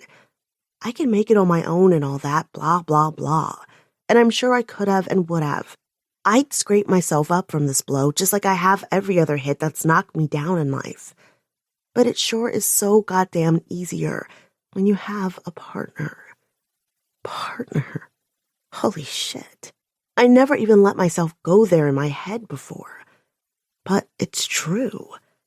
I want Jackson as my partner, like in life. Does that mean that I jerk out of the hug? "Get me out of here," I whisper to him. I'm not able to let go of him completely, no matter how freaked out I am by the realization I just had. I'm still holding onto the front lapels of his suit coat, and I don't care how desperate I look. It's only half of the desperation I feel inside. This night? Too much. It's all too much. No wonder I'm having crazy thoughts. Jackson doesn't say anything, and while his face is still mottled with fury, there's also immense pain knitted on his features. Because of me. Because you're poison to everything you touch. For the first time, I realize the voice in the back of my head often sounds an awful lot like my mother's. I cringe and cling tighter to Jackson. Please, I just want to leave. I plead with my eyes and his face softens, focus zeroing in on me. Of course, he says. No, you don't understand. My mother's voice butts in, conciliatory. She's always been so overdramatic and excitable, always making up stories for attention. I don't know why she's saying such terrible things. Mr. McIntyre is a prestigious man. He's a bank president, and her father is quite close to being made branch manager. Why don't we all just calm down and go out and enjoy the lovely meal that I worked so hard to prepare? You're unbelievable, I say. I push away from Jackson and go straight into the dining room. Dad and Mr. McIntyre have already served themselves food, not waiting for the rest of us. There's a little bottle of Kentucky bourbon in the center of the table, and Dad's glass is half full. I know it's not because only a few fingers were poured, but because he's drunk the other half already. "You all have certainly taken your time," Dad says, his annoyance clear. I ignore him, walk straight over to Mr. McIntyre. "You're a pervert and a pedophile, and just because I can't prove it doesn't mean it isn't true." I spit in his shocked face, then grab the bottle of bourbon and hurl it at the wall. It smashes in a satisfying explosion of glass and brown liquid. It's amazing what stress relief smashing things is. This moment can't erase the bone-deep emotional scars this man inflicted, but I'm working on it, and fuck if this doesn't feel good in the meantime. I planned not to even look back once, but when I got to the foyer, I realized Jackson isn't beside me. I glance over my shoulder to call for him and get one last glimpse of McIntyre's wrinkled-ass face, just in time to see Jackson's heavy fists land hard. Even from where I'm standing, I hear the snapping of cartilage, and I've obviously become bloodthirsty because the high-pitched squeal that comes from McIntyre's throat satisfies me somewhere deep, deep inside. Shouts and screams about broken noses follow up as we step over the threshold and out the door, hand in hand. Partners. That damn tricky word hits me again. It seems like I've finally hit on the word that describes the connection I felt with Jackson from the beginning. Working, living, playing, going through life side by side with this man as his partner, as a friend, as his lover. Is that possible for someone like me? My breath hitches. Jackson either senses or hears it because he starts rubbing my back as we head toward his car. I'm 3 seconds from heading back there and ripping that bastard into pieces. I'm rich enough. I could do it and hire a black market forensics team to make sure there's no evidence. The night being what it has been, his inappropriate words make me giggle. And what about my parents? He glances down at me.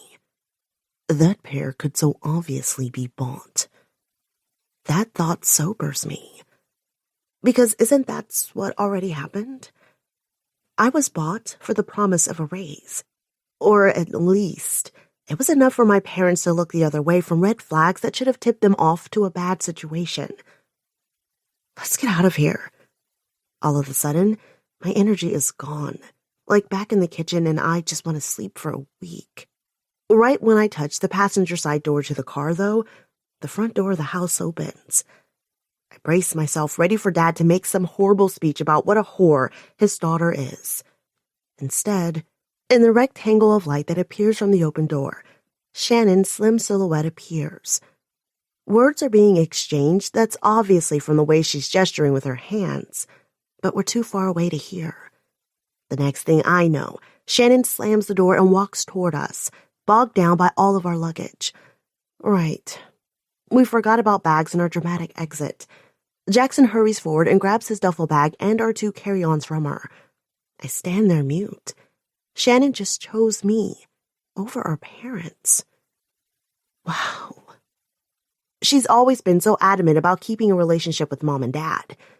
And here she is, throwing it away for my sake. Just like that? I go around to the back of the car where she's loading bags with Jackson. Shan. I put a hand on her forearm.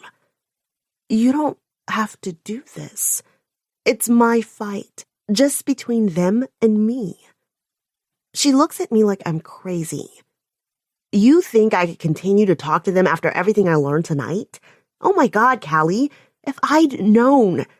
Lately things have been different, but I was so horrible to you for so long. She looks anguished and fresh tears streak her cheeks. Jackson gently tugs the suitcase from her and she throws her arms around me again. I stand there a bit uncomfortable. All right, already.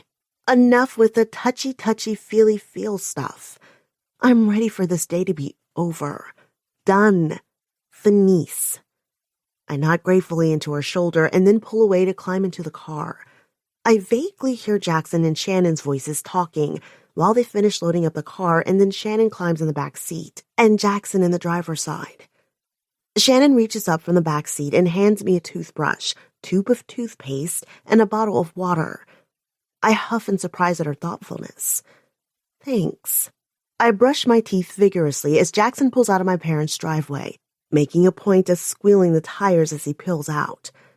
I hope it leaves dark rubber prints on their pristine driveway. At the same time, underneath the anger and wariness, already I can feel how raw I am. No matter how much I intellectually understand why my parents are the way they are, they've become so accustomed to their lifestyle. It's just unthinkable for them to accept anything that might bring it all crumbling down. But still, I'm their daughter. A tear escapes my eye, and I try to swipe it away before anyone sees. It's not supposed to happen like this. In the TV specials, when you tell your parents about the horrible secret you've been keeping, they believe you. They support you. The entire message of those shows and books is just to get you to tell someone. It's a given that the parents will listen. I turn my face away from Jackson and Shannon and watch scenery pass by out the window. There's not much to see since it's night out. That's fine with me. I'm good for losing myself in the darkness for a little bit, numbing myself inside and out, not feeling, not thinking. All of that takes so much energy, and I'm tired. So tired. I only look up once the lights of the small airstrip come into view. Jackson maneuvers the car down to the small driving lane to the 4th hangar, the same one we landed at. We drive straight into the hangar and pull to a stop about 20 feet from the back of the plane. All the lights in the plane are on, and it looks ready to go. Jackson must have called or messaged at some point to get it prepped and ready, though I didn't catch him doing it. We weren't supposed to leave until late tomorrow afternoon. I close my eyes and breathe out a long breath. Well, thank God Jackson took care of getting the plane prepped ahead of us. This means that in little less than an hour, we'll be back in San Jose, and another half hour after that, I could be curled up in my own bed. Perfect. Then I can take all the time I need to process everything that's gone down. My parents, McIntyre, what Gentry's demanding of me. Then there are those unsettling thoughts I had about Jackson. Not to mention that Charlie's custody trial is now just 2 weeks away. Christ. I scrub my hands down my face. Yeah, sleep. Napping for a week is obviously not in the cards. But maybe a solid 10 or 11 hours? With a Benadryl, I could probably swing that. Love you, Cals. I hear Shannon's voice from behind me, and then the pressure of her hand on my shoulder. When I open my eyes, she's getting out of the car and heading toward the trunk. Right. Back to the real world. I reach to unlatch my seatbelt, but Jackson's large hand blocks me. My eyebrows narrow in confusion as I look up at him. Shannon's going to take the plane back, but you and I are driving the car. Huh? I ask. Brain too tired to process over here. We're going to drive back to San Jose. But that would take 6.5 hours. My eyebrows scrunch as I search out the clock on the dashboard, and it's already 8 o'clock at night. That doesn't make any sense. I reach to push open the door, but all the doors suddenly lock. I try to push my own door unlock button, but apparently Jackson has a master lock because nothing moves mine. I turn back to him with a glare. What the fuck? I'm exhausted. I've had less than a stellar weekend, and all I want to do is sleep. What I don't want to do is be stuck in a car for the next 6 hours. Me either. Jackson surprises me by saying, that's why we'll be stopping an hour south of here to spend the night. If you're tired, take a nap. He leans over. I'm betting sleep will be the last thing on either of our minds once we get there. Even in the dim lighting of the hangar, I can see his eyes flare at this. I just stare at him, dumbfounded for a moment. Then he reaches out and cups my face before pulling me forward just enough to place a kiss on my forehead. Before I can say another word, the trunk slams shut. Shannon gives me a wave as she walks toward the plane, and Jackson zooms out of the airport. Wake up, Sleeping Beauty. I blink blearily and look around. The car's pulling into the roundabout of a large hotel that doesn't tower so much as sprawl outward. Its lights a beacon against the night sky. Before I'm all the way awake, Jackson is out of the car and around to my side, opening my door for me. It's unnecessary, unlike Jackson. I don't usually have a driver opening doors for me, but I can't say something in my belly doesn't flutter at the gesture. Ridiculous. Belly flutters are for teenagers and girls who haven't been through all the shit I have. I must still be half asleep. That's all. I take Jackson's hand as I get out of the car, only because it would be rude not to. I drop it as soon as I'm on my feet, though. I just can't. Too much shit went down tonight. Sleeping was nice. If I dreamed, I can't remember any of it, and that's how I like it. I don't care what Jackson says or what grand plans he has. All I want is to get into the room, make a beeline for the bed, and pull the covers over my head. Asleep and numb are really working for me right now. Jackson gets our bags from the trunk before heading inside. Mutely, I follow a few steps behind him. Jackson keeps checking over his shoulder to make sure I'm there. I try to curve the edges of my mouth up, but I'm not sure if it comes off as a smile or a grimace. Can't really be bothered to care either. But I don't miss the narrowing of Jackson's eyebrows that show his concern, so I try harder at the smile, even if it is the last thing I feel like doing right now. The hotel is super nice inside. An intricate inlaid tile design runs down the middle of the floor. It has open ceilings and interesting architecture, too. I didn't check to see what kind of hotel it was from the outside, but I shouldn't be surprised that for Jackson, it's only the best, even out here in the wilds of northernmost California. We don't head to the reception desk. Instead, the attendant on duty, a guy young enough to be just out of high school, wearing dress pants, a shirt, and a tie, hurries over to us. He looks like he's got into his father's closet and is playing dress-up. "Mr. Vale?" he questions. Jackson nods. He pulls a wallet out of his pants and flashes his ID to the kid, who nods profusely. "Excellent, excellent. I'm William, but you can call me Will. My friends call me Will. Unless you prefer William, that's perfectly fine. Whatever you like."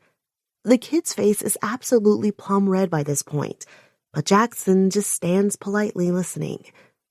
Will valiantly goes on. "That is to say, we are so honored to have such a VIP as you, Mr. Vale, visit our humble little establishment here. I mean, really, it's just incredible." His eyes are so bright they verge on gleaming. "My friends and I just entered a submission to ridiculousrobots.com, actually. When they find out I've met you, they'll never believe it, sir. Can I get a picture?" "Sure," Jackson says affably, though his eyes flick to me in a sorry gesture. "Okay, well, this is actually kind of cute, seeing Jackson get fanboyed over like a celebrity. Not that I'll let him know I think that. I only roll my eyes, but that just makes Jackson smile wider as the kid snaps the picture, arm thrown around Jackson like they're best friends. "What does your robot do?" Jackson asks as he steps away from the kid. "When you sit down on a chair, the pressure sensor sets off the machine that sings My Little Pony songs and projects a series of Truman Capote quotes with a laser pointer at the wall." Jackson smiles and nods. Perfectly nonsensical. Sounds like you guys really got the spirit of the thing right. Will smiles like Jackson just made his year. "Here are your 2 key cards, and of course, the rest has been taken care of by your man over the phone. Please, contact me here at the front desk if anything at all is out of place, or if there's something to your disliking. I will personally fix the problem immediately." Jackson takes the envelope with the key cards, and then there's an awkward moment where the kid's still just standing there, a hair's breadth away from breaching the etiquette of personal space. "Is there anything else?" Jackson finally asks. Will's eyes go wide as an owl before shaking his head. "No, God, no. I'm sorry. I didn't mean to keep you." He launches himself backward so violently. I'm afraid he's going to fall over, but he manages to stay on his feet. For my part, I actually keep my laughter in until the elevator doors close. But then I lose it. "Oh my God," I say, holding my stomach. I'm giggling so hard. "Are people always like that around you?" Jackson shakes his head. I think I was just his first VIP. He doesn't look embarrassed. He's just smiling at me. He reaches out and traces my lips with his index finger. I like this look on you. My laughter slowly dies down at the intense look on his face, especially when the finger at my lips pushes into my mouth. Oh, fuck. That's hot. Fire zings straight through to my sex. Damn him. Somehow, between the fanboy and Jackson's proximity, my plans for going straight to bed have gotten shot all to hell. I could fight it or give in. 2 guesses as to which I go for. Exactly. I suck on his finger. He growls, then pushes it in deeper, hooking me like a fish in my cheek and pulling me closer. I let him. His eyes go dark and his dom face hits me with full force. I don't even know how quite to describe it. His features take on an intensity they don't normally have. The way he holds his body changes. Softness becomes edge. Command crackles in the air. And I don't know why, but I need it tonight. It would be so easy to give into the numbness, to still feel it hovering there, wanting to draw me back in. So I take the lifeline Jackson's offering me. Hands behind your back, eyes on me, he orders, right as the elevator door pings and opens. Reluctantly, I release his finger from my mouth and do as he says. Probably a good thing since there's an older couple waiting when the elevator doors open. I hide a smile as I lock my hands behind my back and watch Jackson swiftly exit the elevator. I keep just a few paces behind him, eyes glued to his spectacular ass. He said I had to look at him. He never specified where. I grin to myself. He's not making it easy on me to keep up either. His stride is so long. I take 2 steps for every one of his. Finally, we make it to the room at the end of the hall, and he uses the key card to let us inside. I only get a glimpse of a luxurious suite before Jackson has the door closed. Then, the world spins as he twirls me and slams me up against the wall. His bulk is immediately up against me. I expect his mouth to immediately start devouring me, but instead, he simply leans in, nose in my hair, his cheek resting beside mine.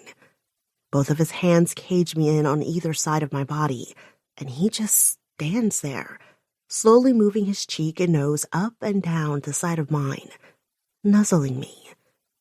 I blink rapidly and my body starts to tremble, overwhelmed by unexpected emotion. I was prepared for animalistic sex, clothes to be ripped off, mouths on bodies, and too much sensation for feeling or thought. That's what I wanted.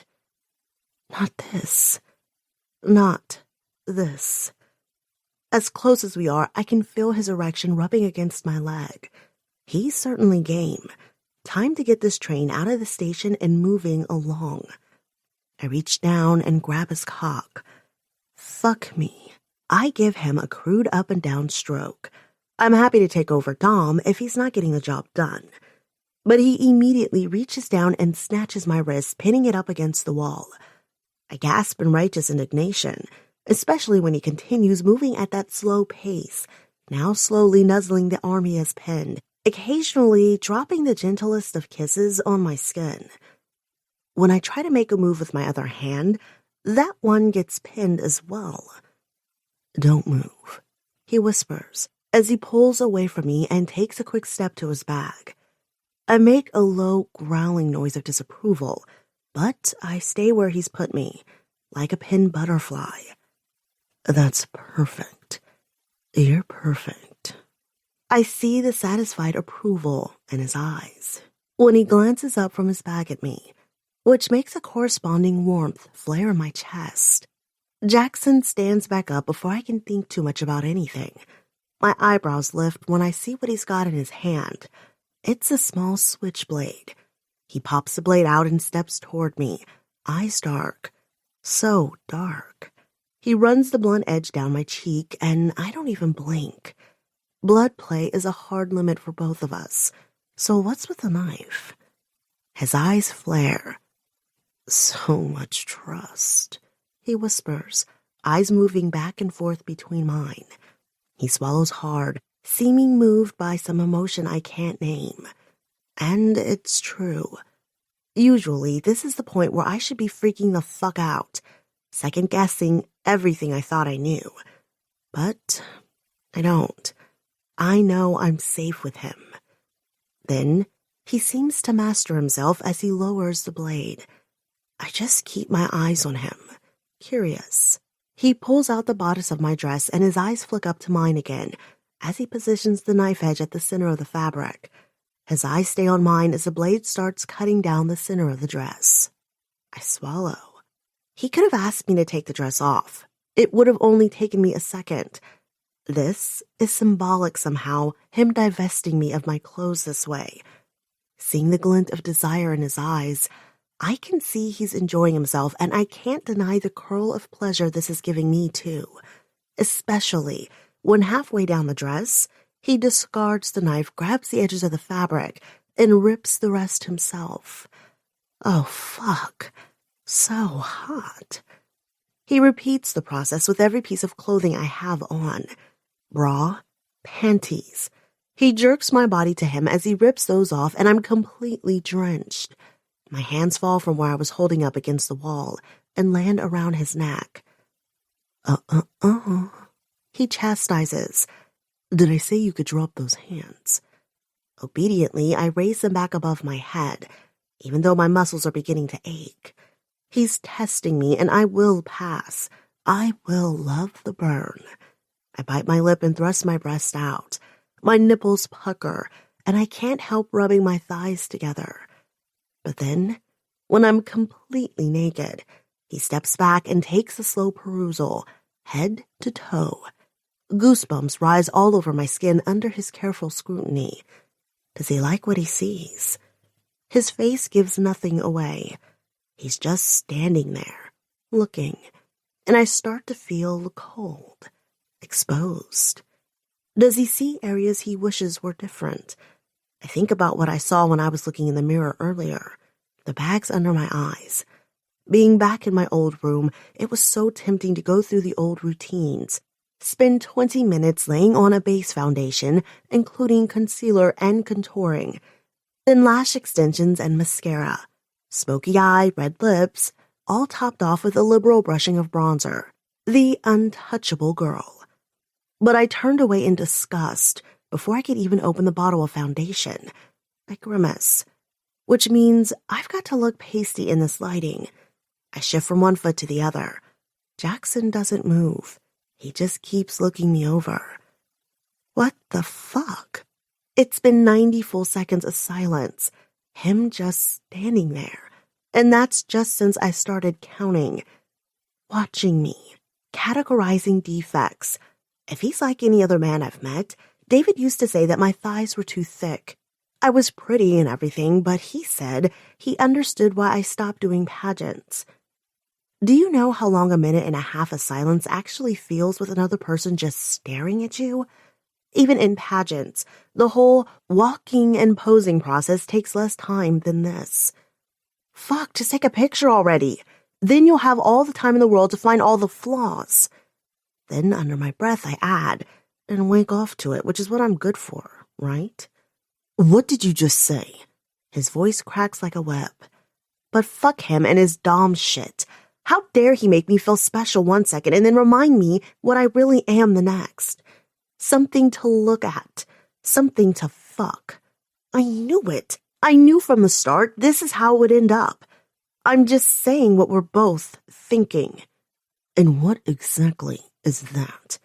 Each word comes out through his teeth. I drop my arms and cross them over my chest.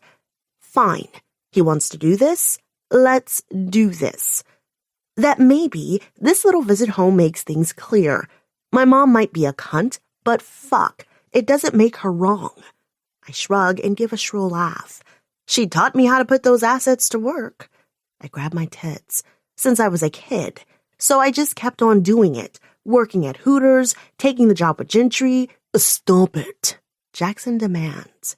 You're fucking me, I say with a sneer. So you obviously get it. Let's be honest. I fucked my way into this job. No matter how you try to spin it, you only prove my point every day. Jackson's hand slams over my mouth and a dangerous glint enters his eye. You'll want to be very careful about what comes out of that mouth next. You are not only insulting me, but the woman I happen to care a very great deal for. He moves so that his body covers mine, face hovering only an inch away from my face. His hand is still firmly on my mouth. Your parents are worthless shitbags of human excrement who never deserve to breathe the same airspace as you. And I'm struggling not to go back and take an axe to that cocksucker who abused you when you were just a kid. His jaw is so rigid. I think he might crack something when he continues. I want to ram a white-hot poker up all their asses for making you question your worth, talent, beauty. He finally removes his hand from my mouth and cradles the side of my head. In general fucking amazingness, as well as the strength that continues to blow me away more with every day that I know you. You pursue your dreams against all odds. You survived and thrived when any other person would have given up. He grabs my hands, and his eyes go glossy with emotion, even as I see him struggling to keep it under control. He's cracked himself wide open for me, and I can't imagine Jackson Vale doing that for anyone. I was staring at you because I was taking you in. Your beauty, inside and out. All that makes you you. And I couldn't stop looking because I love you. My breath hitches, and I try to pull away, but he doesn't let me. I know that scares the shit out of you, but I don't care. You're not running. Not again. What I learned tonight was horrible, but I was glad to learn it because I want to know everything about you. No secrets anymore. You are the strongest person I know and the only person I would ever submit to. I love you. Slowly, he slides to his knees before me, and I see all that he is offering me. Not just his submission, but his life. A life together. Jackson Vale is on his knees before me. It was surprisingly easy for me to trust him with my physical safety only moments ago. But then, I was just as quick as always to pull back my belief in him.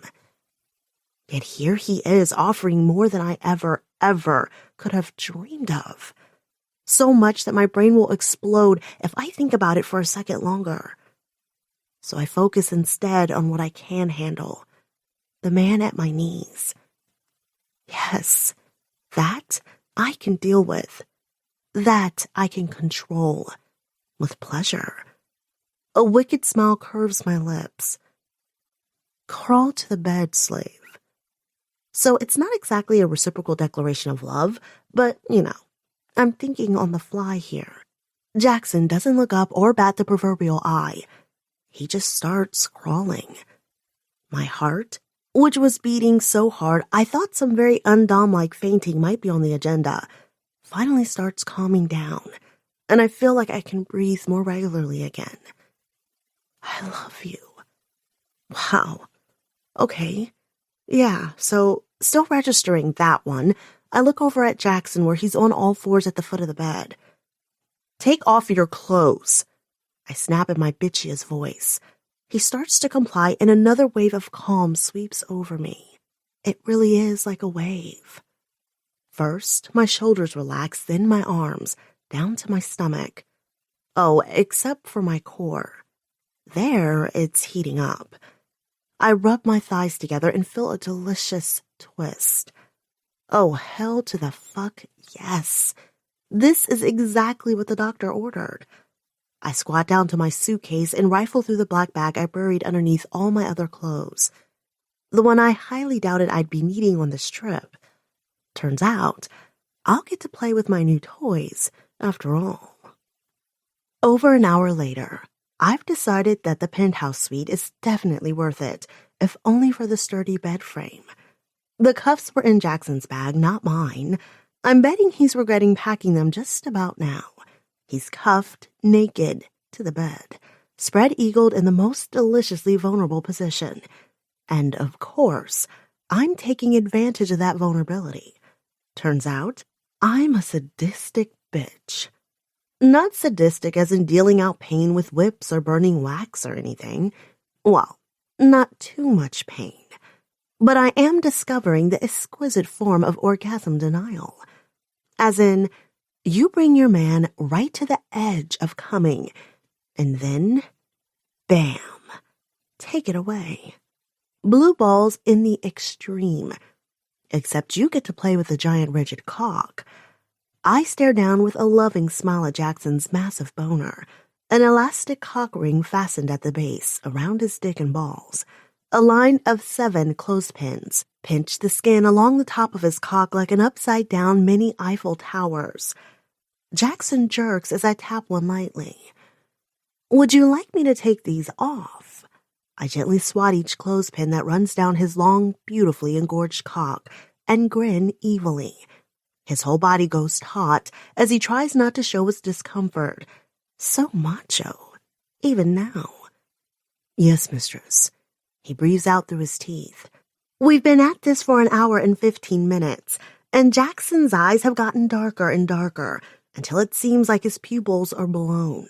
There's only a dim light on in the room, and the further I push it, the more it feels like just him and me in the whole universe. His gaze never wavers from where I sit hovering inches away from his cock. I lean over and lick the slit of his mushroom head. He groans, and his hips thrust up off the bed in a spasm. Bad slave. I yank my mouth away and swat at his penis with a small riding crop I brought along. All the clothespins waver with the impact, and he writhes. I use the crop to tap individually up and down the line of clothespins. Are you going to keep being such a naughty slave boy? Naughty slaves don't get to have their cocks jacked so hard, every ounce of cum in their balls spurts out, and then they pass out. Jackson's eyes widen and shoot to mine before averting to look down again. Immediately, my crop shoots up toward his chin. I don't smack him with it, though. I gently touch underneath his jaw and lift his head so he's looking my way. Look at your mistress when she's talking to you. Jackson and I will never have the kind of relationship where he's a boy looking at my boot heels. I'm not that kind of mistress, and he will never be that kind of man. It's not what I want from him either. I run the tip of the crop down his strong corded neck, and then further down the defined line between his pectoral muscles. So much strength. My eyes flash from his chiseled chest back up to his eyes at the same time, as I grab his balls and squeeze mercilessly. I lean into his lips as the breath hisses out of his lungs, like I can catch it into mine. Taste his breath. Inhale him. God, I want this man inside me every way possible. Not just his cock in me. I want to eat him up, consume him, physically, spiritually. Everything. I want everything. You make me think crazy thoughts. I whispered to him, my face an inch from his. I searched his eyes desperately, back and forth.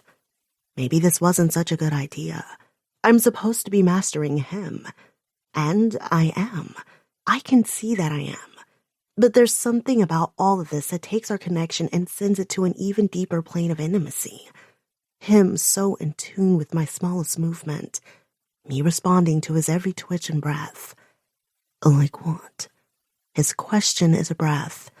This close, I can see just the smallest ring of iris not consumed by his pupils. The darkest sea blue, a color that shouldn't exist in nature. It's too extraordinary. All your secrets. Everything. I haven't moved. We're still so close, sharing air. But at my words, our magnificent connection, it breaks. Jackson looks down. Ever since we began, his gaze has been locked on me like a laser. I've been his singular focus. But here, right at the moment of ultimate joining, he's pulled back. What the fuck? In my head, I run over everything I said. and light on a single word. Secrets. I pull back from him like he hit me. His eyes immediately jerk back to mine, but they're shadowed. Guilty. The bastard is hiding something from me. Something big by the looks of it. How dare he? Yeah, but aren't you hiding Gentry's blackmail from him? I tell that voice in my head to shut the hell up. I'm not the one who's been chasing a relationship and saying, I love you, and just, how fucking dare he? I take the clothespins off his cock almost recklessly, and Jackson strains against his cuffs, seeing my mood switch and apparently guessing the reason why. Wait, Callie, I can explain. I glare at him like he's a piece of shit underneath my shoe. If you address me as anything other than mistress, I say, voice like a knife, I will leave you cuffed to this bed and let you explain it to housekeeping in the morning when they find you like this. He closes his mouth, but a vein bulges at his neck and forehead. It's taking every ounce of self-control for him to listen and obey. Normally I'd be proud, but I'm too fucking pissed right now. I smile at Jackson and his face goes on alert, as it should. He's learning quickly to be wary of mistress's smiles. I lean over his cock and take him in my mouth. I bob on the tip several times. In spite of myself, I savor the way the ridge of his head feels on my lips as I dip it in and out. My hand wraps firmly on his lower shaft, controlling his movement. I peek up at him through my lashes. I know this is a huge turn-on for him. It is for most men. It's such a porno move. It's all but programmed into their DNA to prep them to come on a dime. And fuck, if it doesn't make me wet as a little bitch. Sucking cock is supposed to be a job, but with Jackson, it does something to me. Even now in this moment when I'm pissed as hell, bent over and mastering him with my mouth like this, the hand not holding his cock is gripped on the sheets, so I don't start getting myself off, but fuck, I'm so goddamn hot for it. Which makes me even more pissed. I take Jackson deeper in my throat and groan my own arousal, effectively giving him a hummer. I feel his ass tense and his spine flex, and I jerk him off so fast he's left gasping and fucking the air. Why aren't you telling me, you fucking bastard? I swat his thrusting dick with my crop and watch the look of absolute pained devastation on his face with complete dispassion. Using a pair of rubber-tipped kitchen thongs, I hold his dick in place while I start to reattach a few clothespins, this time to the underside of his shaft. At the contact of the kitchen tongs, a dribble of cum drips out of the tip of his cock. It looks like a little bit more than pre-cum, but not nearly enough to be a full load. I clip a pin right underneath the head and Jackson's entire body jolts, and not in pleasure. I smile coldly up at him, only to find him watching the wall. I slap his thigh hard. If you want to end this session, you say red or stiletto. You do not disrespect your mistress by looking away or trying to zone out. His eyes immediately shoot back to me. Tell me what you've been hiding, I command. And if you lie to me, so help me God, we're finished. Not this session, but you and me. Done. The words shock me as soon as they come out of my mouth, but at the same time, I know I won't take them back. A lie or omission of truth has been acknowledged between us. I refuse to go on in this relationship without truth. I don't care if that makes me a hypocrite because of what I'm not telling Jackson. That's different. I have no choice in the matter, and it involves my son, which is a trump card in my book. This, whatever it is, Jackson's not telling me, is between him and me. Jackson doesn't look away from me, but his mouth stays stubbornly shut. I don't break his gaze as I reach into my bag of clothespins, pull out the skin of his balls, and attach a clip to it. He flinches, but only juts out his chin further. Stubborn fuck. I glare even harder as I do the same to the other side of his balls. Same reaction. Flinch, but no giving in. I arch an eyebrow. Fine. That's the way he wants to play it.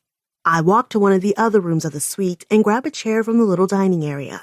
I yank it behind me none too gently as I come back. I prop it beside the bed, eye level with Jackson's straining cock. Once there, I sit down, cross my arms, and continue glaring at him. We sit locked in a stare down for 5 minutes. I'm watching the time out of the corner of my eye on the bedside clock. Then, right after the 5-minute mark, I get up and crawl back onto the bed. Tell me the secret you've been hiding. I want to hear in detail what it is you're so afraid to tell me. Even while I watch him, I see it. He's terrified. Stripped as he is, literally and figuratively, his normal armor is absent. His eyes twitch and widen, and his furtive swallow doesn't go unnoticed. I see everything. He looks so scared, almost lost. Whatever he's carrying is such a burden. You can talk to me. I gentle my approach, and it isn't even a manipulation tactic. I rub up his thighs, massaging, wanting to soothe him. I can see how this is torturing you. Let it go. Talk to me. Free yourself. His eyebrows drop in agonized indecision before he finally shakes his head. I can't, he whispers, his voice breaking. You don't. I just can't. You can, I urge, but he keeps shaking his head, and I start losing patience. You will. The chill returns in my voice. This time his body jumps when I remove each clip. I can't. I can't. He starts repeating over and over, and I don't know if he means he can't take any more of what I'm doing to him, or he's talking about his precious secret. Either way, he always has a way out of this if he really wants to quit, and the word red hasn't crossed his lips. Of course, with the ultimatum I tossed down, safe wording would end a lot more than this play session, though play is no longer applicable for what we're doing. The stakes have become too high. We're in an abyss here, going deep, deep down, and only Jackson can bring us out again. If we make it out again, I have a feeling we'll be stronger than I ever imagined. That the paltry word partners will seem silly in comparison to the rock-solid entity we could be. If. Once all the clothespins have been disposed of, I drop my head again. I lick the long vein running underneath his shaft up to his thick head that's extra sensitive because of the clips. Jackson's entire body shudders, finally, in pleasure. I don't have to command him to look at me this time. His eyes are locked on mine. When I drop my mouth over his shaft, I give him everything I have. I worship with my tongue. I suck and swallow. At the same time, I plead with my eyes not to break us. His face is agonized, eyebrows low, mouth open, nostrils flared. His buttocks draw tight and his back starts to arch off the bed again. I open my mouth wide and lift off him. He roars in frustration, but when he looks at me, it's not with accusation.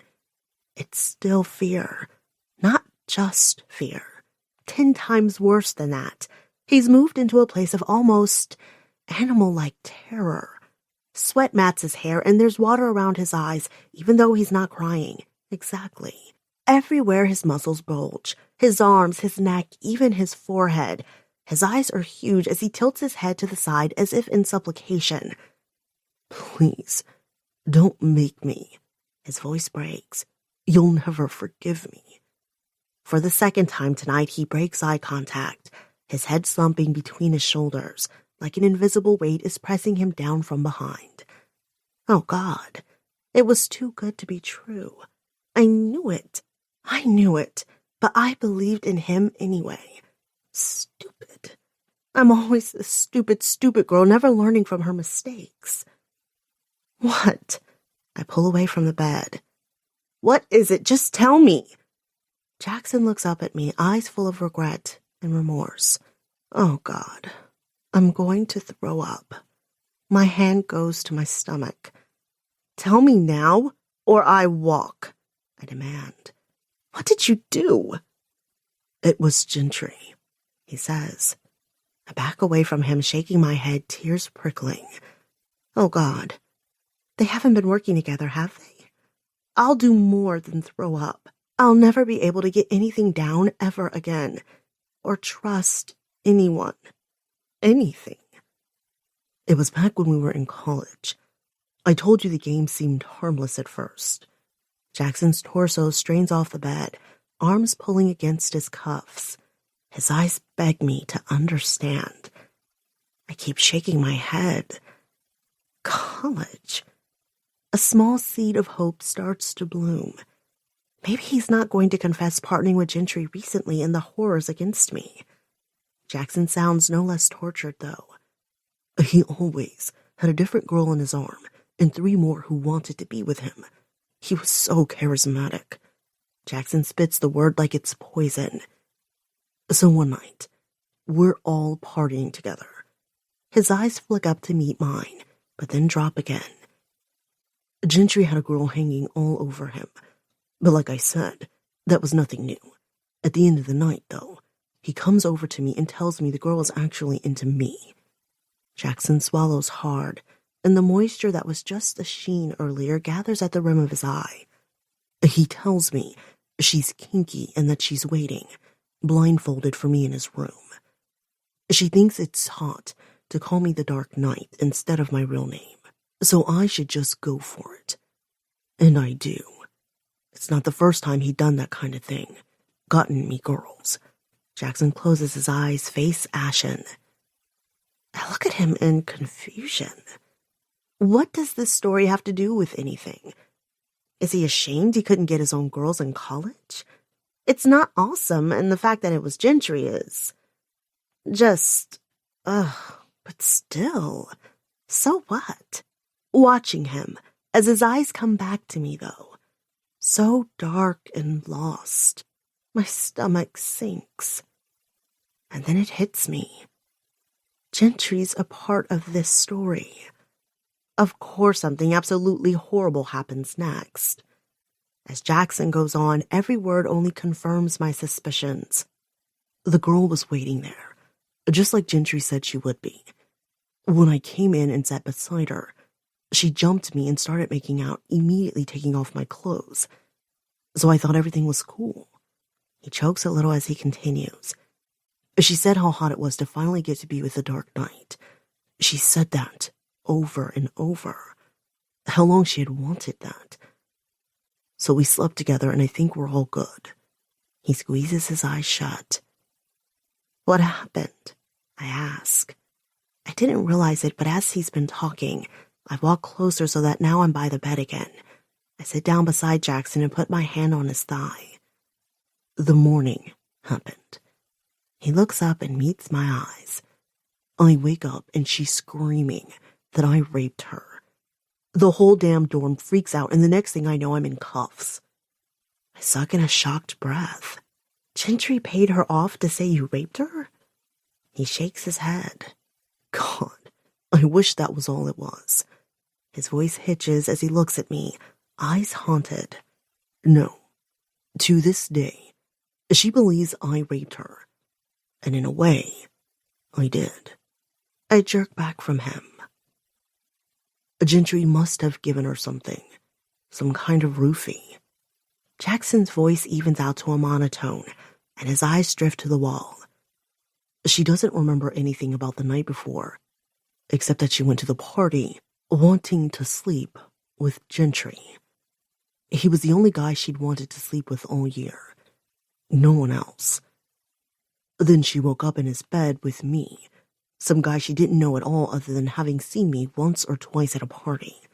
Jackson's eyes flick briefly to me before going back to the wall. Gentry set us both up. He told her it was him who'd be meeting her in his room, and that he liked it kinky with the mask and the Dark Knight bullshit. Jackson's face pales, like he might be sick, and when he meets my gaze this time, the tear that's been threatening finally falls down his cheek. All my dad ever wanted was for me to be a good man.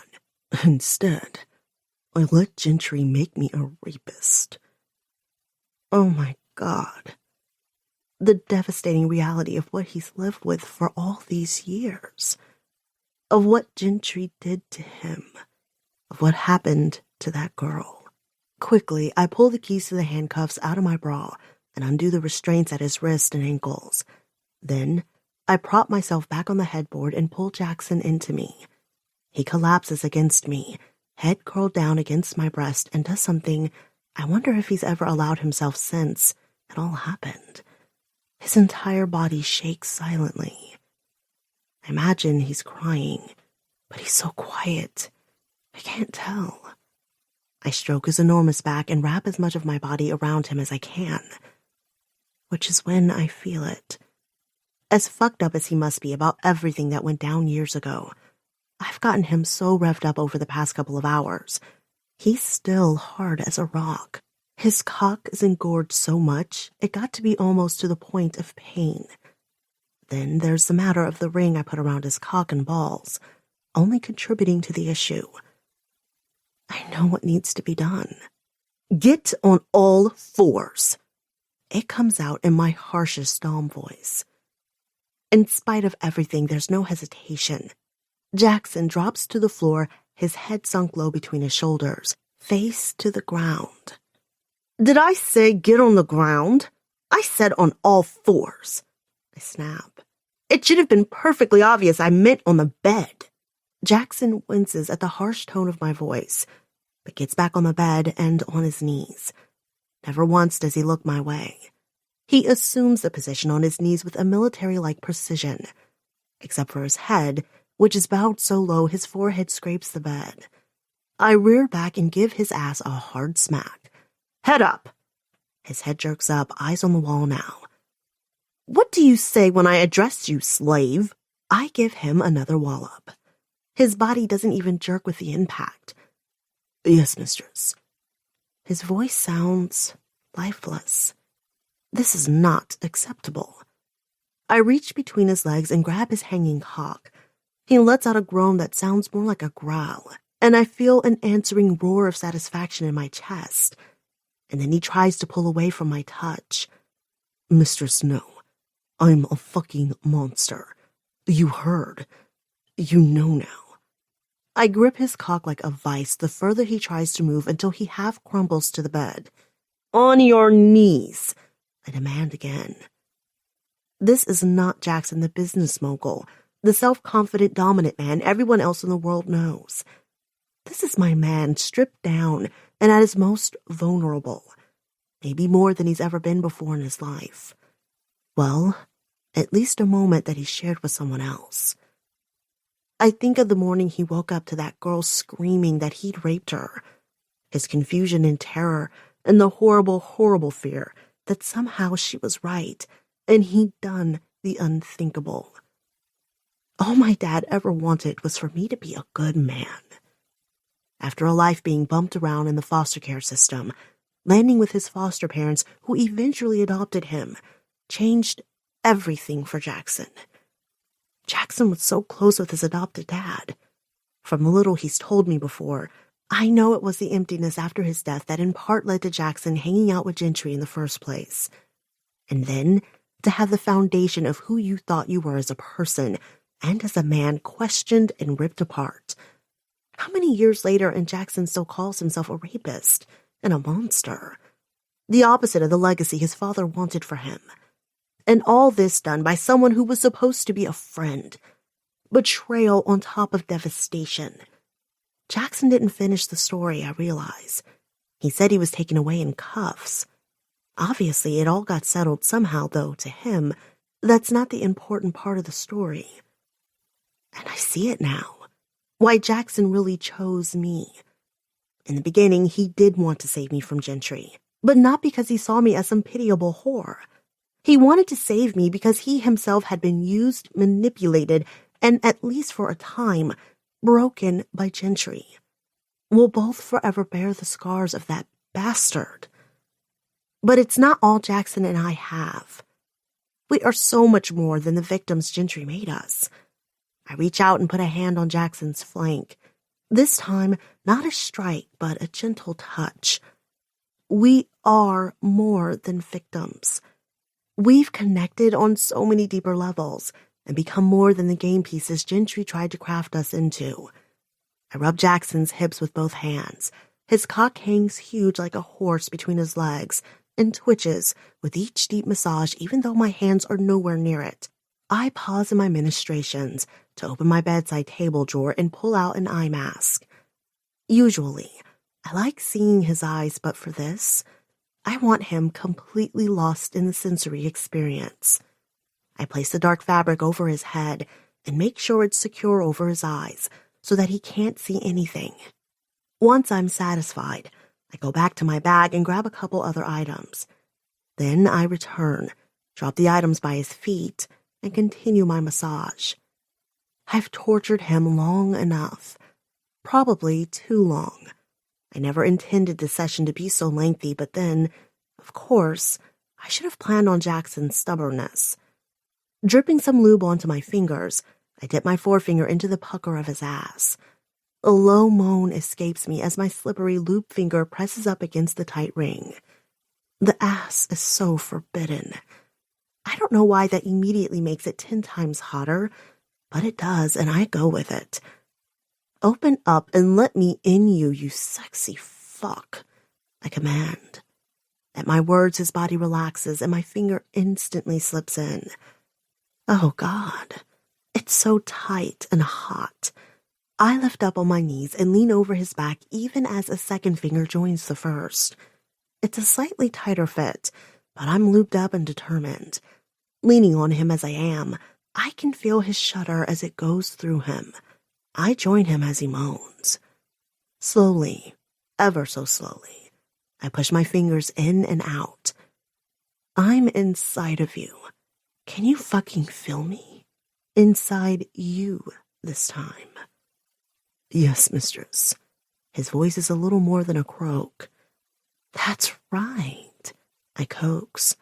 Let it out. I don't want you to be quiet.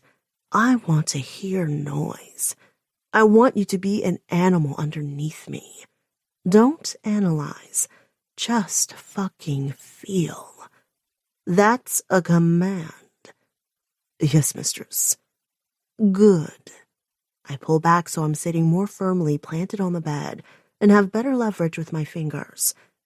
The key isn't to just push in and out, I know.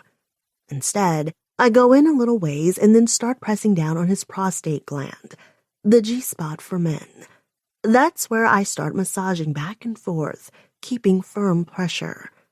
A shocked noise chokes out of Jackson's mouth, and I smile. Good. I'll take that to mean I've found the spot. I've heard you can make men come from this alone, but I'm not in the mood for experimenting. I have a very specific goal here. I'm going to make Jackson Vale come harder than he has in his entire fucking life. I continue with my fingers for just a moment longer before pulling out. Quickly, I lube up the prostate stimulator I grab from my bag. These things are supposed to be intense as hell for a man. Just what I'm looking for to push Jackson to the highest high possible. I'm not hearing you, I say. Grabbing his still cock in one hand, I start jacking him off. I don't bother to be gentle. Hard as he is, I bet he wouldn't even feel gentle at this point. He's just good and rutting against my hand. I work the toy in his ass. For a second, I'm not sure he feels it either, so I maneuver it and press it down on his gland. Then, I turn it to its most intense vibration setting and click it on. His body lurches so hard. It's like I shocked him with a stun gun. The bed bounces, and it takes my beauty pageant balance training not to be knocked off my knees and face plant on the bed. Fuck, Jackson roars. This time it's me left panting, wetness all but spurting between my legs. His ass flexes in front of my eyes as he bucks into my hand. I do my best to keep up, rubbing up and down his shaft that's so thick, my fingers don't even touch where I'm wrapped around him. The bedboards bang every time he lurches into my hand. I press a perch half curved around his body so I don't fall onto the bed or lose my grip. With one hand, I work his cock, and with the other, I press the vibrating prostate stimulator down mercilessly. He continues yelling, but it's just grunting gibberish like he can't help but vocalizing. Maybe just because I ordered him to. He's desperate, wild, uncontrolled. Mine. His whole body goes tight. He's flexed from his neck down to his outstretched toes. God, he's right on the edge of blowing. Say you're a good man, I demand. Say it or you can't come. I squeeze the head of his dick, a trick to ruin orgasm, even if he's right at the brink. He growls through his teeth and throws back his head, shaking it no. Say it, because your mistress commands it and because it's fucking true, I shout at him. Say it! I'm a good man, he shouts back. That's right. Now come. I massage his cock the way I know he likes best, back and forth over the rim, paying special attention with my thumb to the vein right underneath the head. I rotate the stimulator down on his gland and put as much pressure as I can. I press my chest onto his back and shout, "Mine!" into his ear. Jackson gives one last thunderous bellow, and then ropes of creamy cum explode all over my hand. His whole body tenses as he comes, every muscle and vein straining, and in the room that has been so filled with grunts and shouting just seconds ago is suddenly very quiet. There's just both of us panting. I expect Jackson to collapse after what I've just put him through, but he stays there, on his knees if slightly slumped. His back is sweat-slicked. Well, his entire body is.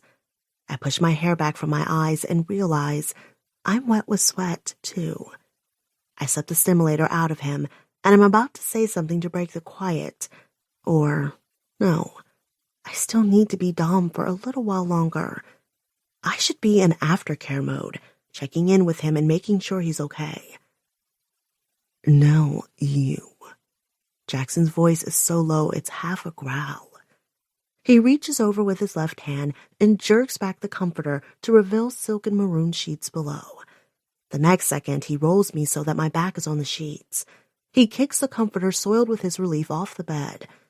Immediately, he's on top of me, bulging arms on both sides of my body.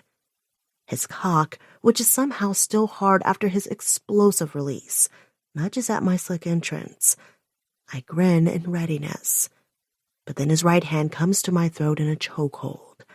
I jerk beneath him in surprise, immediately gasping for breath. He loosens his hold slightly so that I can manage the barest gasp. But once I've got it, his grip cinches tight again. Then he enters me. He grinds his body low and deep so that the contact against my clit is fantastic. I blink rapidly. It's all so much. Almost too much. He thrusts several times. Oh, God, it feels so good.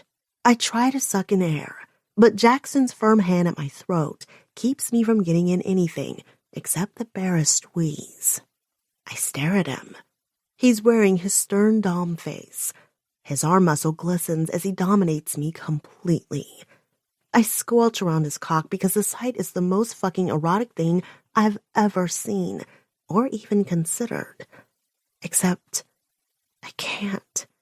Need breath. And in a flash, I'm back in the room, arms holding me down, men surrounding me, inside me. I can't breathe. No, not again. I grab the arm holding me down and struggle. The grip immediately loosens and it's Jackson. I blink. Of course it's Jackson. His dark eyes meet mine. The vulnerability when I broke him down earlier is still there, underneath the dome. Do you trust me? Oh, God. He has no idea what he's asking. I meet his searching gaze and take a deep breath in. Air. Precious air. Together, he's helped me take back so much of what they stole. Is it possible to gain this last territory? My very breath? I take one last gulp of air, then look him straight in the eye. I trust you. My voice doesn't even tremble as I say it. I release my death grip on his hand around my throat and lift my arms above my head in surrender. I don't miss the look that comes over his face either. Relief, but also empowerment. Like I've just given him what he needs to truly not be just a dom in this moment, but to be a man. A good man. I could tell him I believe it until I'm blue in the face. But maybe he'll never believe it until I prove it. Because if I thought he were in any way an actual violent man capable of rape, I would never trust him to do this. Can we both take back what Gentry stole from us in this one act? God damn it. I'm going to try. So no matter how fucking terrified I am of putting my very breath in someone else's hands, for Jackson and only Jackson, I'm not just going to try. I will do this. My entire body trembles as his grip on my neck cinches tight again. The most beautiful fucking thing I've ever seen, he murmurs as he begins to thrust inside me with torturous slowness. Every time he bottoms out, he swivels his hips around and around until I'm keening with pleasure. Again, his grip at my throat. My cries only come out as choked half whimpers, which makes the whole thing even more bizarrely fucking hot. Jackson starts moving faster. He hisses through his teeth as his body fuses with mine, panting as he holds himself up with one arm beside my head, the other hand held unflinchingly against the base of my throat. And God, it feels... There's absolutely no more room in my head for reflection. I've moved to that place where it's all sensation. My eyes are on Jackson's. The world's becoming fuzzy at the edges as the pleasure ramps up and... Oh... My back arches and I lift one leg to wrap around Jackson's hip. Closer. I need to be closer to him in any way I can. In every way. I'd do anything for him. Everything narrows, light shimmers around us. There's only him. All the feelings, pleasure, but so much more. Oh, God. Tears slip down my cheeks. Him, only him. Spot stands in my vision as my climax lights me up. He notices, of course he does, because he's in tune with me. We have become one. He releases my throat, and I take in a gulp of oxygen that's like lighter fluid on the flame of my orgasm. It erupts from within like a flash fire. I pull Jackson down to me and sink my teeth in his shoulder as I screech out my pleasure. He pounds me with several more punishing thrusts as I ride out what's the longest orgasm of my life. And then I feel his body shudder as he comes with me. I'm still spasming in aftershocks around him even after he's flipped us to the side and pulled me on top of him so that he's not crushing me. I try, but then close my mouth because there are no words after what we just experienced. They aren't necessary anyway, I realize. We just communed in the deepest way two human beings possibly can.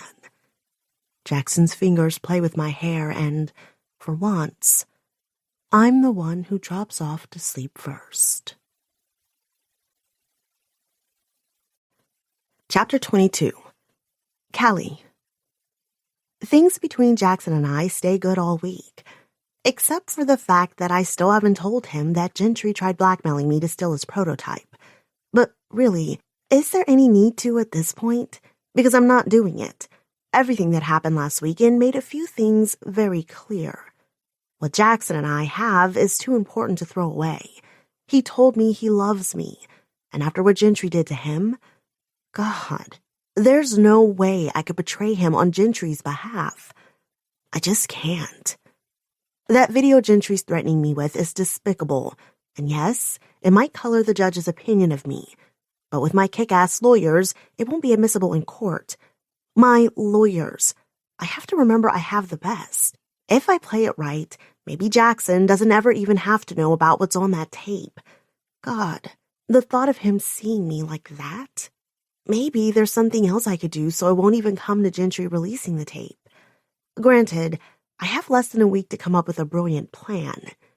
Charlie's custody trial is next Thursday.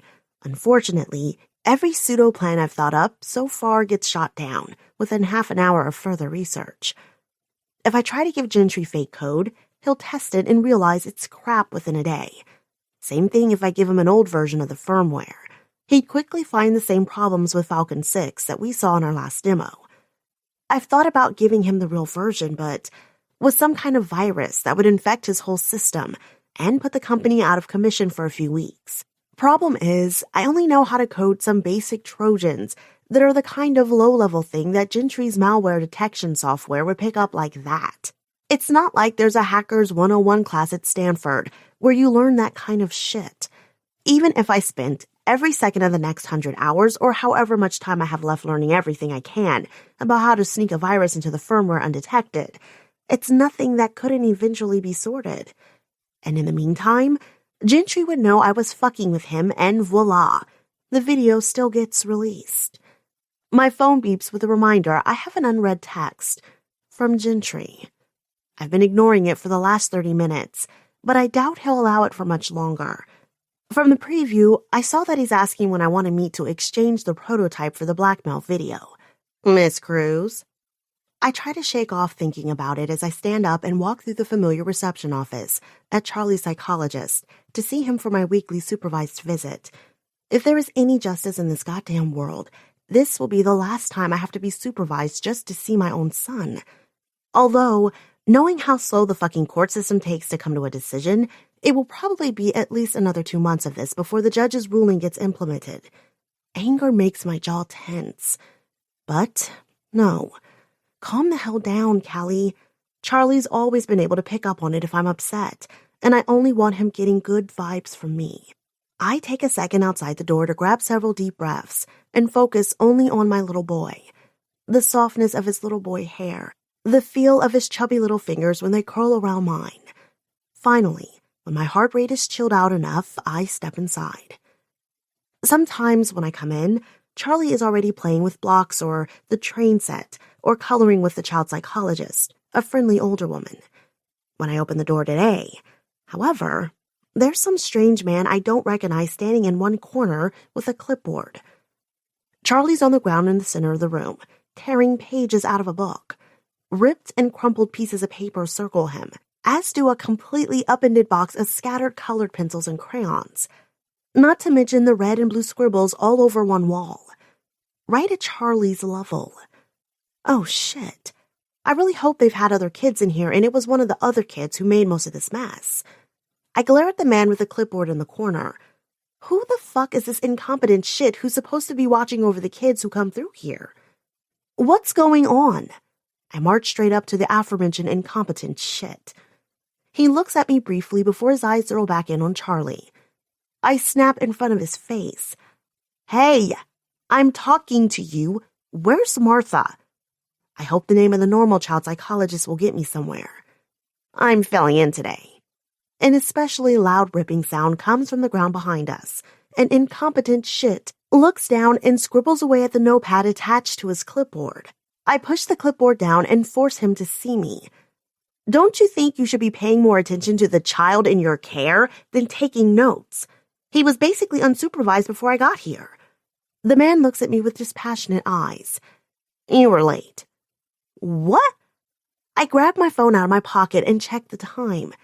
It's 2 minutes after 5, and considering how long I've been dealing with incompetent shit, I was maybe 1 minute late. Screw this. I'm not getting anywhere, and I'm missing time with my son. I turn around and go to sit with Charlie. He starts to rip another page, but I put my hands on his. No, I say in my firm mom voice. This is not how we treat books. Charlie's chin starts to tremble. I know what's coming next and brace for it. Ah! Right on cue, the ear-splitting wail I was expecting. I see incompetent shit flinch in the corner and probably fail to hide my slight smirk. Charlie tries to reach for another book, but I pull it out of his hands as well. We treat books with respect. We do not rip out pages. No fun, no fair, no fun. Charlie throws himself on the ground and starts to absolutely freak out, pounding his fist and feet on the ground in a total toddler meltdown. Oh, Charlie, my baby, what is going on with you? I've seen this before, but only when he was a lot younger, and once 7 months ago when he missed his nap and was extremely overtired. Baby, You need to calm down. Take a deep breath. Breathe with mommy. 1, 2, 3. I try to demonstrate breathing in and out. He's not listening at all. Charlie. I try several more times to gain his attention, but he's working himself more and more up. If he doesn't stop soon, I know from experience that he'll make himself throw up. Charlie, it's time to calm down or you'll have to do it in time out. More nonstop freaking out. Okay, I need you to look at me. I put a hand to one side of his face and he turns and tries to bite me. Screw that. This has gone far enough. I'm not mad at him. Shit is obviously going on with my sweet boy. He was not like this when he was under my care. He's 3, and this is not his fault. I want to murder my ex, but in the meantime, I need to take care of my baby. That does not, however, equal spoiling him and contributing to the problem. I stand up and grab Charlie underneath his armpits, hiking him up with me. Charlie Brian Cruise, you know this behavior is absolutely unacceptable, and you've earned yourself a timeout. His crying abates for just a moment, and then continues louder than ever. He struggles and kicks, and the only way not to lose grip on him is to hold him firmly against my body. I go to a corner of the room that is emptier than the others, and I sit him down. 2.5-minute timeout, and then we'll go clean up your mess, I say, addressing Charlie directly. He immediately stands up and tries to run away from me. My mouth drops open. He never did that when he was with me. He knew timeout meant serious business. What has been going on at his father's house? Callie Cruise, you have 5 seconds to get back in timeout or I'm adding a minute. He starts scrambling even faster out of the timeout area. He takes advantage of my shock and grabs one of the crayons, runs to the wall, and starts to scribble on it before I can snatch him back up again. He's got a death grip on the crayon. If I thought he was wailing before, it's nothing to the screeching that comes out after I finally pry the green crayon from his fingers and take him back to timeout. I want to press my hands over my ears to shut out the noise, but I don't. A quick glance up shows the psychologist guy watching me with interest now. To him, we are both fascinating specimens in a lab. What a bastard. I should have made timeout in the corner right beside him to make sure Charlie's screeches gave him the migraine I can feel pulsing behind my own eyes. Charlie, use your words with me. You know my expectations. We respect each other and the things around us. When we don't, there are consequences. If you don't stay in timeout, timeout starts all over again. You have choices and you need to make the right one. No. As soon as I put him down in timeout, he's out again. Charlie and I fight the timeout battle for more than a half an hour. God, I lose track of time. But then he starts the ultimate freakout, banging his head against the ground so violently that I grab him up. Damn it, I'm out of options. I flip him so that his back is to me and wrap my body around him, arms like a straitjacket over his, legs spidering over his so that all of his limbs are held down with all of mine. I have no idea how this looks to the psychologist monitoring us, but I don't fucking care. The bastard would just have stood there doing nothing while my child injured himself. Shh, Charlie, it's okay. I whisper in his ear, rocking him back and forth. Mama's here. It's okay. It's okay now. Charlie struggles and keeps wailing for about 30 more seconds. Then finally, he relaxes into me and his cries turn into hiccups and gasps. It's okay, baby. Shh. It's okay. I keep cooing in his ear, relaxing my hold slightly so that now it's just a full body hug. I move one of my hands so that I can run my fingers through his curls. Shh. Mama's here. I can't stop saying it. Tears flow down my cheeks. Charlie shifts so that he's sideways and his head lies on my breast, so reminiscent of when I used to nurse him. Within moments, his whole body goes completely lax. I keep running my fingers through his hair and rocking back and forth. I hum some small broken melody. I don't even know what song, but it does the trick. Charlie's soft snore is the best music in the world. I hold him and tears continue down my cheeks in an endless silent fountain. For a while, all is quiet. I calm down too, and then just focus on the feel of Charlie in my arms. This beautiful little person who grew in my belly. He's got a big, long future ahead of him, and it's going to be a future full of bright things and happiness. I'm going to make goddamn sure of it. I want to squeeze him harder, but don't dare since he's sleeping so peacefully. Instead, I inhale my little boy's scent. At least they're keeping him bathed. My fingers clench a little and Charlie shifts, nuzzling into my neck. Shh. Shit. It's something I vowed when David came back into the picture, that I would never let Charlie see my fury at his father. All the books say it's important for the child never to see the fighting between the parents, but after today's display, it's going to be more difficult than ever. My son is not okay. I don't know if he's getting the care he needs there or if it's just because he misses me or what. That's the bullshit of all this. I don't know anything. I'm his mother, and I know nothing about my son's life other than this paltry 2 hours a week. 168 hours in a week, and I'm only allowed 2 of my son's time. It's barely a blink, and then it's over. As if proving my point, right as Charlie settles back down, a loud beeping alarm goes off. Incompetent shit ignores the furious shake of my head and how I'm gesturing at my sleeping toddler. Instead, he says loudly, "Your visiting period is over. Time for the exchange with Charlie's legal guardian." And then, the fucker actually has the audacity to come over to where I'm sitting and physically pry Charlie away from me. There's a moment before Charlie is awake where I try to hold on. "Are you kidding? He's sleeping," I hiss. "You never wake up a sleeping toddler if you can help it." The man's face goes hard. "Are you refusing to surrender your child? Because I know that your trial's upcoming, and I'm happy to make note of your refusal." Fucker. I let go of Charlie, hating myself as I do it, because in this moment the fucking system is forcing me to be a bad mother, and I'm allowing it. Exactly as I expect, Charlie's eyes pop open as soon as a stranger has hold of him. The wailing I managed to stop starts right up again, except this time, Charlie's desperately reaching for me. "Mama! Mama!" he calls, confused from just waking up. He catches on pretty fast, though, when the psychologist starts walking with him out of the room, and I stay behind. His cries become shrieks. "Mama! Mama! I want Mama!"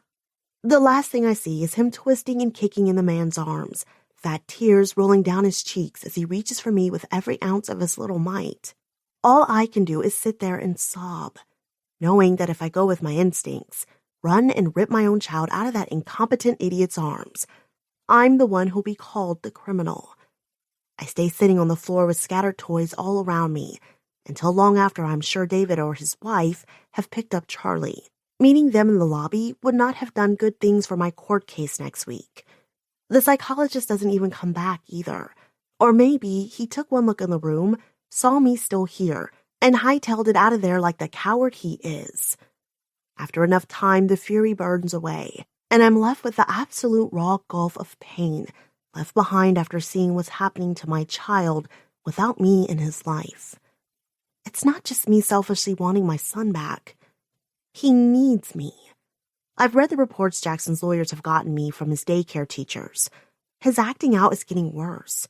He cries a lot, and they've noted that his sleep schedule seems off. I've tried to tell myself over and over, if we can just hold on a little longer until the trial, we'll make it. Charlie's still young. He'll forget and everything will be okay. It'll all be okay. But the truth is, I don't know if David and his wife are providing the stability Charlie needs at home or not.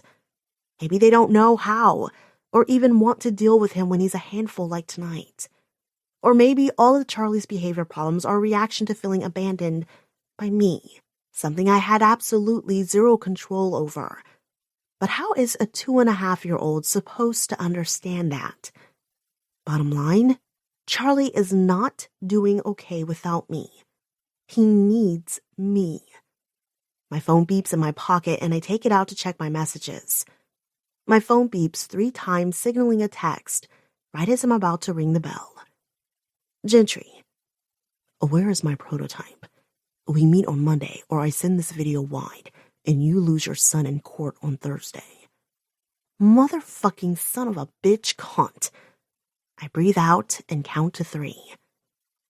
Double bottom line.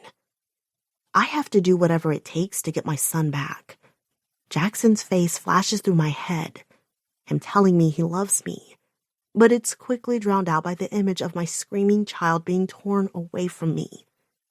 Jackson's a grown man, and Charlie's 2.5. Just a baby, really. There's still time to fix what I've broken, and yes, I might be damned to hell for it, but one thing will never change. I'll always do whatever it takes for my son. My thumbs don't even fumble as I text back a quick message. My phone beeps 3 times, signaling a text, right as I'm about to ring the bell. Me to Gentry. Done. Chapter 23. Callie. Which is how I end up in Jackson's office a little after midnight on Saturday night. I shut the door behind me and squeeze my eyes shut. The thing is, I didn't even have to covertly steal his access card or anything like in the movies. Jackson gave the 7 of us on the team working directly with him security clearance to come and go from his office, since his terminal is the only one where the actual source code is kept. This computer is off-grid, not connected to the internet, so it's unhackable. It's the only real way to keep secrets secure these days, unless someone like me on the inside steals them. The lights in his office are motion activated, so as soon as my Converse-clad foot takes a step onto the plush carpet of his thick ornamental rug, his whole corner office lights up. I pause like I've been caught at something. Fuck. Stop panicking. I'm only feeling like this because I am actually doing something wrong. To the outside, I look like I do every other time I come in here to tweak something on the code. If anyone knew why I was really here tonight, though, if Jackson knew. Nope. Can't think about that. Charlie. There's only Charlie. He's being threatened. Mothers make sacrifices all the time. Sacrificing my happiness is nothing. Nothing. And Jackson? What about his happiness? What will this betrayal do to him? Charlie! I shout internally back at the other stupid voice. Charlie's an innocent. He hasn't been touched by any of this, and he doesn't deserve to be. I clench my jaw and sit down on Jackson's desk with renewed determination. Last night, I went into the machine shop after hours. I've been spending so much time in there, no one even batted an eye. Nor did anyone notice when the big purse I always carry around had a slightly larger bulge, as I left with one of the out-of-commission prototypes. No one realized that all week, I've been working on said out-of-commission prototype, switching out parts to make it work again, so that now it's a perfectly functioning prototype. I walked right out of the building with it, no one the wiser. They'll miss it eventually, but I imagine it won't matter by then. I'll be long gone. The pang that hits my chest feels like a physical stab. I even put a hand over my heart and look down. But there's no blood, no wound. Not on the outside, at least. I type in the password Jackson shared with me out of trust. What at first appears to be a completely nonsensical series of letters and numbers, but is actually the consonants of his father's name, a mixture of asterisks, exclamation points, and the first letter of whatever song happens to be charting on the top 40 that week, since he has to change it so often. I type in the first letter of the 21 Pilots song lyrics, and then look back down at my chest. It still aches like a bitch. But God, I don't even have the right to be hurting. I'm not the one who will really be left bleeding when this is all said and done. I grit my teeth and forge on anyway. I click on the encrypted file with the firmware to the prototype, and you guessed it, I have the password for it too. I keep waiting for a password to be different. In the end, for Jackson to have not trusted me. But the bastard fucking did. Goddamn idiot. Why would he make himself so vulnerable? Just because sometimes I'm his dom? Stupid fucking bastard. As I pop in the several terabyte memory stick and click copy, I'm struck by the extreme urge to throw up. Because here I am. What a bitch. trying to blame Jackson for being a good guy, the best guy. His only flaw? Trusting me, a super fucked up girl. If there were only some other way. There is no other way. I stare at the comfortable carpet under my feet, only glancing up every once in a while to watch the status bar of the copy process. 60%. Jackson's face flashes through my mind. His many faces. The stoic one that seemed like his permanent expression when I first met him. The first time I saw him smile, and the appearance of the dimple. How even then I knew I was in trouble. 70% copied, 80, 85. I love you. I can see it so clearly in my mind's eye, the way he dropped to his knees before me, offering me everything. And later, how vulnerable he made himself looking at me with those eyes that pleaded as much as they demanded. 90%. God damn it. I whisper, fighting indecision. Am I going to go through with this or not? Fuck. How many times am I going to let myself be backed into a corner where I feel like I have no choices and get myself into something I regret forever? What are you doing in here, Callie? My head jerks up in guilty astonishment to see Jackson standing in his office door. How did he? I didn't even hear I'm just... Shit. Fuck. Think fast. Shit, think faster. I couldn't sleep and I couldn't stop thinking about the project. I glanced at the screen. 95. 100% copied. How am I going to explain this? I'm not. That's how. I click to shut the copy window, try to scroll to the section of code I've worked on before, and swivel the monitor for Jackson to see the now innocuous screen. At the same time, I slip the memory stick out of the side port in what I hope is a distract and swap measure, worthy enough for any amateur magician act. This part of the code here. I point with one finger while pocketing the drive with my other hand. I hop up on his desk and give the code my complete attention. Oh wow. In my crazy scrolling through the code, I actually landed near the part I was aiming for. I know that we reduced our calculation time from the initial model by a factor of 3, but I wonder if we could push it even more. What if we considered the flight as a set of temporal marked point processes, constrained, of course, by the direction of travel? Then we could reduce the overall computation to a handful of functions. My heartbeat thumps a mile a minute in my ears, but I keep talking almost as fast as my heart is racing, which we could then learn through maximum likelihood estimates of the historical trajectories. Jackson glances at the code on the screen, but then his eyes come back to me. It's a good idea. I smile and hope he doesn't notice how strained it is. At any other moment, I'd be proud of his praise. I came up with the idea during my sleepless night last night. I was trying to figure a way out of my real problem, and boom, all my mind could produce was ideas for ways to improve the very project I wish I could instead sabotage. Fucking classic. But are you sure that's all that's going on here? Jackson's face looks troubled. You could have talked to me about this on Monday.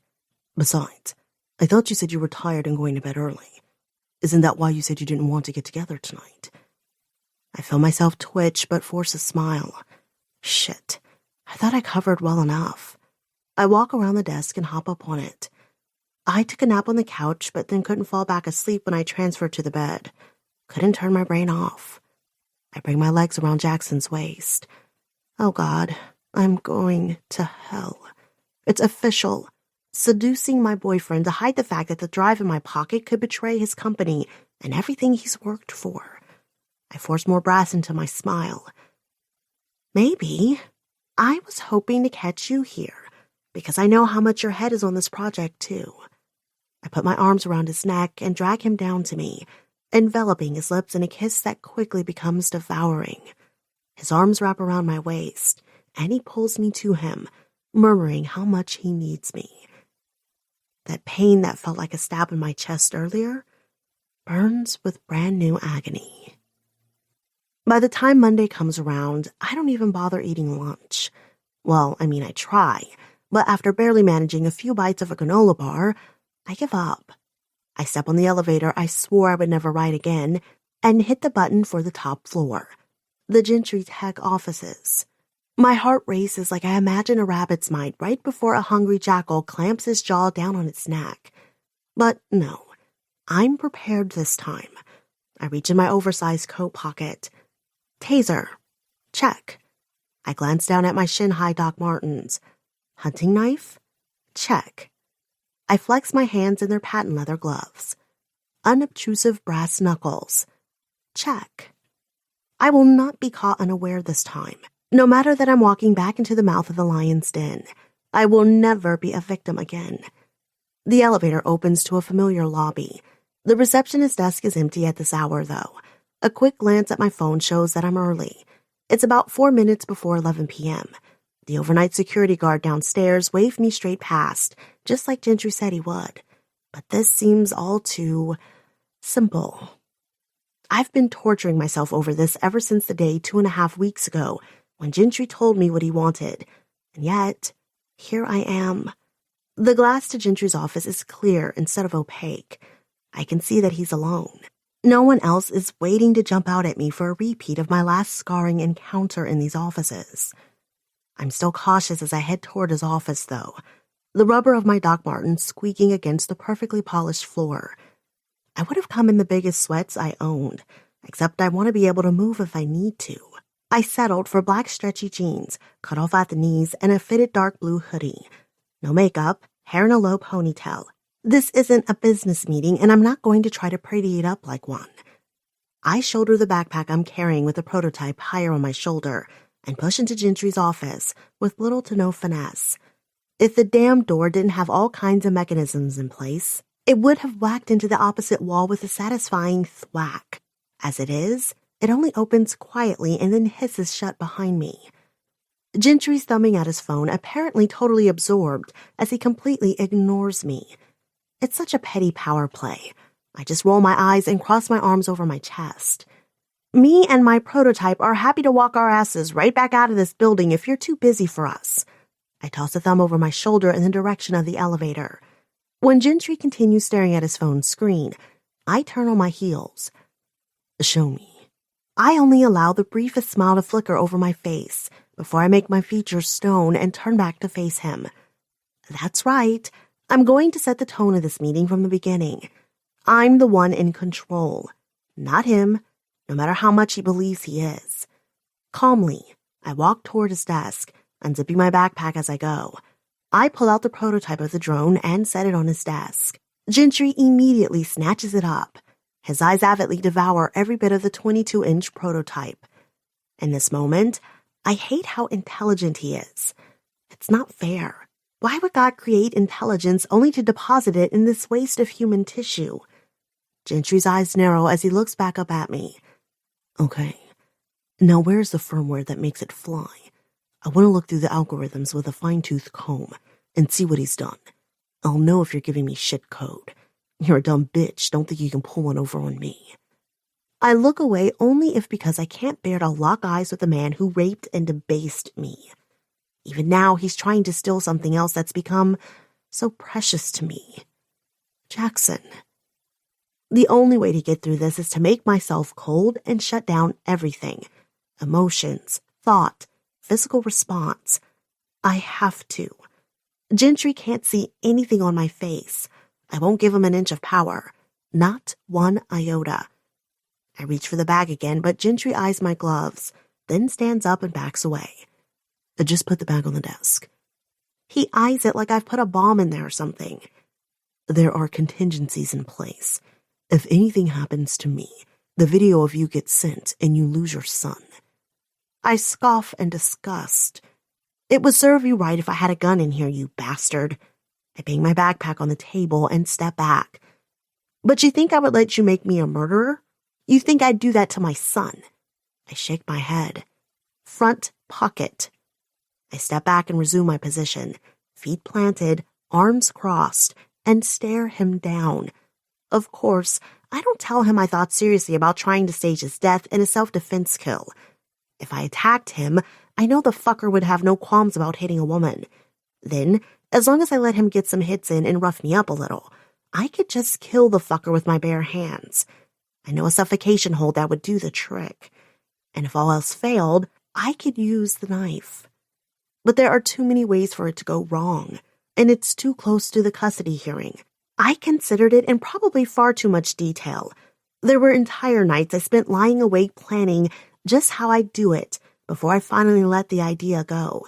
My hand clenches and the brass knuckles underneath my gloves dig into my skin. Gentry retrieves the USB drive from the bag. Because he's been inactive from his console for more than 5 minutes, he has to not only put in his password again, but go through his overly anal biometric security measures to unlock his computer.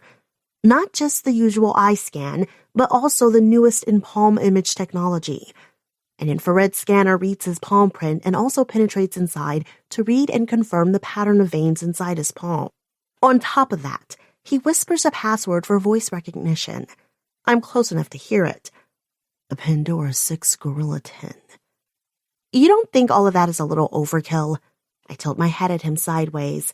I remember always thinking it was so ridiculous when I used to work for him. Oh, I forgot. You think your secrets are so special. Gentry's nostrils flare. There he is, the barely civilized animal that he tries to hide in tailored suits. He fools so many people. He fooled me. I would think someone in your position would want to be careful. He holds up the memory stick he retrieved from the bag. After all, you've already given me your bargaining chip. No. I sputter and take a step forward in spite of myself. We had a deal. I gave you what you wanted. Now give me the video. And you swear it's the only copy, right? I hate the desperation in my voice. We'll see, is all Gentry says. First, let's look at these algorithms. He moves to put the drive into the input slot on his computer, and then stops, glancing up at me with a sardonic smirk. On a computer that is not connected to my network, just in case you thought you could inflict me with some virus or something equally stupid. He pulls out a laptop separate from his main computer. I bite my lip and watch him insert the terabyte drive into one of the laptop's ports. I tap my foot impatiently. He looks surprised when nothing happens except the software loading. I'm not an idiot. I'm not trying to pull anything. I glare at him. I only want to be free of you and get my son back home where he belongs. Gentry doesn't respond. He just starts typing on the laptop and then flipping up and down through the code. His eyes widen at what he's seeing. Yeah, because it's the real fucking deal. Everything he can never come up with on his own. The genius he has to steal from men and women greater than himself. That's how he's made it his entire career. He's smart, but never smart enough. He's just a bully that eventually turned into a monster. Or maybe he was a monster all along. My stomach drops in disgust. Gentry looks up at me. His eyes seem to lose focus for a second, and the bastard fucking grins. What's it feel like to sell out your lover? What's betrayal taste like? Just shut up and give me what you owe me. I snap, ready to be done with this. What in the hell is going on here? It's roared from behind me, and if I thought I felt nauseous a moment ago, it's nothing to now. I twirl, and standing there in Gentry's doorway is the man I love. Jackson. Chapter 24. Jackson. Callie looks absolutely devastated as her head swings my way. No, she gasps. You don't understand. Oh, I fucking understand. I storm into the room. The beast inside me is roaring in fury, and for once, I don't leash him. I look past Callie at Gentry, and I let him fucking loose. It's not what it looks like, I swear, Callie cries, but I ignore her. I can't stand to look at her in this moment. She continues pleading, and when I brush past her, my shoulder bumping onto hers, she stumbles back and falls to the ground. My chest clenches, but still I don't look. I can't. I just fucking can't. No, Jackson. Tears choke her words. Please, you have to listen to me. Always with your games. I spit at Gentry, stalking toward his desk. The beast is one with me, and we both want blood. Gentry stands up and backs away from his desk. Look, old friend. Gentry lifts his hands and smiles. I don't know how you got past security, but you can't do anything to me. Our gentleman's bargain still stands. Anything happens to me, and I release the tape of you raping that poor girl." Callie gasps behind me through her choking sobs, and that's it. There was little chance I'd ever have mercy on this fucker, but now there's none. I follow him, a lion on the hunt. Gentry always relied on manipulation and trickery to get his way, never brute strength. I tower over him in both height and mass. Manipulation can't save him now. "Guess what, motherfucker?" I growl, my voice dripping with every ounce of menace I feel. This bastard wants to take everything from me. Time for him to know what that feels like. It's called the Statute of Motherfucking Limitations. You have nothing to hold over me anymore.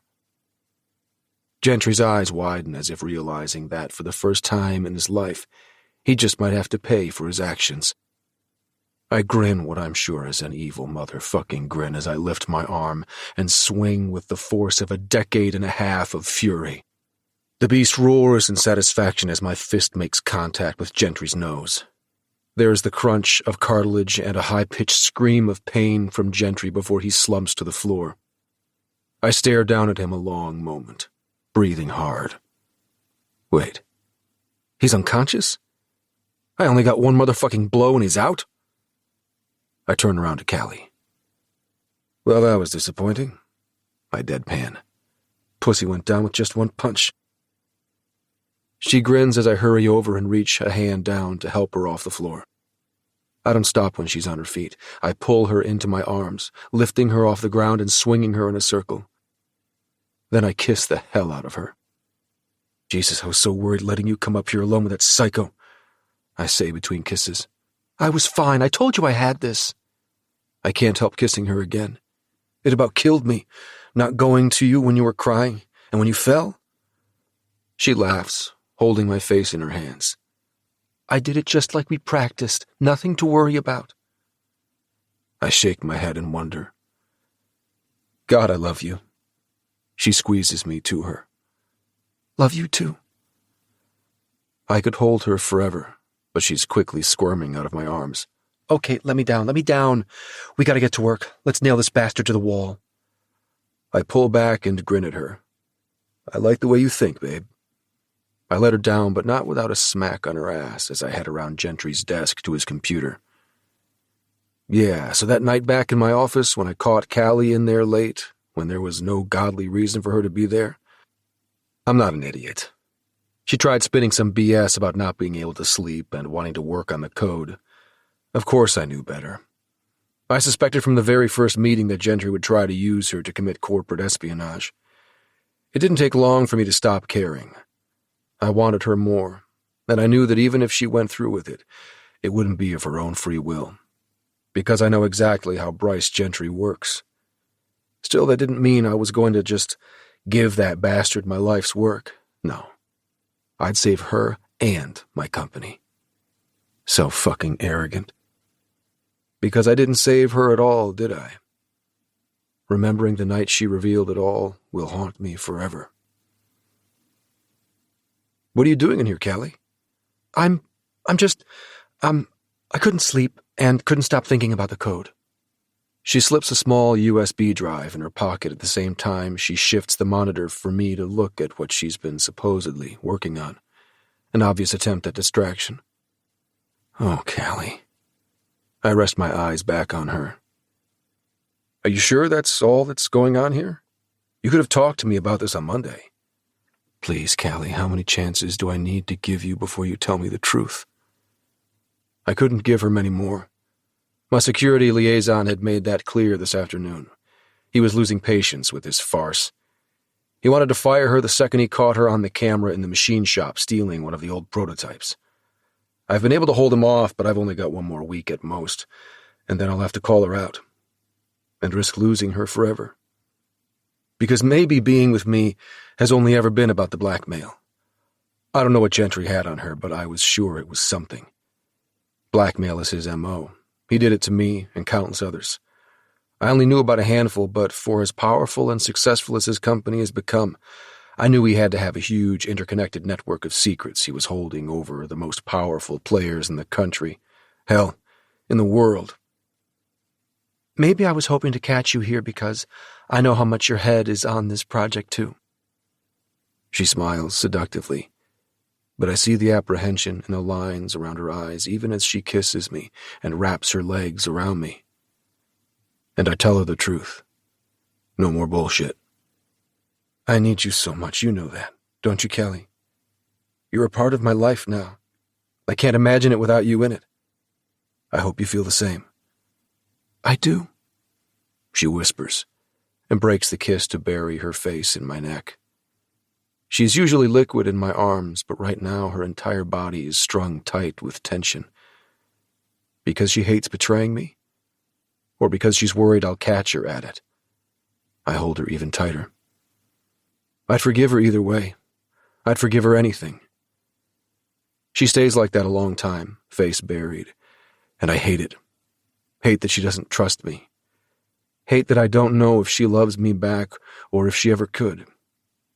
Callie. I pull her back from me and shake her lightly. Callie, stop. Whatever's running around in your head, just stop. Be with me in this moment. Because if this is all we have, then I want her here with me. Her and me. The love of my life. Because even if I'm not hers, she'll always be mine. And finally, she relaxes into me. Do you trust me? I ask, trying to look her in the eye, but hers are on the floor. Such a simple question, but so devastating. It's an echo of the question I asked that night when I held her very breath. I've hoped that her giving herself over completely to me that night meant that she was mine, forever and truly mine. But if she can't give me the truth now, the complete truth, maybe it means she never will. Please, Callie, Jesus, please, believe in me. Believe in us. And then she squeezes her eyes shut and murmurs, so quietly I barely hear it. I won't let him make me a monster too. Then she stands up straight and meets my gaze firmly for the first time all night. I trust you so much, Jackson, that I'm going to trust you with my son, and he's my everything. She swallows like she's fighting through a closed-up throat to get out the words. I'm trusting you with everything. And then she tells me. She tells me about Gentry blackmailing her in order to force her to hand over the prototype we've been working on. She tells me Gentry has a video of her and that it would destroy her in court if it came to light. She stops there, glossing over exactly what's on this damaging video. But I hated it. Hated it the whole time. Jackson, please, you have to believe I never wanted to betray you. Her eyes drop again, and I grab her hands and kiss her knuckles, bowled over at the fact she's finally trusted me even when the stakes were so high. She breathes out a huge sigh of relief, tears cresting in her eyes like she was afraid I'd reject her if she told me. She's so fucking brave. I pull her into my chest. I hate all of this, she says, swiping angrily at the tears falling down her cheeks before pressing her head back into my chest. You must hate me. Of course not. Is she nuts? I stroke her hair. Remember, I know better than anyone what Gentry is like, how he backs you into a corner. And this was about your son.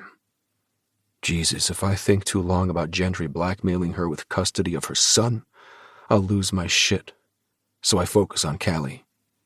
Just her. Still, she looks up at me, incredulous. How are you just automatically being so cool about this? Oh, right. She thinks this is some huge revelation. I wipe a hand down my face and she pulls back from me. What? I see the alarm that sweeps through her. I offer a bleak smile. I told you. I know how Gentry works. From the first meeting, I guessed Gentry wanted my prototype.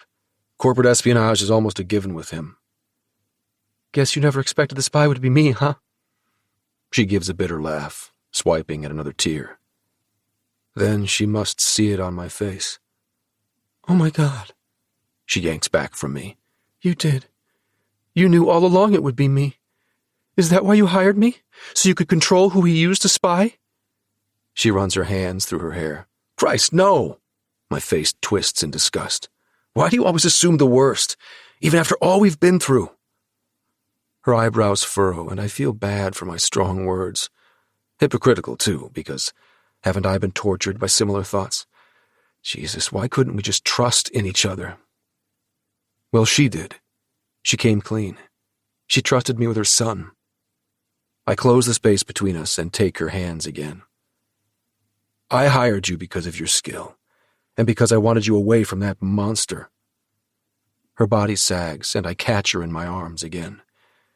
This time I guide her over to one of the plush leather chairs by my desk and pull her into my lap, cradling her so that our faces are only inches apart. But after you resigned, I shake my head, the familiar pain lancing through my chest. You were so different. I knew he'd done something. My eyes search hers. Will she trust me with this?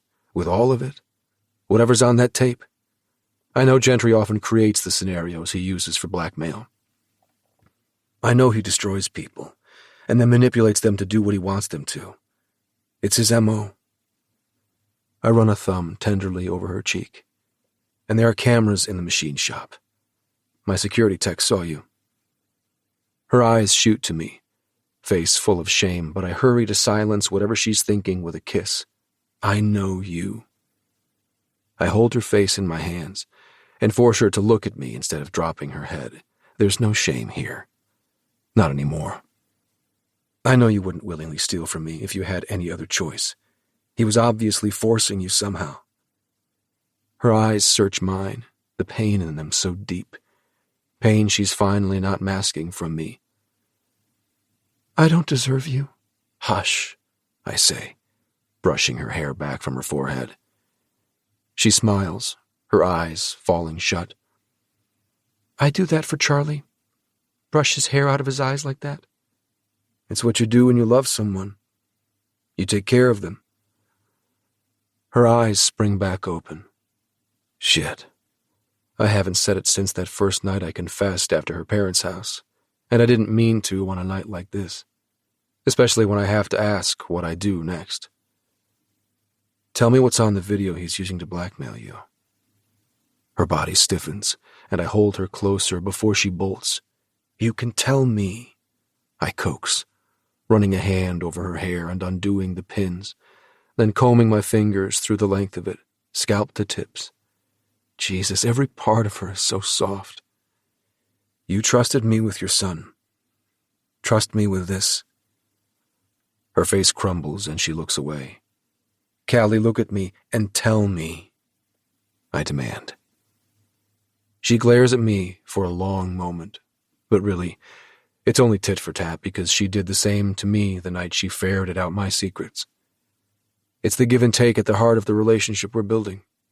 And eventually she must decide the same, because even though her lip is trembling and her whole body starts to shake, she tells me exactly what that monster did to her in that conference room the day she went to render her resignation. What how they, over and over, how they... I almost get up to throw up at several points. It's only her warm and solid in my arms that grounds me. I've never had to fight so hard to contain my beast. I imagined the worst. I thought I'd imagined the worst. But my imagination was nothing to that evil, evil fuck.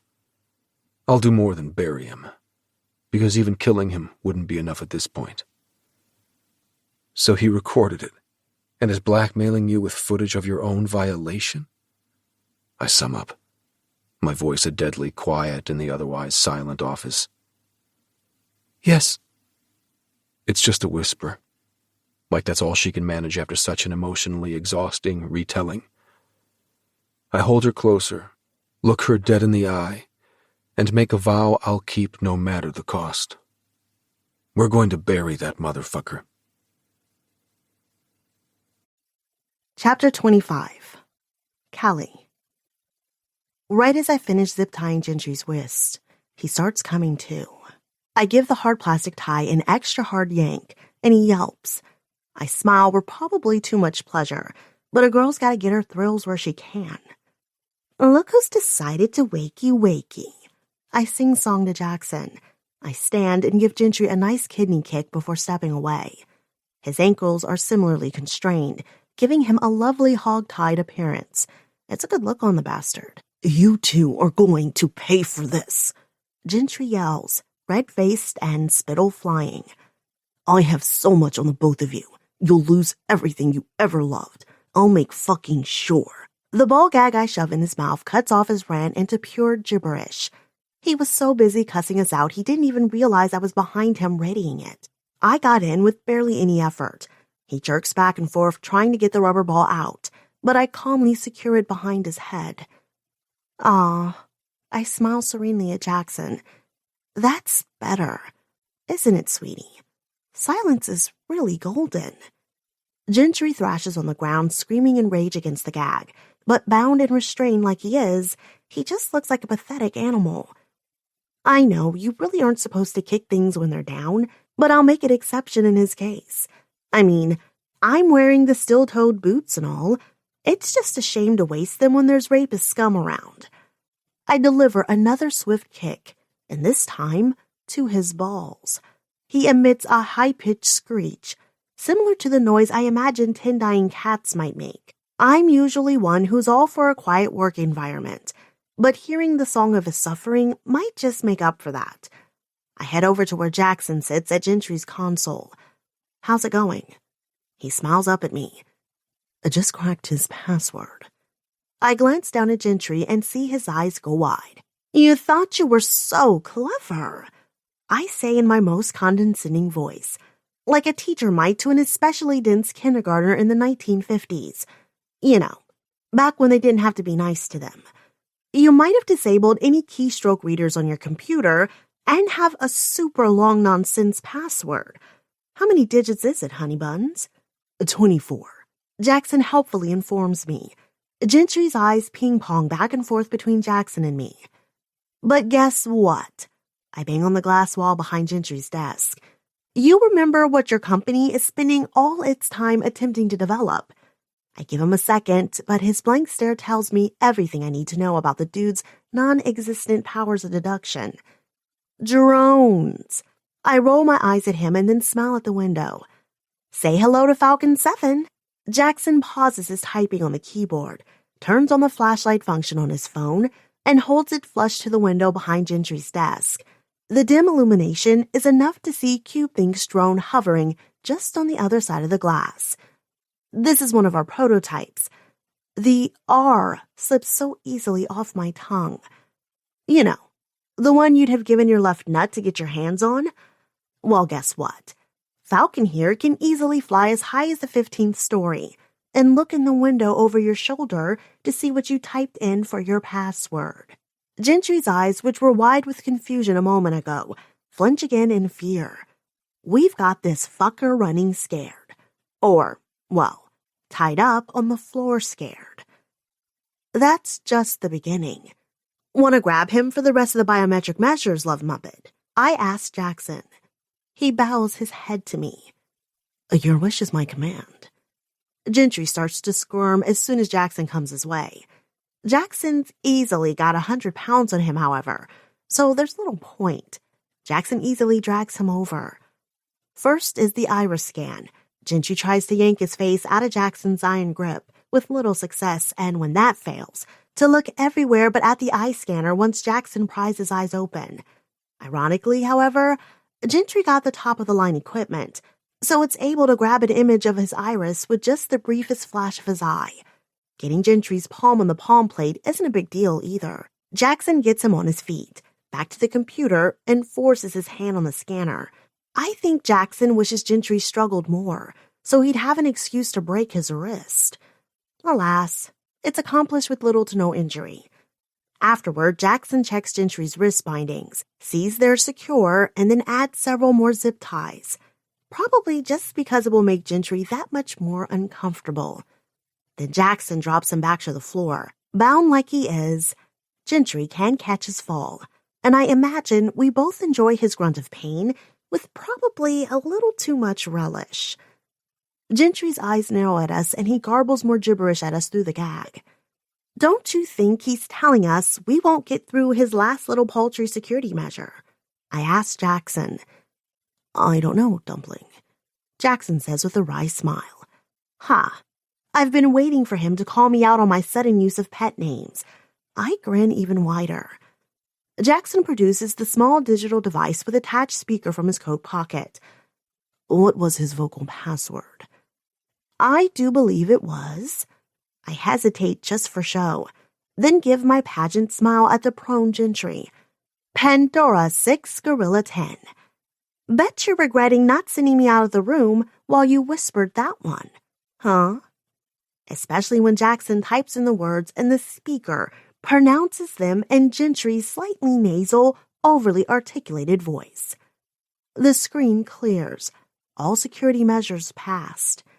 How, one might ask, does Jackson have all this handy-dandy equipment and Gentry's vocal pattern recorded and at the ready? Well, it turns out Jackson's been planning Gentry's takedown long before I ever got involved. He's already had hours upon hours of Gentry's recorded voice, from microphones at outdoor cafes, taxis, and everywhere and anywhere public that Jackson's team could get a mic on Gentry and the software to scramble the syllables and make a simulation of Gentry's voice say whatever words Jackson wanted. He just needed the specific passcode, which Gentry changes on a regular but erratic basis every few days. And of course, he needed Gentry all alone, up here in his office. Basically, we needed Gentry in his arrogance to set his own trap. We needed him to feel absolutely secure, setting the terms of the meet on his home turf, while at the same time making himself absolutely vulnerable. Jackson's fingers start flying and my teeth sink into my bottom lip. It all comes down to this. For all my Bond villainesque speeches, I've just been bluffing my way the fuck through this. If what we're looking for isn't on the computer's hard drive, say if Gentry keeps all the dirt he blackmails everybody with on a hard drive in a lockbox at home, or a safety deposit box in a bank, then we're fucked. But we're counting on his ego, counting on an idea that a man like Gentry would believe the safest place in the world is up here in his ivory tower with his name stamped on the side of the building, in this place where he thinks laws don't apply to him and he can get away with shit. Jackson's voice is a whisper, and I jerk my attention back to the screen. Shit good or shit bad? What? Don't leave me hanging here. Good. Jackson starts laughing. Good for us, at least. Very, very bad for the bastard over there on the floor. What? I ask again, my eyes searching the document on the screen. What am I looking at? Bank statements. For Colin Wharton. I look between Jackson's mirthful face and the screen. I don't get it. Who's Colin Wharton? Oh, he's just the governor's point man who negotiated the U.S. defense contract with Gentry Tech. Check out the rest of the documents in this folder. Jackson brings up several other files, pictures of a slightly overweight man in a dark, smoky room with his hand over his face, sitting at what looks like a poker table. Most pictures of the same man walking down the lit-up Vegas Strip at night. Then there are bank statements showing large losses throughout the past 3 years. Then statements from the last few months. And guess what? Suddenly, Mr. Wharton goes from being over $100,000 in debt to almost $150 in the black. Holy shit. If this means what I think it means, then Gentry dropped a cool $250,000 on this guy to make the DoD contract happen. Now, we just need the thread connecting Gentry to Wharton's money trail. Jackson opens all the other documents in the file, but there's not a linking Gentry directly. Jackson opens another folder and double-clicks a file. It doesn't open. Instead, an encryption screen pops up. Jackson rubs his hands together and glances my way. Child's play. You always thought you were such hot shit. Jackson looks past me to Gentry on the ground behind me. But it was my homework you always cheated off of. You would never have passed Matrix Theory if it wasn't For me. Jackson's eyes turned back to the screen. Oh, you used a 1024-bit encryption key. Isn't that cute? Again, Jackson's fingers fly. I sit back and watch him, alternatively keeping an eye on Gentry. I might be enjoying rubbing his face and how we bested him, but I don't plan on making the mistake of underestimating him or letting him catch us off guard. Occasionally, I check the restraints, keeping my other hand on my taser while Jackson works. But there's no way Gentry will be able to get free from that many zip ties. He's as immobile as a stuck pig. Got it. Jackson exults just 10 minutes later while I snack on a Snickers bar I popped in my purse at the last minute. I couldn't eat anything all day, but now that we're here, and Gentry is mostly neutralized, my appetite comes back with a vengeance. What is it? I asked through a bite of nougat and caramel. Just a little thing called Gentry's Cayman bank account and routing numbers, as well as a cache of blackmail information he's got on everybody he ever crossed. The easy smile drops from Jackson's face as his eyes flick back and forth over the screen. Lines strain around his mouth, including both of our videos. Gentry starts moving especially vigorously on the floor and making all kinds of noises. We both ignore him. I put a hand on Jackson's shoulder and squeeze. Hey. I lift his chin so that he's looking at me. We only do this if you're completely sure. Jackson gives me an incredulous look. Are you kidding? My video is nothing. You were the one who went to Natasha and made it possible for me to finally put it in the past, where it belongs. I smile, sit on his lap, and gently kiss his lips. Yesterday, we took the charter jet to Idaho and I went to visit Natasha, the woman Gentry tricked Jackson into having sex with. I told her why I was there, and before she slammed the door in my face, I told her I was also Gentry's victim. I shared my story first, right there, standing on her doorstep. She let me in. She has a good life now. We talked over tea.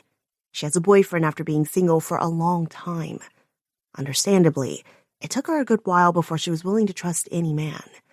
When I finally got around to talking about Gentry and Jackson, she was more than willing to listen than I expected. What's more, she believed me. I was astonished. Was it because of all that I had told her? I asked. Gravely, she took a slow sip of tea and shook her head. No, she said. She'd believed for over a decade that Jackson had indeed raped her. It wasn't until Gentry himself came to her door and said that if the tape ever came to light, he would need her to testify against Jackson. Not in the legal system, since the statute of limitations had passed and they couldn't officially prosecute, but in the court of public opinion. Gentry said he had extensive connections to national news outlets. When Natasha said she wouldn't be comfortable with that she wanted to leave the past in the past, Gentry offered her a lot of money to do it. An obscene amount of money. She called it. She told him to leave and saw a change come over his face. I saw it then, she shivered. What I had missed all those years ago in my stupid blind freshman crush. Other girls had warned me about him. She rubbed her arms up and down like she couldn't get warm enough. When she looked up at me again, her eyes were haunted. He's a predator. Luckily, her boyfriend had come home and kicked Gentry out. Natasha said she'd do whatever she could to help us. If Gentry released the video and tried to pass it off as rape, Natasha said she'd tell the truth of what she now knew really happened that night. And as for my video, the video of those animals raping me. If Gentry's telling the truth, and I tend to believe he is in this regard, then us making this move against him will cause a chain reaction. Copies of both Jackson's video and the video of my attack will be released to the public through a secondary relay, probably along with every other blackmail video Gentry has in a little digital vault of horrors. I push Jackson's hand away from the keyboard and pull up Gentry's email program. I direct the email to the reporting department of the San Jose PD, attach the unedited video of my attack, take a deep breath, and hit send. Hitting the send button releases a wave of relief so powerful, I felt dizzy for a moment. I let out a shaky laugh and Jackson's arms tighten around my waist, where I sit in his lap. Callie, he sounds concerned. I look at him and blink. I'm free. He has no more power over me. I thought in this moment I'd want to gloat over Gentry, to dance over his tied-up body, to revel in the fact that he's going to prison for a long time for blackmailing and extorting the fucking Department of Defense to get a contract that he had no means of fulfilling.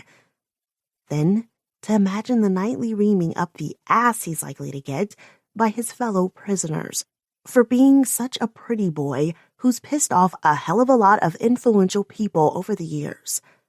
Maybe to kick him in the balls again and again, to shout in his face that I'm no one's victim.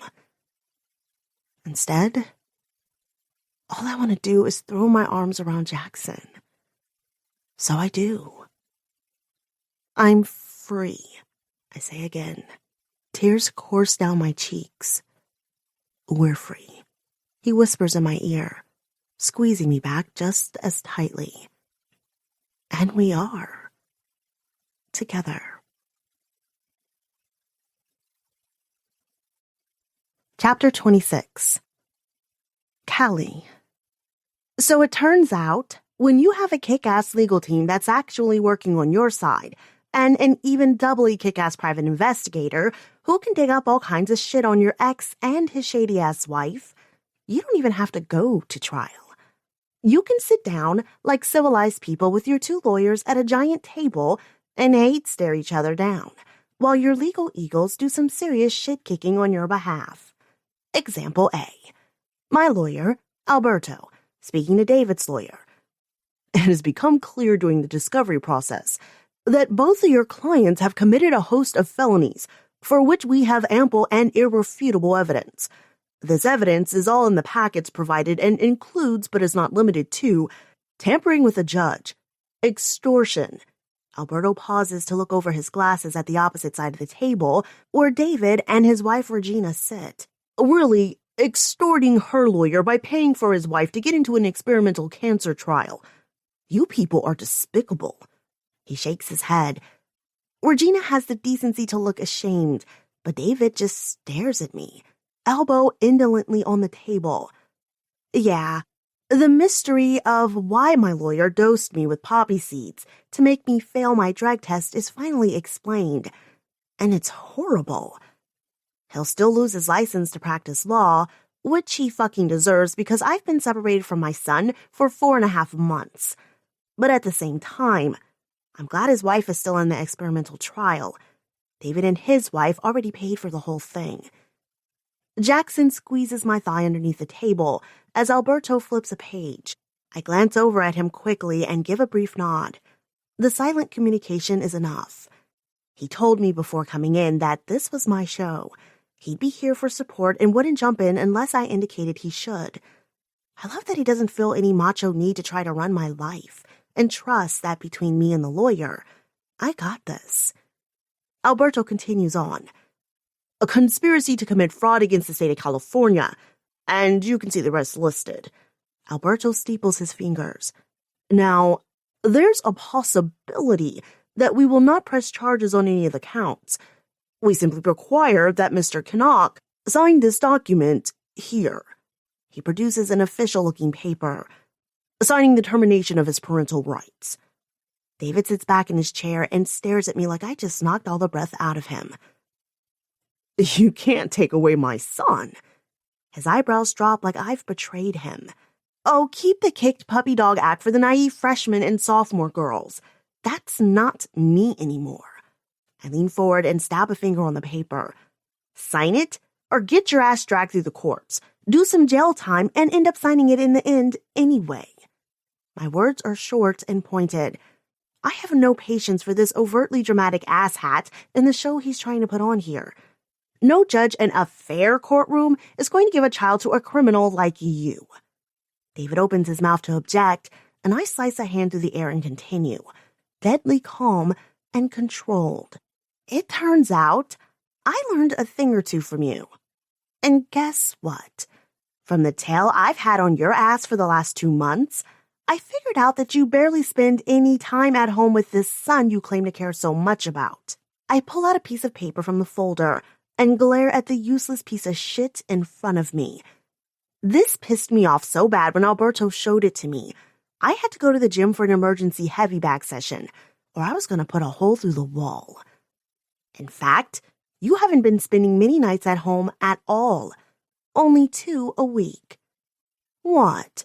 My words are cutting. Trouble in paradise? Again? I look between him and Regina. You know what? I breathe out to calm myself down. He's not worth the energy. That's not my problem.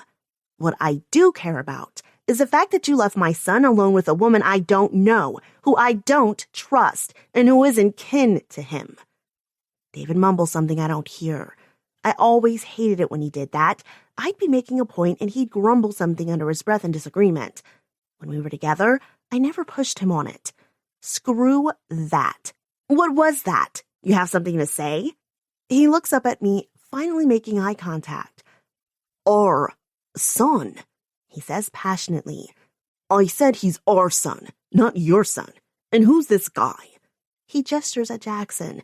I don't know who he is, and what if I don't want him around our son? Huh? Did you ever think of that? His outburst only makes me cooler and calmer. He is the man I love. I stare David down, seeing him for exactly the small creature that he is. He is going to be the father you can never fucking dream of being, because he knows what it means to be an actual fucking man. There is really something powerful about cursing when you're speaking in quiet, neutral tones.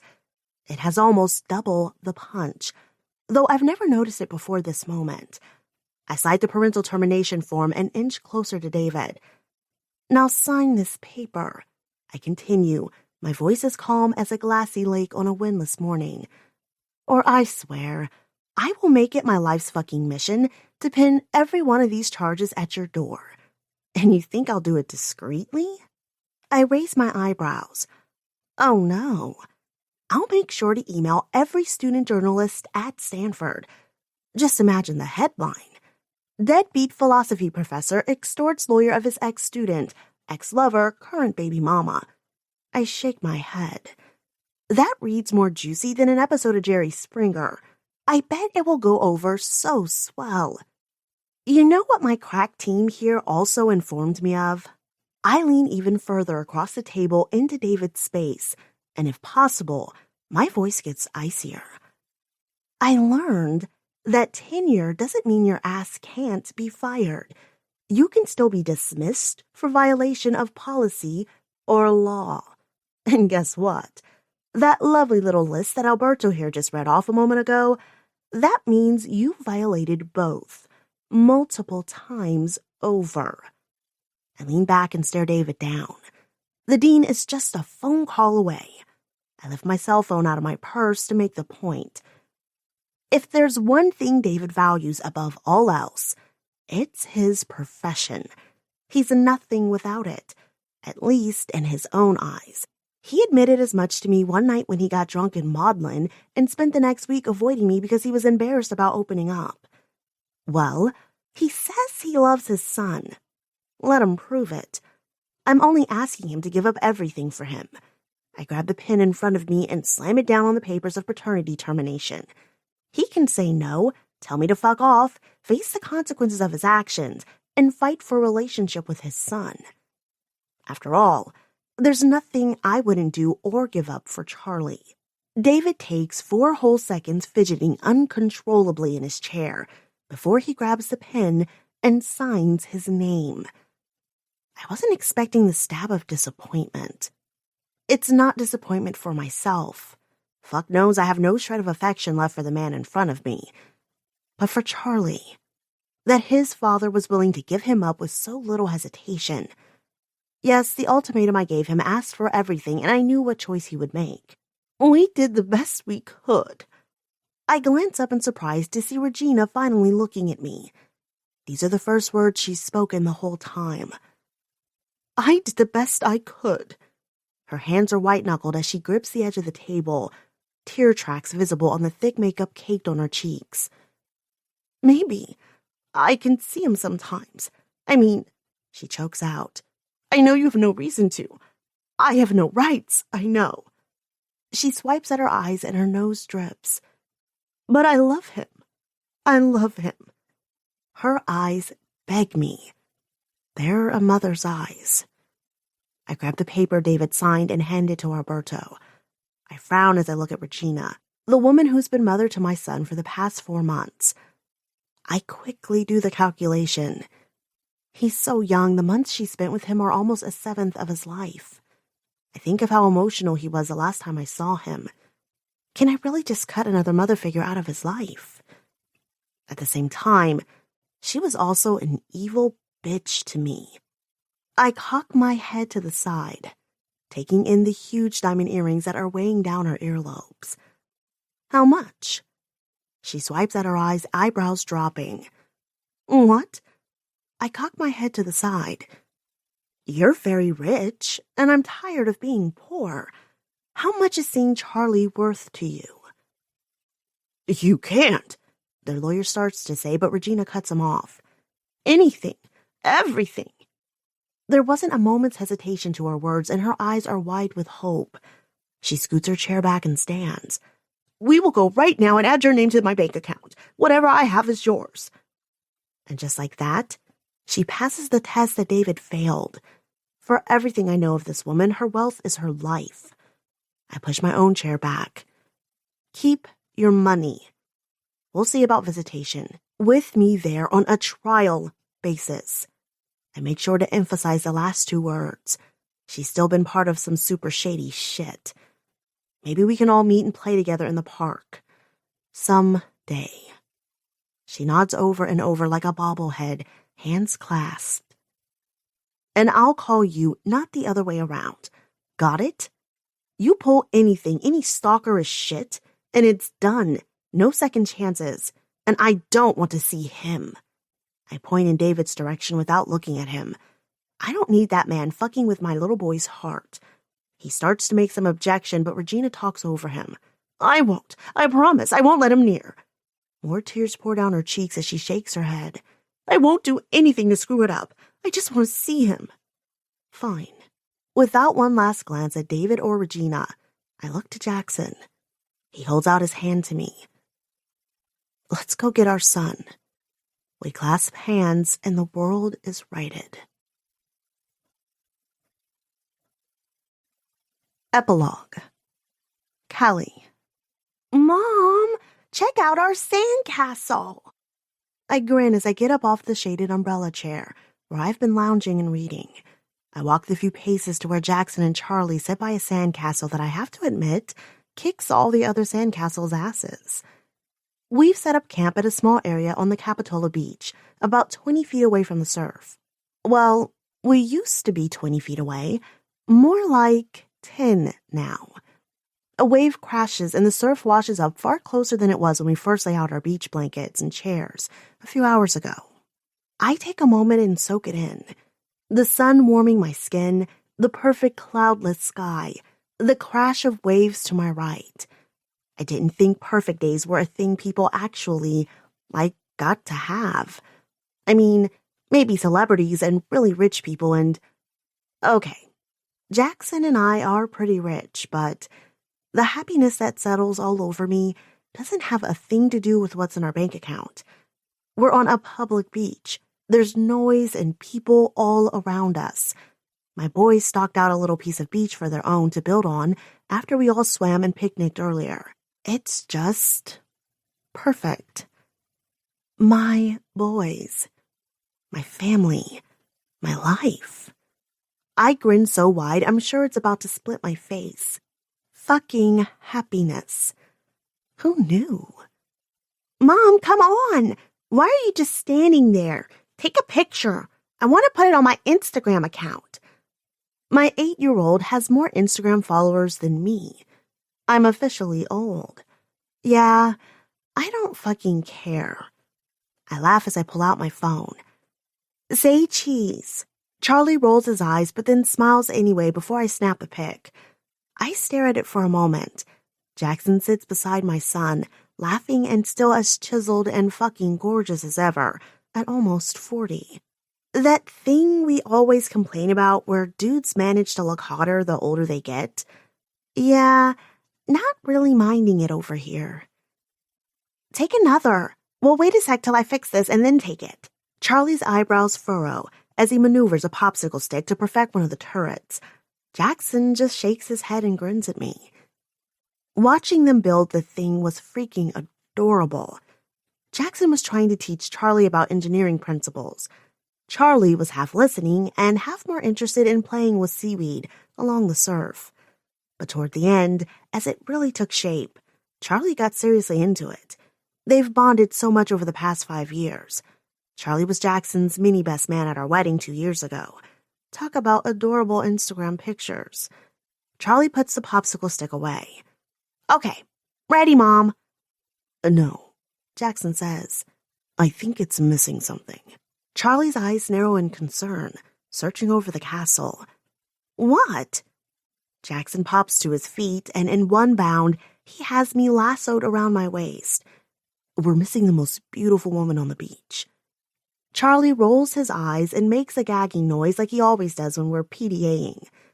I laugh and screech a little when Jackson sweeps me off my feet, literally, and swings me in a circle before depositing me behind the sandcastle. His long arm easily holds the camera out to get all 3 of us, and the sandcastle, in the picture.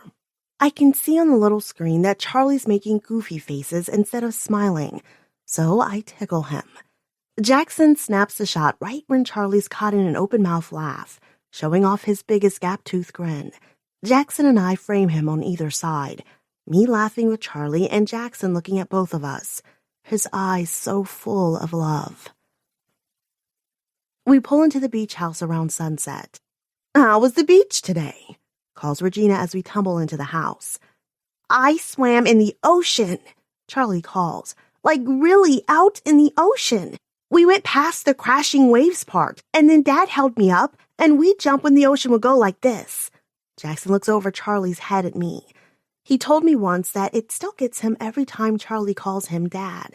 Charlie rolls his hand to mimic the swoop and swelling motion of the ocean water coming toward us before a wave crested.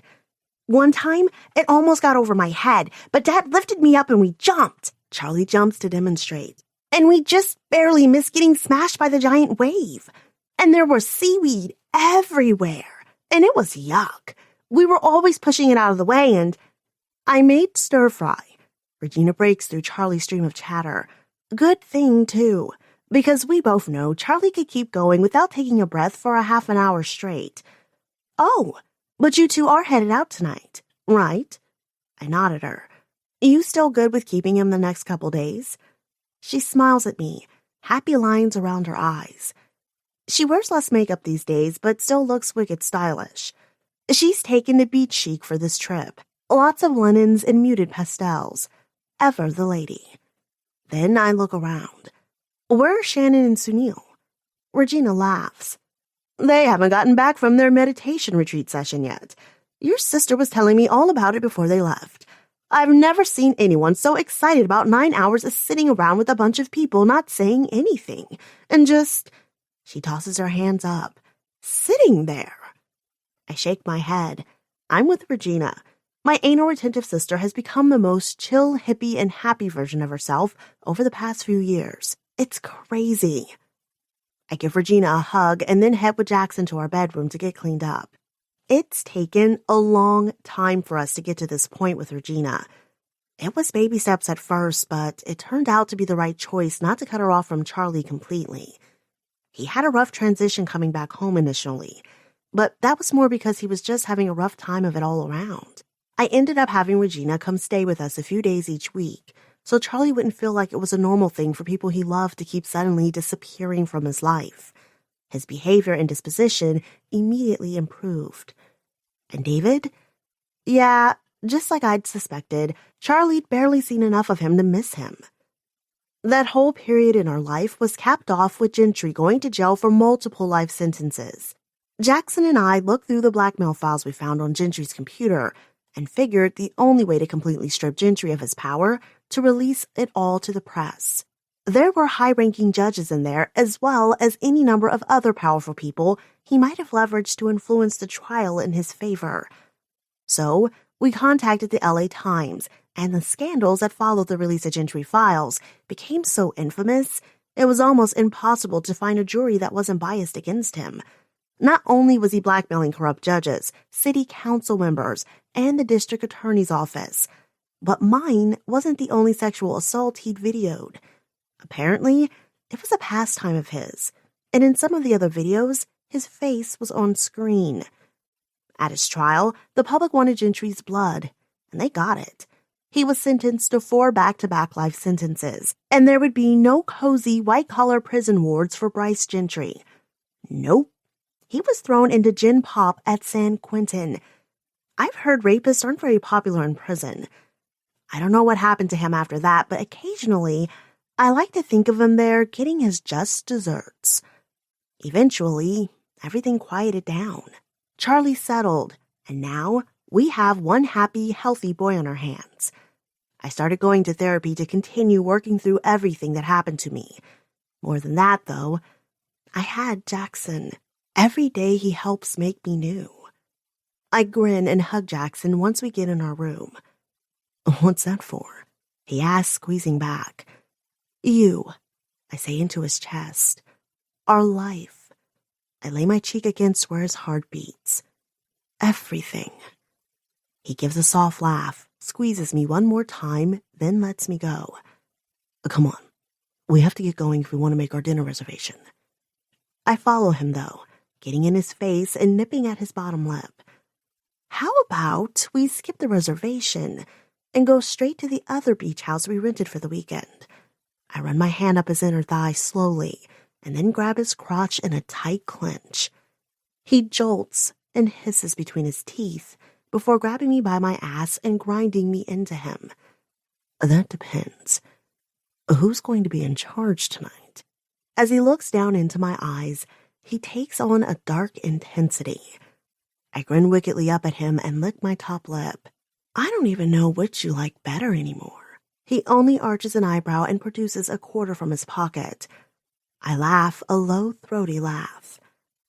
"How long have you been carrying that, just waiting for this moment?" "I'll never tell." He raises both eyebrows a couple of times and looks so fucking adorable, I want to devour him on the spot. "Heads," I call. "Tails it is," he says and pulls back slightly to flip the coin. He flips it expertly and takes it in his other hand. He's gotten some practice at this over the years. After all, sometimes we go with whatever we're in the mood for.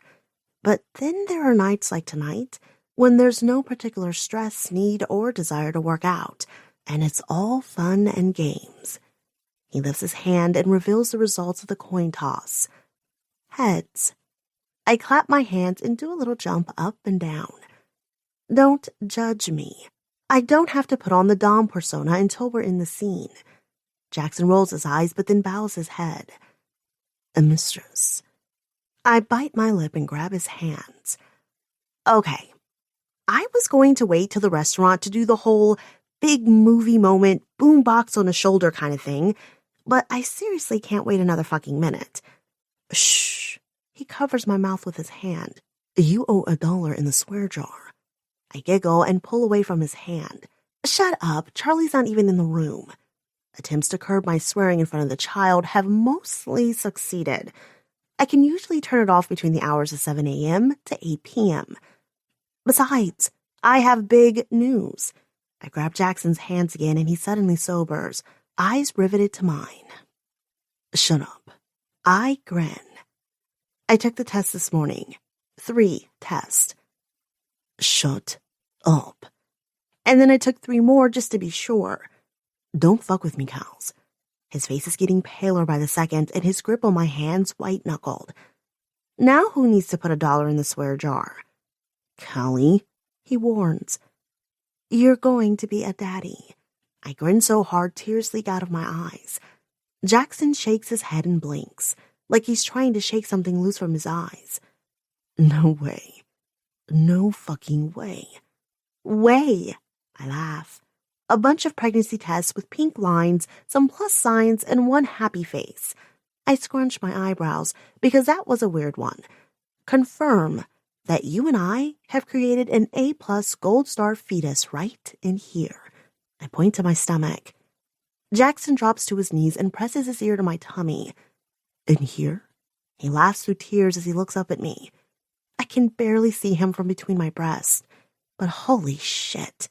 I've never seen another human being look so happy in all my life. I can't imagine any more words, so I just nod. Neither can he, because he only stays there for a long, long moment, head bowed against my stomach, in the new life we've created there.